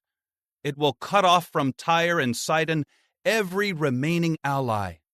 For Jehovah will destroy the Philistines, who are the remaining ones from the island of Caphtor. Baldness will come to Gaza. Ashkelon has been silenced. O remnant of their valley plain, how long will you keep making cuts on yourself? Ah, the sword of Jehovah, how long will you not be quiet? Go back into your sheath. Take your rest and be silent. How can it be quiet when Jehovah has given it a command? Against Ashkelon and the seacoast, there is where he has assigned it. Chapter 48. For Moab, this is what Jehovah of armies, the God of Israel, says. Woe to Nebo, for she has been destroyed. Kiriathaim has been put to shame and captured. The secure refuge has been put to shame and shattered. They no longer praise Moab. In Heshbon they have plotted her downfall. Come, let us put an end to her as a nation. You too, O madman, should keep silent, for the sword is following you. There is the sound of an outcry from Horonaim, of destruction and great collapse. Moab has been broken down. Her little ones cry out. On the ascent of Luhith, they weep continually as they climb. And on the way down from Horonaim, they hear cries of distress over the catastrophe. Flee! Escape for your lives! You must become like a juniper tree in the wilderness. Because you trust in your works and in your treasures, you will also be captured. And Chemosh will go into exile, together with his priests and his princes. The destroyer will come in on every city, and no city will escape. The valley will perish, and the level land will be annihilated, just as Jehovah has said. Set up a marker for Moab, for as she falls into ruins, she will flee, and her cities will become an object of horror without an inhabitant. Cursed is the one who carries out the mission of Jehovah neglectfully. Cursed is the one who holds back his sword from bloodshed. The Moabites have been undisturbed since their youth, like wine that is settled on the dregs. They have not been poured from one vessel into another, and they have never gone into exile. That is why their taste has remained the same, and their aroma has not changed. Therefore look, the days are coming, declares Jehovah, when I will send men to overturn them. They will turn them over and empty out their vessels, and they will smash their large jars to pieces. And the Moabites will be ashamed of Chemosh, just as the house of Israel is ashamed of Bethel, which was their confidence. How dare you say, "We are mighty warriors, ready for battle"? Moab has been destroyed, her cities have been invaded, and their choicest young men have been slaughtered, declares the King, whose name is Jehovah of armies. The disaster on the Moabites is coming soon, and their downfall is approaching quickly. All those around them will have to sympathize with them, all those knowing their name. Tell them, "Oh, how the mighty rod has been broken, the staff of beauty." Come down from your glory and sit down in thirst, O daughter inhabiting Dibon, for the destroyer of Moab has come against you, and he will bring your fortified places to ruin. Stand by the road and watch, inhabitant of Aroer. Ask the man fleeing and the woman escaping, what has happened? Moab has been put to shame and struck with terror. Wail and cry out. Proclaim in Arnon that Moab has been destroyed. Judgment has come to the level land against Holon, Jahaz, and Mephaath, against Dibon, Nebo, and Beth-Diblathaim, against Kiriathaim, Beth-Gamul, and Beth-Meon, against Kiraoth and Basra, and against all the cities of the land of Moab, those far and near. The strength of Moab has been cut down. His arm has been broken, declares Jehovah. Make him drunk, for he has exalted himself against Jehovah. Moab wallows in his vomit, and he is an object of ridicule. Was Israel not an object of ridicule to you? Was he found among thieves, so that you should shake your head and speak against him? Leave the cities and live on the crag, inhabitants of Moab, and become like a dove that nests along the sides of the gorge. We have heard about the pride of Moab. He is very haughty. About his arrogance, his pride, his haughtiness, and the loftiness of his heart. I know his fury, declares Jehovah, but his empty talk will come to nothing. They will do nothing. That is why I will wail over Moab. For all Moab I will cry out and moan for the men of Kirheres. With more than the weeping for Jazer, I will weep for you, O vine of Sibmah. Your flourishing shoots have crossed the sea. To the sea, to Jazer they have reached. Upon your summer fruit and your grape harvest, the destroyer has descended. Rejoicing and joyfulness have been removed from the orchard and from the land of Moab. I have caused the wine to stop flowing from the winepress. No one will be treading with shouts of joy. The shouting will be different shouting. There is an outcry from Heshbon clear to Elealeh. They raise their voice clear to Jahaz. From Zoar to Horonaim to Eglath-Shalishah, even the waters of Nimrim will become desolate. I will cause to cease from Moab, declares Jehovah, the one bringing an offering on the high place and the one making sacrifices to his God. That is why my heart will moan for Moab like a flute, and my heart will moan for the men of Kirheres like a flute. For the wealth he has produced will perish. For every head is bald, and every beard is clipped. There are cuts on every hand, and there is sackcloth on their hips. On all the roofs of Moab, and in all her public squares, there is nothing but wailing. For I have broken Moab like a discarded jar, declares Jehovah. How she is terrified! Wail! How Moab has turned his back in shame! Moab has become an object of ridicule, something terrifying to all those around him. For this is what Jehovah says. Look, just like an eagle that swoops down, he will spread his wings over Moab. The towns will be captured, and her strongholds will be seized. In that day, the heart of Moab's warriors will be like the heart of a woman in childbirth, and Moab will be annihilated from being a people, for it is against Jehovah that he has exalted himself. Terror and the pit and the trap are before you, O inhabitant of Moab, declares Jehovah. Anyone fleeing the terror will fall into the pit, and anyone coming up from the pit will be caught in the trap. For I will bring on Moab the year of their punishment, declares Jehovah. In the shadow of Heshbon, those fleeing stand powerless. For a fire will come out of Heshbon, and a flame from within Sihon. It will consume the forehead of Moab, and the skull of the sons of tumult. Woe to you, O Moab! The people of Chemosh have perished. For your sons have been taken captive, and your daughters have gone into exile. But I will gather the captives of Moab in the final part of the days, declares Jehovah. Down to this point is the judgment on Moab. Chapter 49. For the Ammonites, this is what Jehovah says. Does Israel have no sons? Does he have no heir? Why has Malcham taken possession of Gad?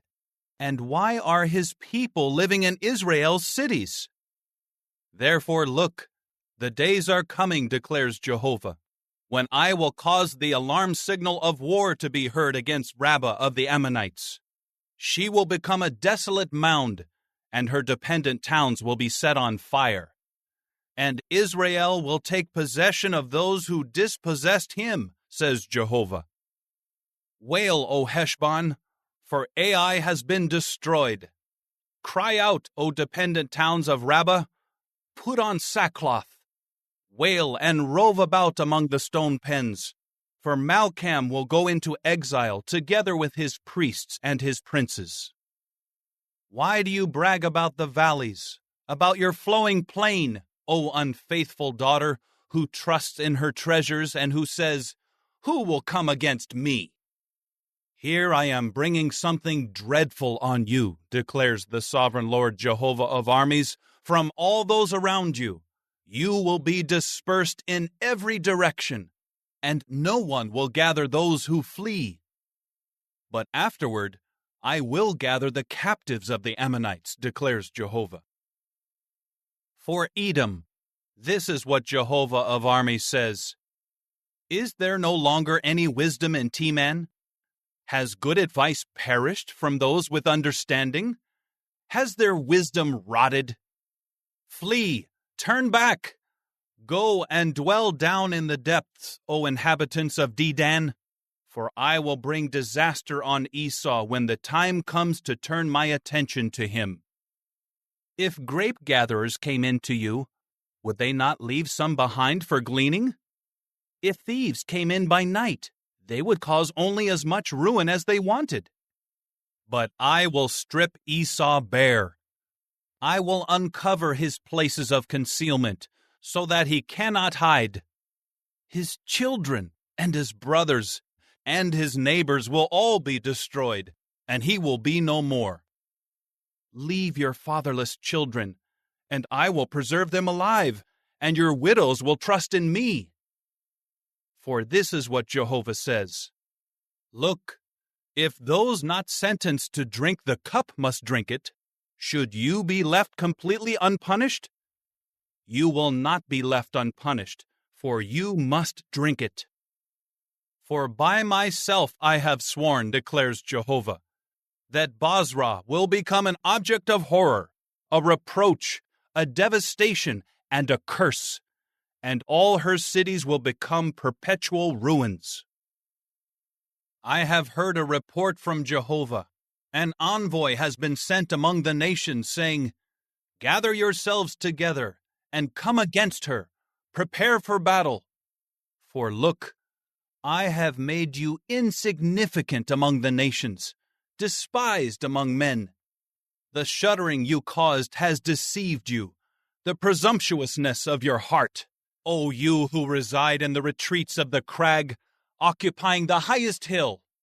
Although you build your nest high up like an eagle, I will bring you down from there, declares Jehovah. And Edom must become an object of horror. Everyone passing along by her will stare in horror and whistle on account of all her plagues. Just as in the overthrow of Sodom and Gomorrah and of their neighboring towns, Jehovah says, no one will dwell there, and no man will settle there. Look, someone will come up against the secure pastures like a lion from the dense thickets along the Jordan, but in a moment I will make him run away from her, and I will appoint over her the chosen one. For who is like me? And who will challenge me? What shepherd can stand before me? Therefore hear, O men, the decision that Jehovah has made against Edom, and what he has thought out against the inhabitants of Teman.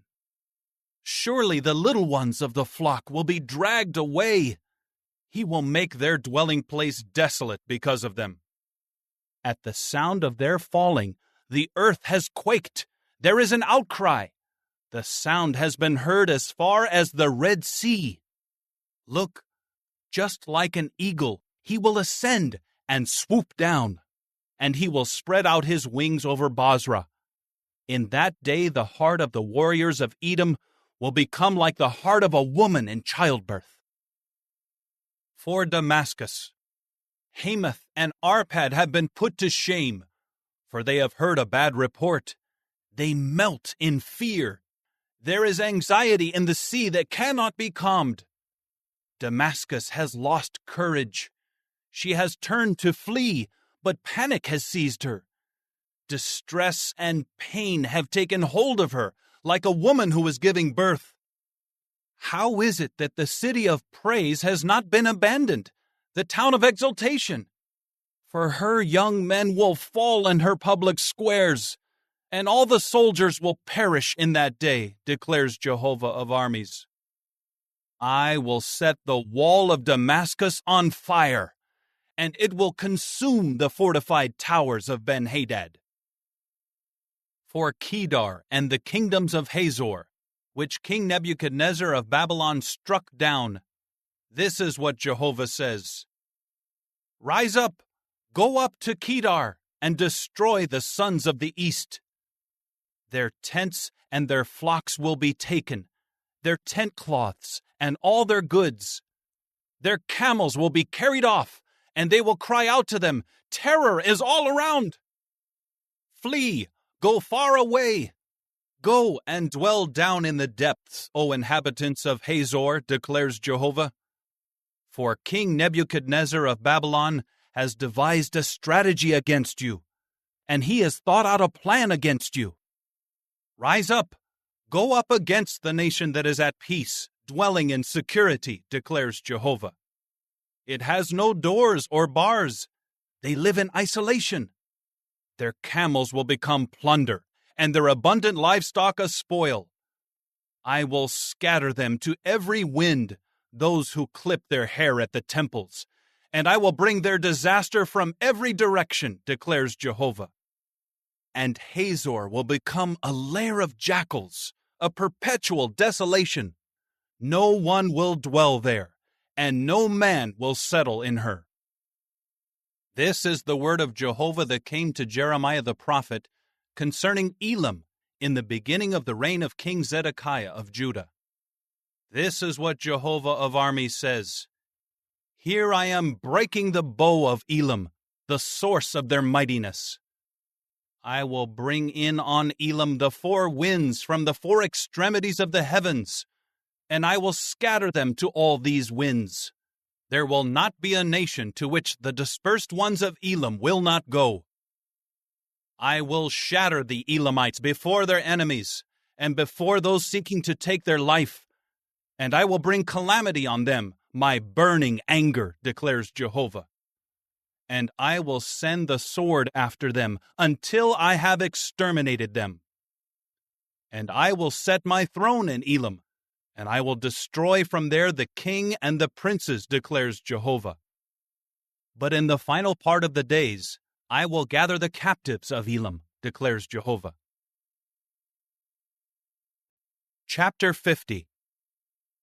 The word that Jehovah spoke concerning Babylon, concerning the land of the Chaldeans, through Jeremiah the prophet.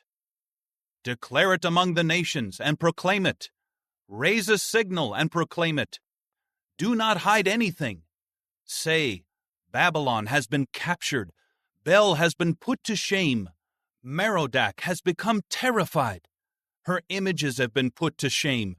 Her disgusting idols have become terrified. For a nation has come against her from the north.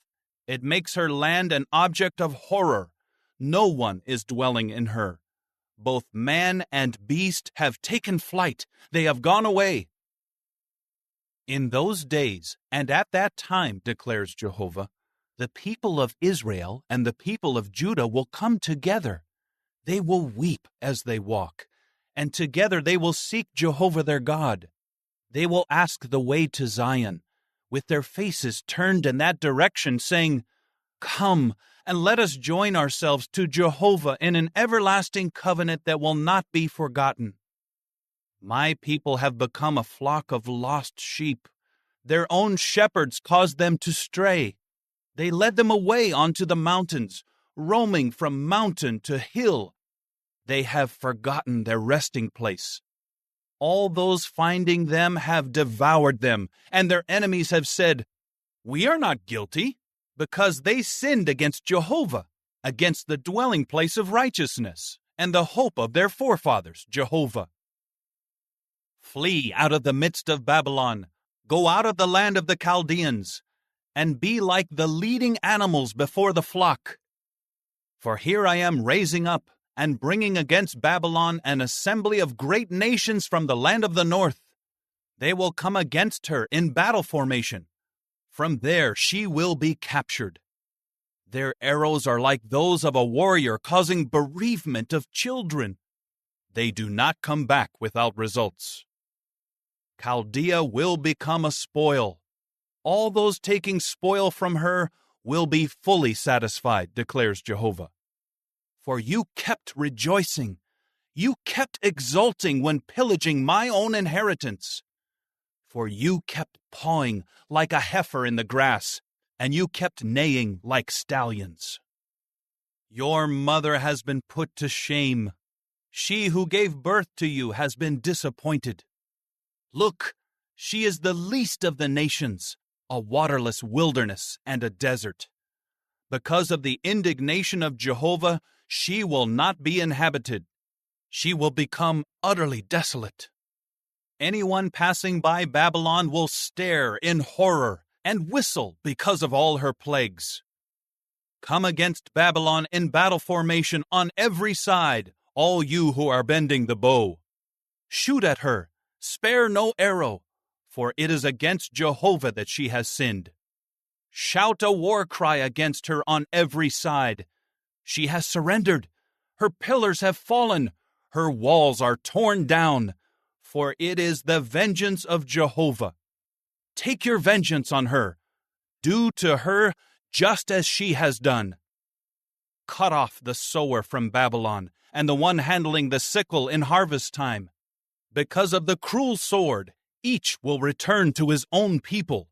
Each one will flee to his own land. The people of Israel are scattered sheep.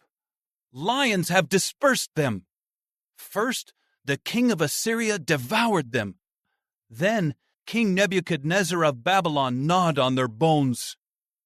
Therefore, this is what Jehovah of armies, the God of Israel, says. Here I will deal with the king of Babylon and with his land in the same way that I dealt with the king of Assyria. And I will bring Israel back to his pasture, and he will graze on Carmel and on Bashan, and on the mountains of Ephraim and of Gilead he will be satisfied. In those days and at that time, declares Jehovah, Israel's guilt will be searched for, but there will be none, and the sins of Judah will not be found. For I will forgive those whom I let remain. Go up against the land of Merathaim and against the inhabitants of Pekod. Let them be massacred and completely destroyed, declares Jehovah. Do all that I have commanded you. There is the sound of war in the land, a great catastrophe. How the forge hammer of all the earth has been cut down and broken. How Babylon has become an object of horror among the nations. I have laid a snare for you, and you have been caught, O Babylon, and you did not know it. You were found and captured, for it was Jehovah whom you opposed. Jehovah has opened his storehouse, and he brings out the weapons of his indignation. For the sovereign Lord Jehovah of armies has a work in the land of the Chaldeans. Come against her from distant places. Open up her granaries. Pile her up like heaps of grain. Destroy her completely. May she have no one left. Massacre all her young bulls. Let them go down to the slaughter.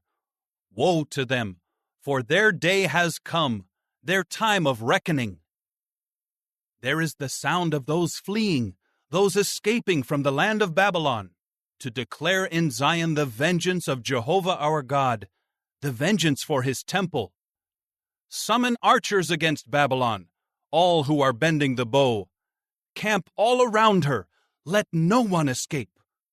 Repay her according to her activity. Do to her just as she has done. For she has acted arrogantly against Jehovah, against the Holy One of Israel. So her young men will fall in her public squares, and all her soldiers will perish in that day, declares Jehovah. Look, I am against you, O defiant one, declares the sovereign Lord Jehovah of armies. For your day must come, the time that I will call you to account. You, O defiant one, will stumble and fall, with no one to raise you up. And I will set your cities on fire, and it will consume everything around you. This is what Jehovah of armies says. The people of Israel and Judah are oppressed, and all those taking them captive have held on to them. They have refused to let them go. But their repurchaser is strong. Jehovah of armies is his name. He will surely plead their legal case in order to give rest to the land and to bring agitation to the inhabitants of Babylon. There is a sword against the Chaldeans, declares Jehovah, against the inhabitants of Babylon, and against her princes, and against her wise ones. There is a sword against the empty talkers, and they will act foolishly. There is a sword against her warriors, and they will become terrified. There is a sword against their horses and their war chariots, and against all the mixed populations in her midst, and they will become like women. There is a sword against her treasures, and they will be plundered. There is a devastation on her waters, and they will be dried up. For it is a land of graven images, and because of their frightful visions, they keep acting with madness. Therefore, the desert creatures will dwell with the howling animals, and in her the ostriches will dwell. She will never again be inhabited, nor will she be a place of residence throughout all generations. Just as with God's overthrow of Sodom and Gomorrah and of their neighboring towns, declares Jehovah, no one will dwell there, and no man will settle there. Look, a people is coming in from the north. A great nation and grand kings will be raised up from the remotest parts of the earth. Bow and javelin they wield. They are cruel and will show no mercy. Their sound is like the roaring sea as they ride on their horses. Like one man, they line up in battle formation against you, O daughter of Babylon. The king of Babylon has heard the report about them, and his hands drop down. Anguish seizes him, pain like that of a woman giving birth. Look, Someone will come up against the secure pastures, like a lion from the dense thickets along the Jordan. But in a moment I will make them run away from her, and I will appoint over her the chosen one. For who is like me, and who will challenge me? What shepherd can stand before me? Therefore hear, O men, the decision that Jehovah has made against Babylon, and what he has thought out against the land of the Chaldeans. Surely the little ones of the flock will be dragged away. He will make their dwelling place desolate because of them. At the sound of Babylon's capture, the earth will quake, and an outcry will be heard among the nations. Chapter 51. This is what Jehovah says. Here I am raising up a destructive wind against Babylon and the inhabitants of Lebkamai. I will send winnowers to Babylon, and they will winnow her and make her land empty. They will come against her on all sides in the day of calamity. Let the archer not bend his bow, and let no one stand up in his coat of mail. Show no compassion for her young men. Devote all her army to destruction. And they will fall slain in the land of the Chaldeans, pierced through in her streets. For Israel and Judah are not widowed from their God, from Jehovah of armies. But their land is full of guilt from the standpoint of the Holy One of Israel. Flee out of the midst of Babylon and escape for your life.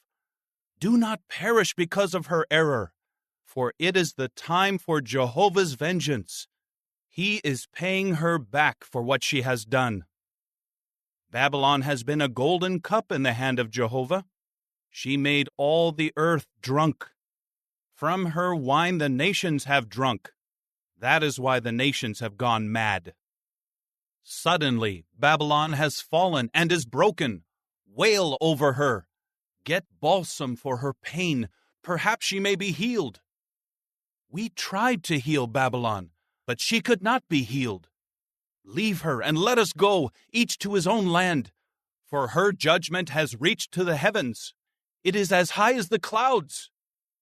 Jehovah has brought about justice for us. Come, let us recount in Zion the work of Jehovah our God. Polish the arrows, take up the circular shields. Jehovah has stirred up the spirit of the kings of the Medes, because he intends to bring Babylon to ruin. For this is the vengeance of Jehovah, the vengeance for his temple. Lift up a signal against the walls of Babylon. Strengthen the guard, post the watchmen, prepare those in ambush. For Jehovah has devised the strategy, and he will carry out what he has promised against the inhabitants of Babylon. O woman who resides on many waters with abundant treasures, your end has come, the limit of your profit-making. Jehovah of armies has sworn by himself, I will fill you with men as numerous as locusts, and they will shout in triumph over you.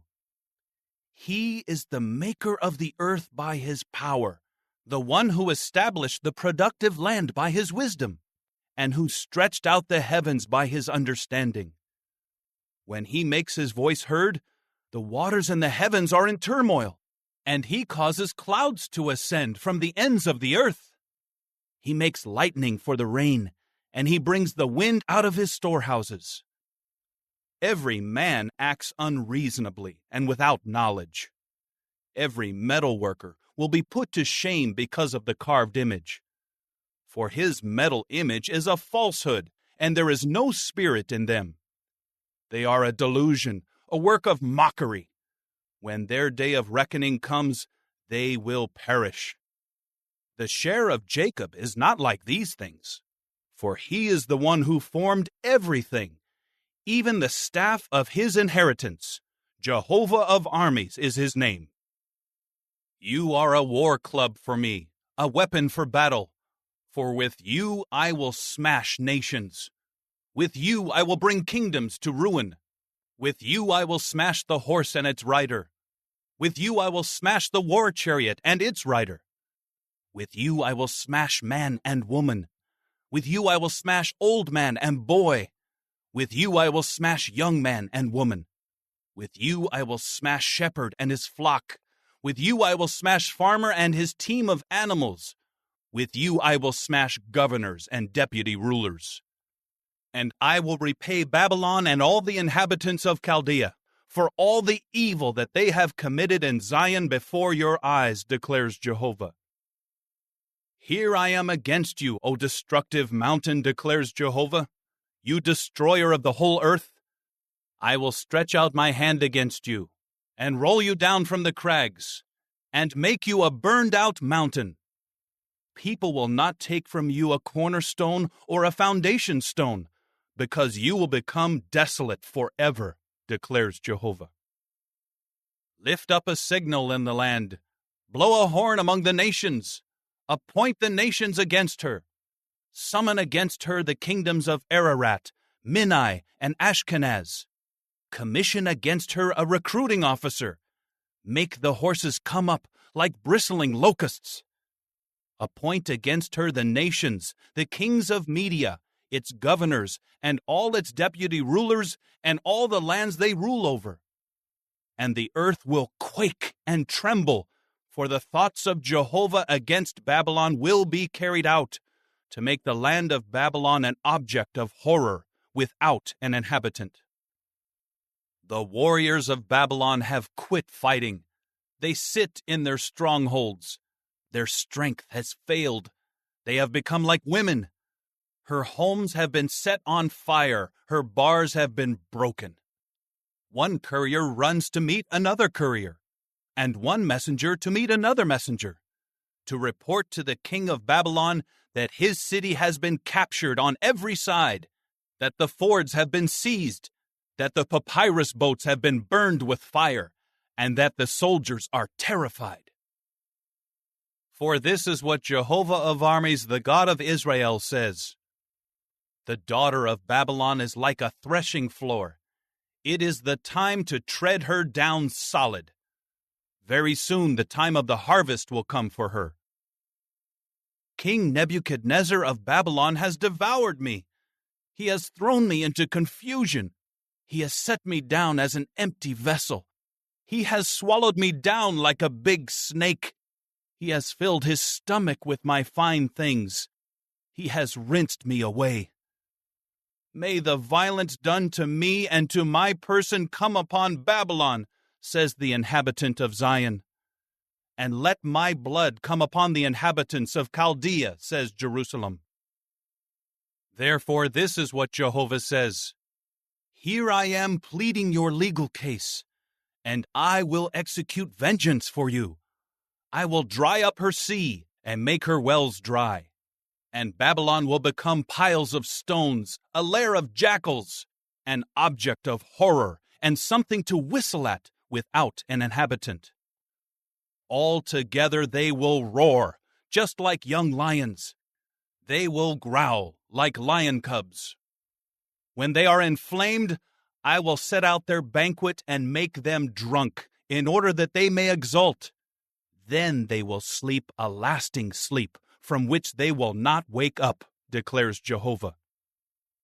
I will bring them down like lambs to the slaughter, like rams along with the goats. Oh, how Shishak has been captured! How the praise of the whole earth has been seized! How Babylon has become an object of horror among the nations! The sea has come up over Babylon. By the multitude of its waves, she has been covered. Her cities have become an object of horror, a waterless land and a desert. A land where no one will live and where no man will pass through. I will turn my attention to Bel in Babylon, and I will take out of his mouth what he has swallowed. To him nations will stream no more, and the wall of Babylon will fall. Get out of her midst, my people. Escape for your lives from the burning anger of Jehovah. Do not be faint-hearted or afraid about the report to be heard in the land. In 1 year the report will come, and the next year another report, of violence in the land and of ruler against ruler. Therefore look, The days are coming when I will turn my attention to the graven images of Babylon. All her land will be put to shame, and all her slain will fall in her midst. The heavens and the earth and everything in them will shout joyfully over Babylon, for the destroyers will come to her out of the north, declares Jehovah. Not only did Babylon cause the slain of Israel to fall, but also at Babylon the slain ones of all the earth have fallen. You who escaped the sword, keep going, do not stand still. Remember Jehovah from far away, and may Jerusalem come up into your heart. We have been put to shame, for we have heard taunts. Humiliation has covered our faces, for foreigners have come against the holy places of the house of Jehovah. Therefore, look, the days are coming, declares Jehovah, when I will turn my attention to her graven images, and throughout all her land the wounded will groan. Even if Babylon should ascend to the heavens, even if she should fortify her towering strongholds, from me her destroyers will come, declares Jehovah. Listen, there is an outcry from Babylon, the sound of great disaster from the land of the Chaldeans. For Jehovah is destroying Babylon. He will silence her great voice, and their waves will roar like many waters. The sound of their voice will be heard. For the destroyer will come upon Babylon. Her warriors will be captured. Their bows will be shattered. For Jehovah is a God of retribution. He will surely repay. I will make her princes and her wise men drunk, her governors and her deputy rulers and her warriors, and they will sleep a lasting sleep from which they will not wake up, declares the King, whose name is Jehovah of armies. This is what Jehovah of armies says. The wall of Babylon, though broad, will be completely demolished, and her gates, though high, will be set on fire. The peoples will toil for nothing. The nations will weary themselves just to feed the fire. This is the word that Jeremiah the prophet gave as a command to Seraiah, son of Neriah, son of Maaseiah, when he went with King Zedekiah of Judah to Babylon in the 4th year of his reign. Seraiah was the quartermaster. Jeremiah wrote in one book all the calamity that would come upon Babylon, all these words written against Babylon. Furthermore, Jeremiah said to Seraiah, "When you come to Babylon and see her, you must read aloud all these words. Then say, 'O Jehovah, you have said against this place that it will be destroyed and left without an inhabitant, man or beast, and that she will become desolate forever.'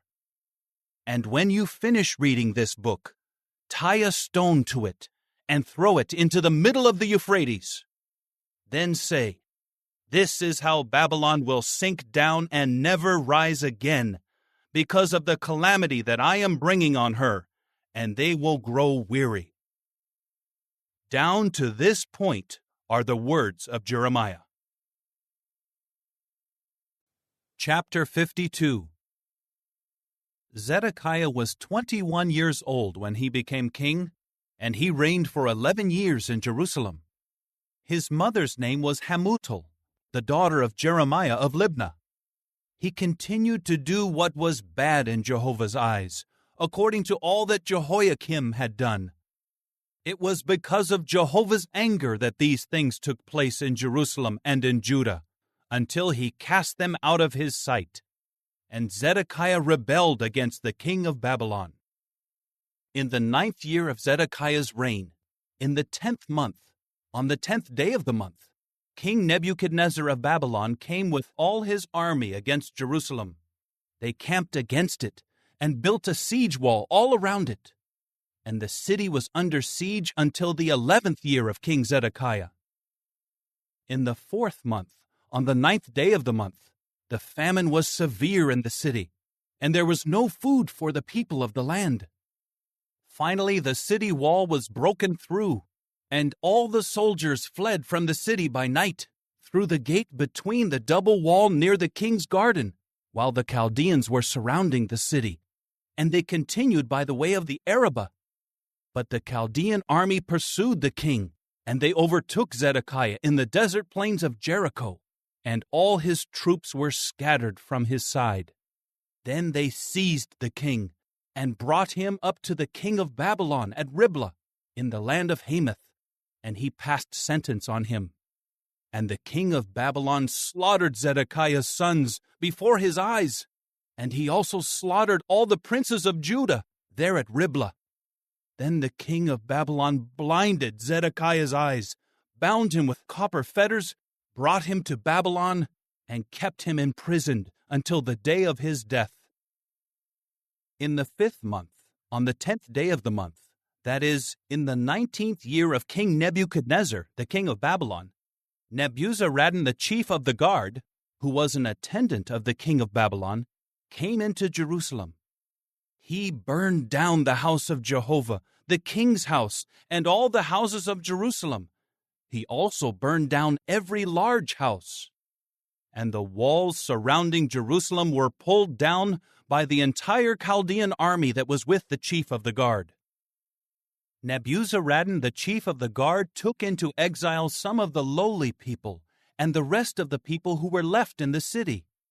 He also took the deserters who had defected to the king of Babylon, as well as the rest of the master craftsmen. But Nebuzaradan, the chief of the guard, left some of the poorest people of the land to serve as vine dressers and as compulsory laborers. And the Chaldeans broke into pieces the copper pillars of the house of Jehovah, and the carriages and the copper sea that were in the house of Jehovah, and they carried all the copper away to Babylon.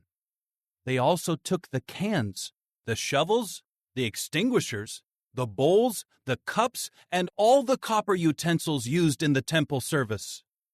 The chief of the guard took the basins, the fire holders, the bowls, the cans, the lampstands, the cups, and the bowls that were of genuine gold and silver.